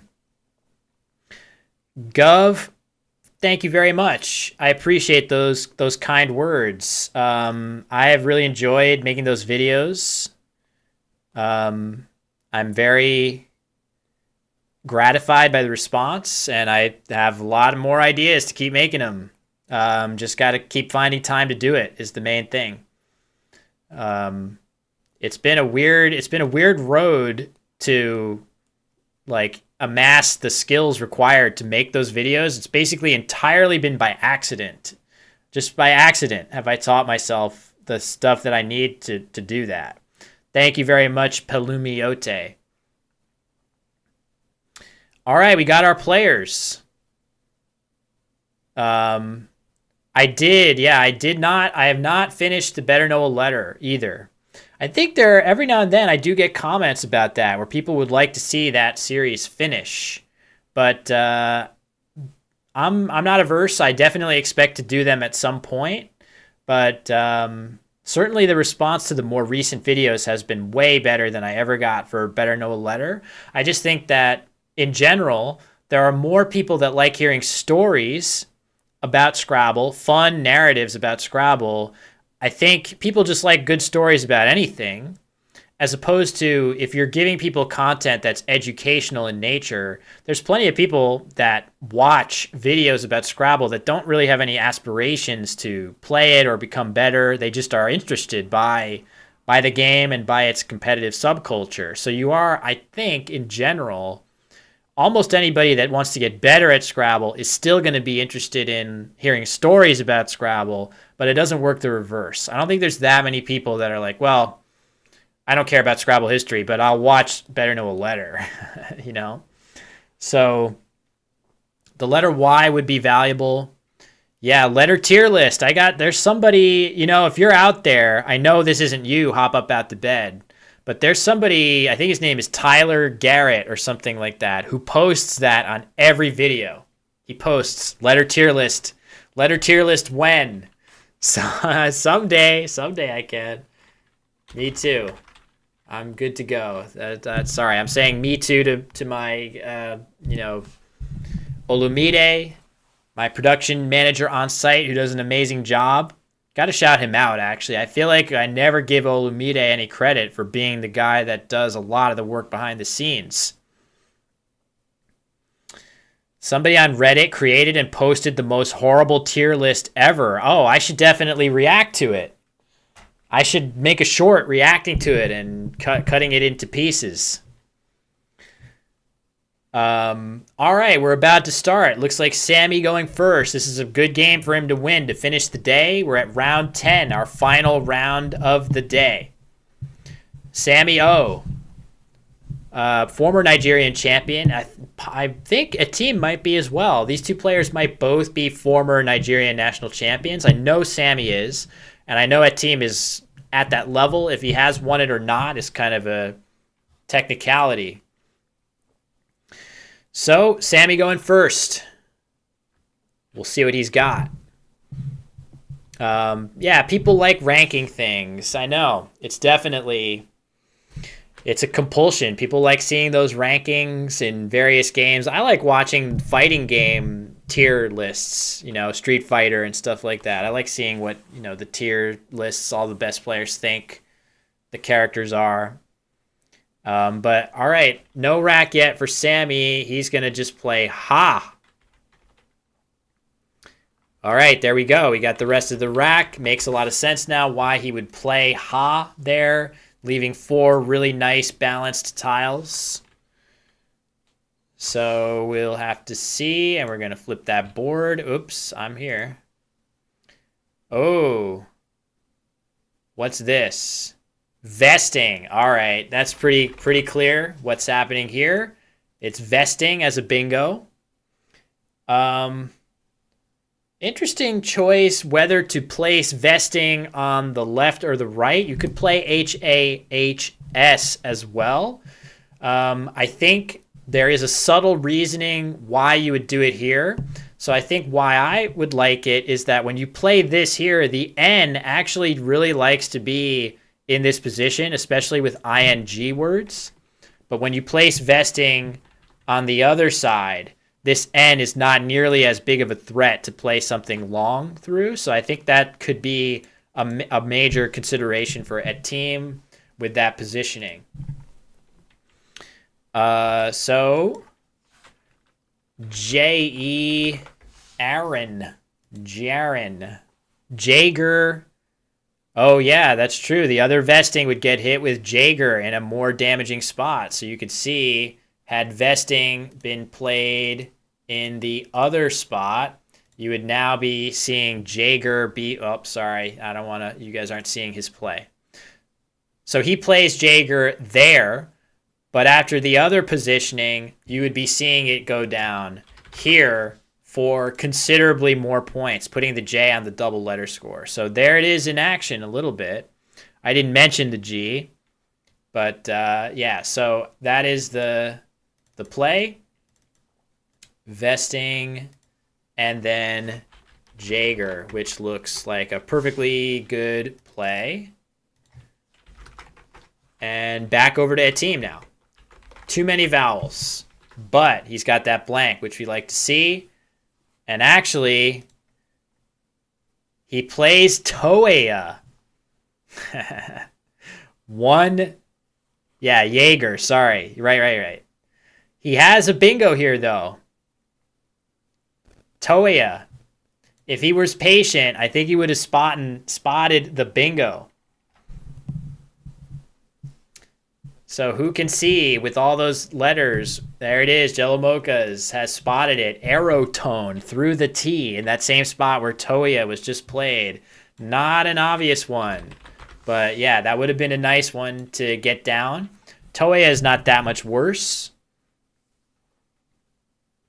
So he'll certainly survive if he draws a few consonants.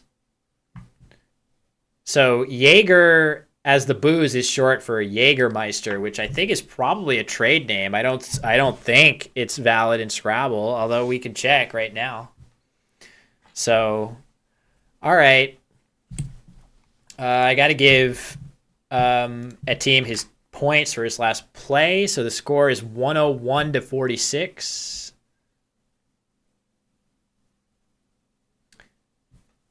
So I'm trying to see what I would do in Sammy's shoes here. This is not a very easy rack to work with. You could play Bruin or something. There's not a lot that you can really play productively to the triple, the only triple that's realistically hittable. Something like Boa here, leaving urine on your rack. Who wants to leave urine? Nobody. There's nothing inspiring. And look at Atim's draw to his blank. QOONEV. I guess he left OE blank, so he drew QV, which is not what he wants. Bow with the overlaps. Oh, yeah. Beau here. Gotcha. That looks pretty good. You could do that. Yes, Quone. I reacted to that clip, and I put it in a few different clips. All right, he is going to play Bruin. You know, sometimes in Scrabble, this is a perfectly good play. It might even be the quote-unquote best play that Sammy has here. And it's not a very inspiring play, but it nevertheless is the best play. So not every turn in Scrabble are you going to be saying to yourself, you know, ha ha ha, I've just made an excellent play, right? Sometimes you're just trying to pick the least terrible option when there's really nothing that stands out. I think Sammy has done that here. Now I'm curious to see what is Atim going to do, and he quickly exchanges. I think I like that option for him. He could potentially look to play something here, but with that blank in hand, it's tough. Maybe an option for him would have been just playing Vo underneath the J of Jaeger. Maybe that scores enough points to get you to play it instead of exchange, but I don't have a major problem with exchanging here, especially holding that blank. You really don't want to wait any longer than necessary. I'm just trying to evaluate, like, is just blocking Chi worth playing as, Lowrier. Okay, so this word looks funny, and if you're a Mac Meller YouTube fan, you're immediately thinking about the Andy Huang Laurerer, which is one of the more ambitious phony attempts. But this word is valid, and yes, it does take an F. Flowerier should be a play to look for at some point. Unless it gets blocked, I would be very tempted here in a team's shoes if I don't have a better play than a bingo that goes like here. I would consider playing here and leaving my blank. What is this END? What's he getting ready to play? I'm not even sure what he was going for. Any attic, that would be probably worth playing.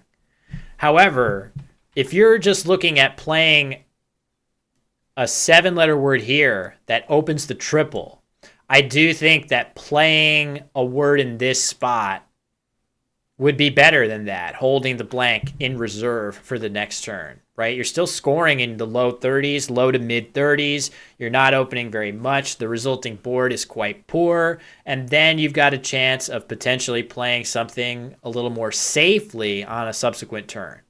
So that's my instinct. But I would be fine to see any attic go down as long as that doesn't take an S, right? I assume. Any attic.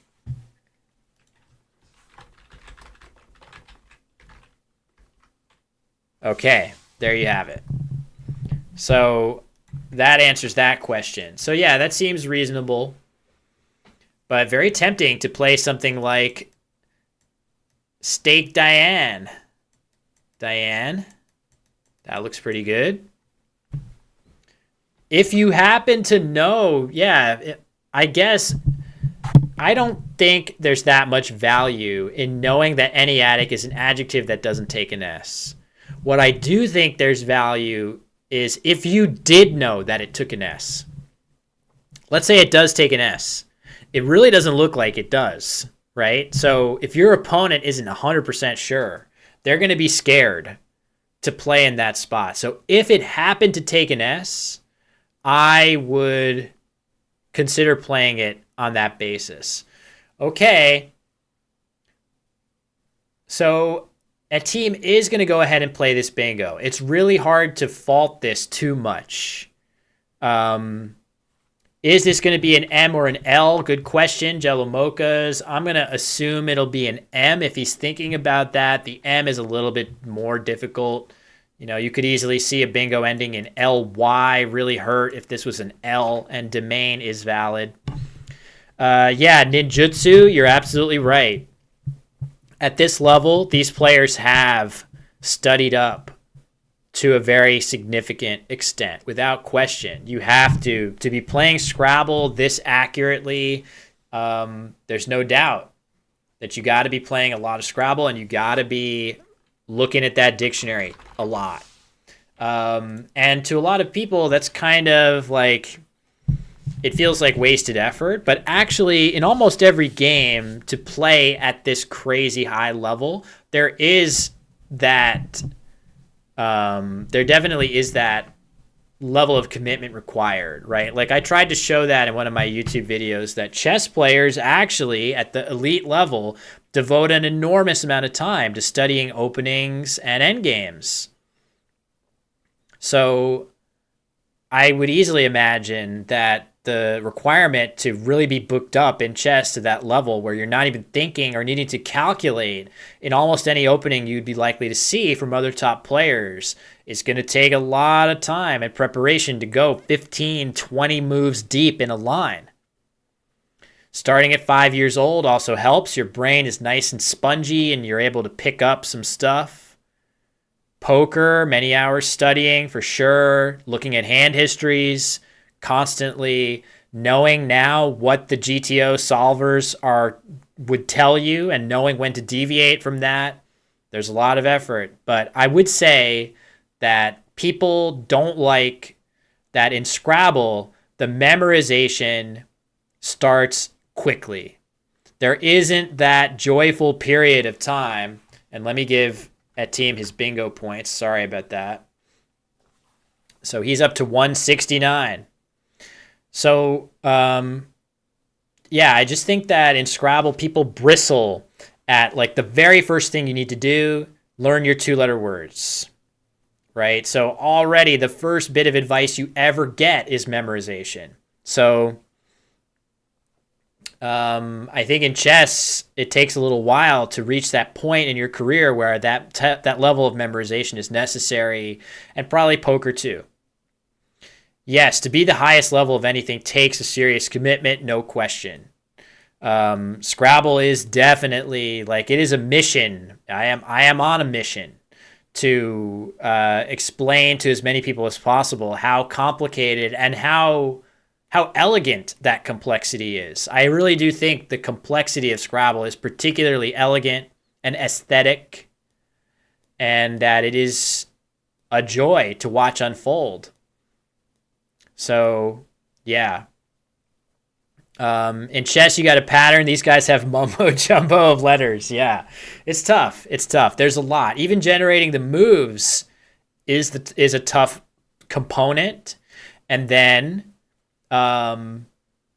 generating the moves is tough enough, and then understanding strategic aspects to it, especially later in the game when probabilistic calculations start to come in.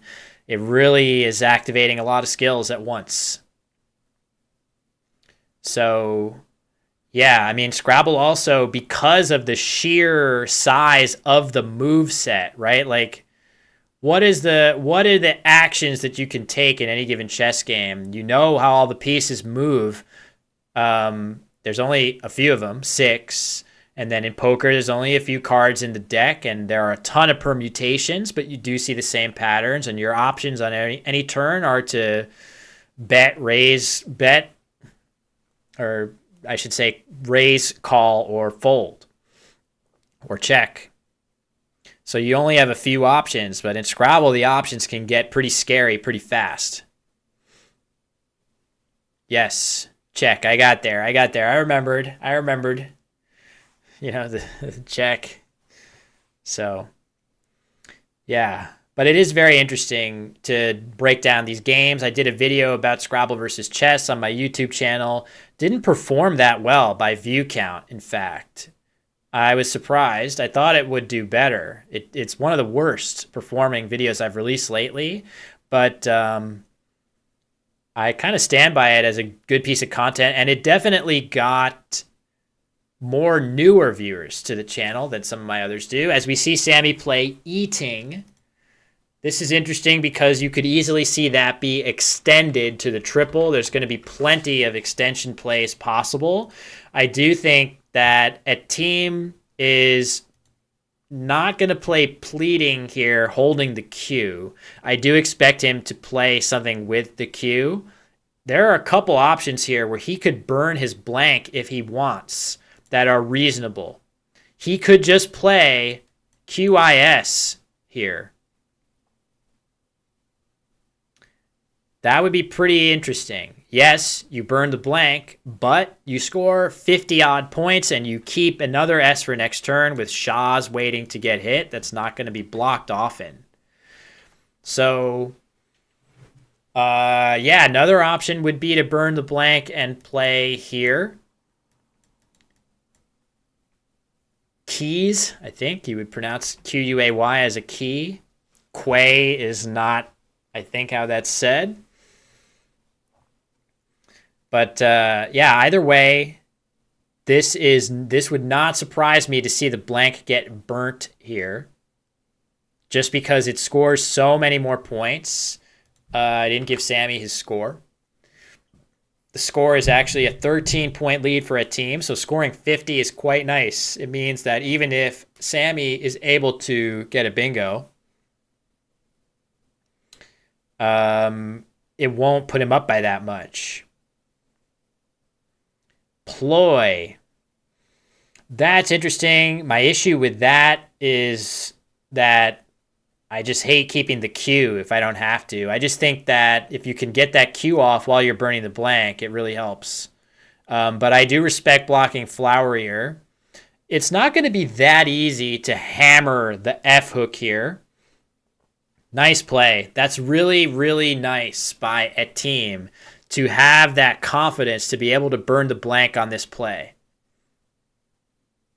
It's not easy. You're basically breaking a golden rule of Scrabble by doing this, right? You are taught that the blank is for bingoing at a certain level. And it's, you know, it's hard to get away from that sometimes, but I definitely like the logic here. However, unfortunately, Sammy's got a U, and he's going to hit that spot for sure. It looks like he's choosing to play Quap. He's going to play it really fast. Makes a lot of sense. And, yeah, there you have it. Anyway, what I was going to say about the Flowerier hook is that the F in general, it has a very strong tendency to be the first letter.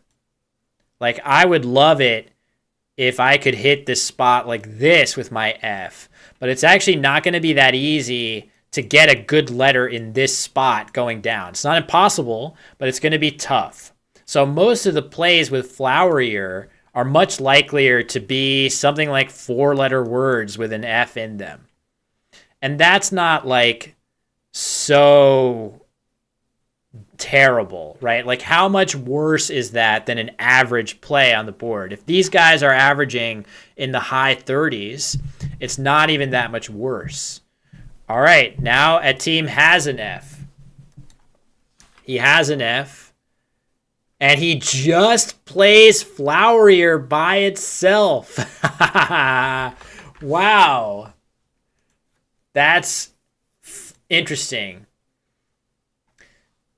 So in his mind, I know what he's thinking, right? He's thinking, if I draw an E, I will have upwells. Yeah, he's fishing for upwells. If he's able to draw an E, which is the most common draw in the bag, he'll play upwells and Shahs, right? So he doesn't have nothing that he can draw, but I don't think that's enough to justify this. There are a few E's left, right? How many? 1, 2, 3, 4, 5, 6, 7. There's 5 more E's.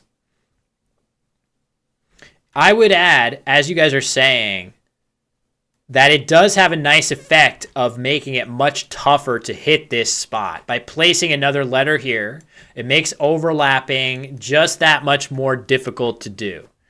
Still, though, I would probably be playing something here. I would probably have played Plu in that situation. I would probably play Plu. Reasoning for that is you have the F for next turn. You're scoring pretty well. And if you could easily get something nice. Yeah, Daystar agreeing with me. Demon God. Appreciate the wholesome words.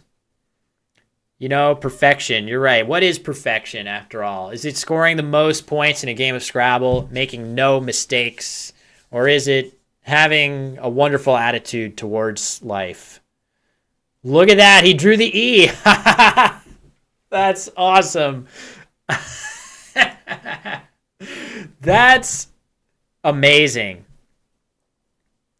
So let me just tell you guys that I only just now checked, and let me just tell you, I just checked and I simmed at Team's position when he played Flowerier, and it loves his play. It loves his play of Flowerier. It's like by far the winningest play. Oh, wait. No, wait. Hold on. No. It's because I had an inference. I don't know that yet. It might still be the best. Yeah, it loves it. It still loves it. That's amazing. All right, I got to give Sammy his points here too. It does like Flu and Plu very similarly well. So anyway, Sammy plays David. And now here's the real question. Why has Atim not played Up Wells yet? Right? Like, I feel like to me, that would be a big part of why I'm playing Flowerier, is to know that I have the chance at that. Yeah, is this a troll? Is this a troll job? We'll see. But that is a really, really unique play. I would love to see direct eye contact right now with that camera. Come on. Do it, Atim. Look at the camera and do a little wink, you know? Oh, no. Okay. That's still a good play, but it's certainly not the same as bingoing here. So not quite. We didn't quite see the follow-through on that play that would have made that a really legendary sequence. That is a really neat combo, though. So that was just a cool series of plays for us to sink our teeth into as viewers, for sure. It is 10 games. I thought it was 9, but it is 10. It is 10 games. All right, the score is right. Sammy's rack is right. Atim's. All right, we're going to see Mame go down for a big score. Nice play, Sammy. Those overlaps are going to be very damaging, and it's going to get him to 47 points. It's pretty close now on the scoreboard. So, yeah. Hold on. I feel like I saw left as an exercise. I am using a program called Quackle. I think it can be found at, I think it's quackle.org. Let me click this. I'm scared to click. Does it work? It's not loading. Oh, no. They changed it completely. It's here. It's here. Sorry. This is the one. Hey, Titrus. Thanks for stopping by. This is the tail end here of the games today. We tuned in starting at round 5. All right, what just happened here? Oh, Lux. Okay, we saw Lux go down for a team holding an S in reserve. 41 points. That's very nice. He's going to go up a lot. What is the... Let me start showing you guys the unseen tiles now, because that's going to be pretty important from Sammy's POV. So I'm going to get out of here, and I'll see you guys later. That's it. You're on your own for analysis now. Something happened with the unseen tiles. I'm just kidding, obviously. I'm not abandoning you all. Why did this get cut off? Width...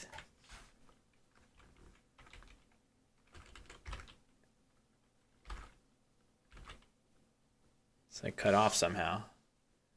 Hold on. Oh, there we go. Okay, I think I fixed it. Yeah, I just had the tiles wrong. Um, the letting or formatting or whatever was correct. All right, so now we're seeing what Sammy is seeing. So Sammy has pretty good bingo tiles, but he doesn't have an S. And the S is so valuable here because of this spot. This is easily the easiest place to play a bingo on this board. It's definitely possible to hit the L or the U, and it's very unlikely to hit any of these letters, but I guess theoretically it's possible. I would not expect that to happen. It really boils down to just this spot and then these two letters. So if you're Sammy, it's tough to really go that hard for a bingo until you have an S in hand. So I would be tempted to play something with Chad. And I know, I am a Chad. You're going to say, Will, you're just biased because you are a Chad. And I understand. I know I am. But it still is a reasonable idea. All right, it looks like he's going to block the other spot. He plays tell for a few more points. This blocks off that L pretty good, which is very concerning to me at a deficit. I would probably... Oh, what are we seeing here? A challenge. Surprising. Maybe a challenge of Pella. That's surprising. This is a totally valid play. So Atim has opted to challenge this word, which, like I said, surprises me a bit, but never hurts just to make sure. And it is going to come back as a valid word. And that's going to put Sammy a little bit closer. But again, Atim is the one that has that S. He's the one with the S. So hold on. Let's see here. Quickly, he plays Cub. Even though he has the S, he's basically saying, I know that Sammy could have one, so I'm going to block it now with this play. So that makes a lot of sense to me. So good idea. Even though this play of Cub blocks his own S, it doesn't matter. Atim is the one with the lead. He's the one that needs to negate those worst case scenarios. To say nothing of the fact that Cub also scores a solid number of points, and as Jello Mocha suggests, setting up the Y on top there is another valuable option. Hello, Zachary. Nice to see you. Thanks for stopping by.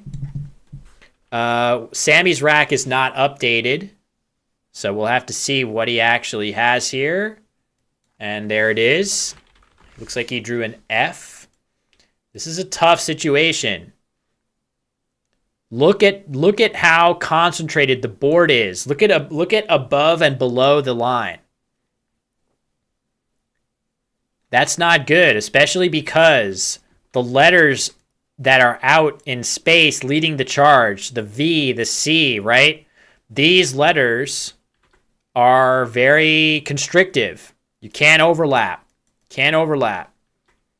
So all of this kind of mess in this area is preventing that top of the board from being accessible. And that's not good news for Sammy, because once I give Atim his points for Cub, which I'm sorry I didn't do, you can see he's actually up by 50, not by a small amount. But Sammy is going to be patient. He's going to be patient and play Foy. Maybe he's just going to try to build his way towards getting a bingo ending in L somehow. Maybe that's eventually his end game here. But it's tough. He's going to eventually have to make an opening of some sort, I think. So, all right, we give Sammy his points. We flip the board back to Atim. He's drawn a Z, which can only help him to keep the scoring pressure on. Could you challenge every play? For sure you could. If you're willing to give your opponents extra points every time, you definitely could. Zoo coming down for Atim, blocking off a little bit more of the board. Not that the O and P of Quap were that dangerous, but it does give, oh, look at this. An obscure 6-letter word is coming down for Sammy. This is a nice play. It also opens up a bunch of more space. This is not a word you see every day, and it does not pluralize with an S. So this is a very, very nice play. Ash blonde. Cool. And this word's going to get a challenge too, which again, that's not surprising because this word, if you haven't studied your 6-letter words, 6-letter words are kind of a rarity in Scrabble because if you just look at most of the words on the board in a typical game, you will see they're usually between 2 to 5 letters in length because you're either trying to score points with a 5-letter word or you're trying to play fewer tiles so that you can play 7 and 8-letter words. The 6-letter words are kind of a weird in-between area that don't quite come up as often. So no surprise that Atim might not have seen this, but now, given that he's given Sammy a few extra points in challenges, the score of the game is really close. Sammy's gotten 10 extra points in challenges from Atim. Atim plays Yo for 30. Nice play, but it's not impossible now that Sammy could draw a 7-letter word making hooks. Dustin, I thought it was 10 myself, but it's actually 5. They're playing 5 this time. Last year it was 10. I'm almost positive. So keep in mind, this little spot right here is actually, sorry, I'm not drawing it right. This spot right here is a place where a 7-letter word can play. So why? Because this is a word, AYU. Oh, wow, he has ideation. Oh, my God. Check it out. Sammy's going to bingo. All right, hold on. Atim is at 404. But now Sammy, to the open letters that he just played, is about to bingo and take a big lead. That's crazy. I can't believe this. Sammy is going to win unless Atim has a really good 2-turn sequence here. Or a bingo. Oh, man. He has a bingo. That's it. Sammy working so hard to get back in the game, only to insta-lose to Sorting. Great game. Phenomenal. Tremendous game. Yeah, Tetris. What is a bingo? It is basically the equivalent of a Tetris in this game. When you use all 7 of your letters, you might as well hear that sound from Tetris. I hesitate to do it because my voice can't go that high pitch, right? When it goes whap-whap-oo. That's what we should all be doing when you see a bingo get played in Scrabble. Please nobody clip me making that sound. Yeah, boom, Tetris for Nasikak. Exactly. So that was pretty epic. That was a great game to end on as our round 10 game of the day. The final score when the dust settles looks like it's going to be 495 for Atim versus 438 for Sammy. That was a really interesting game. A lot of fun positions to cut our teeth into there.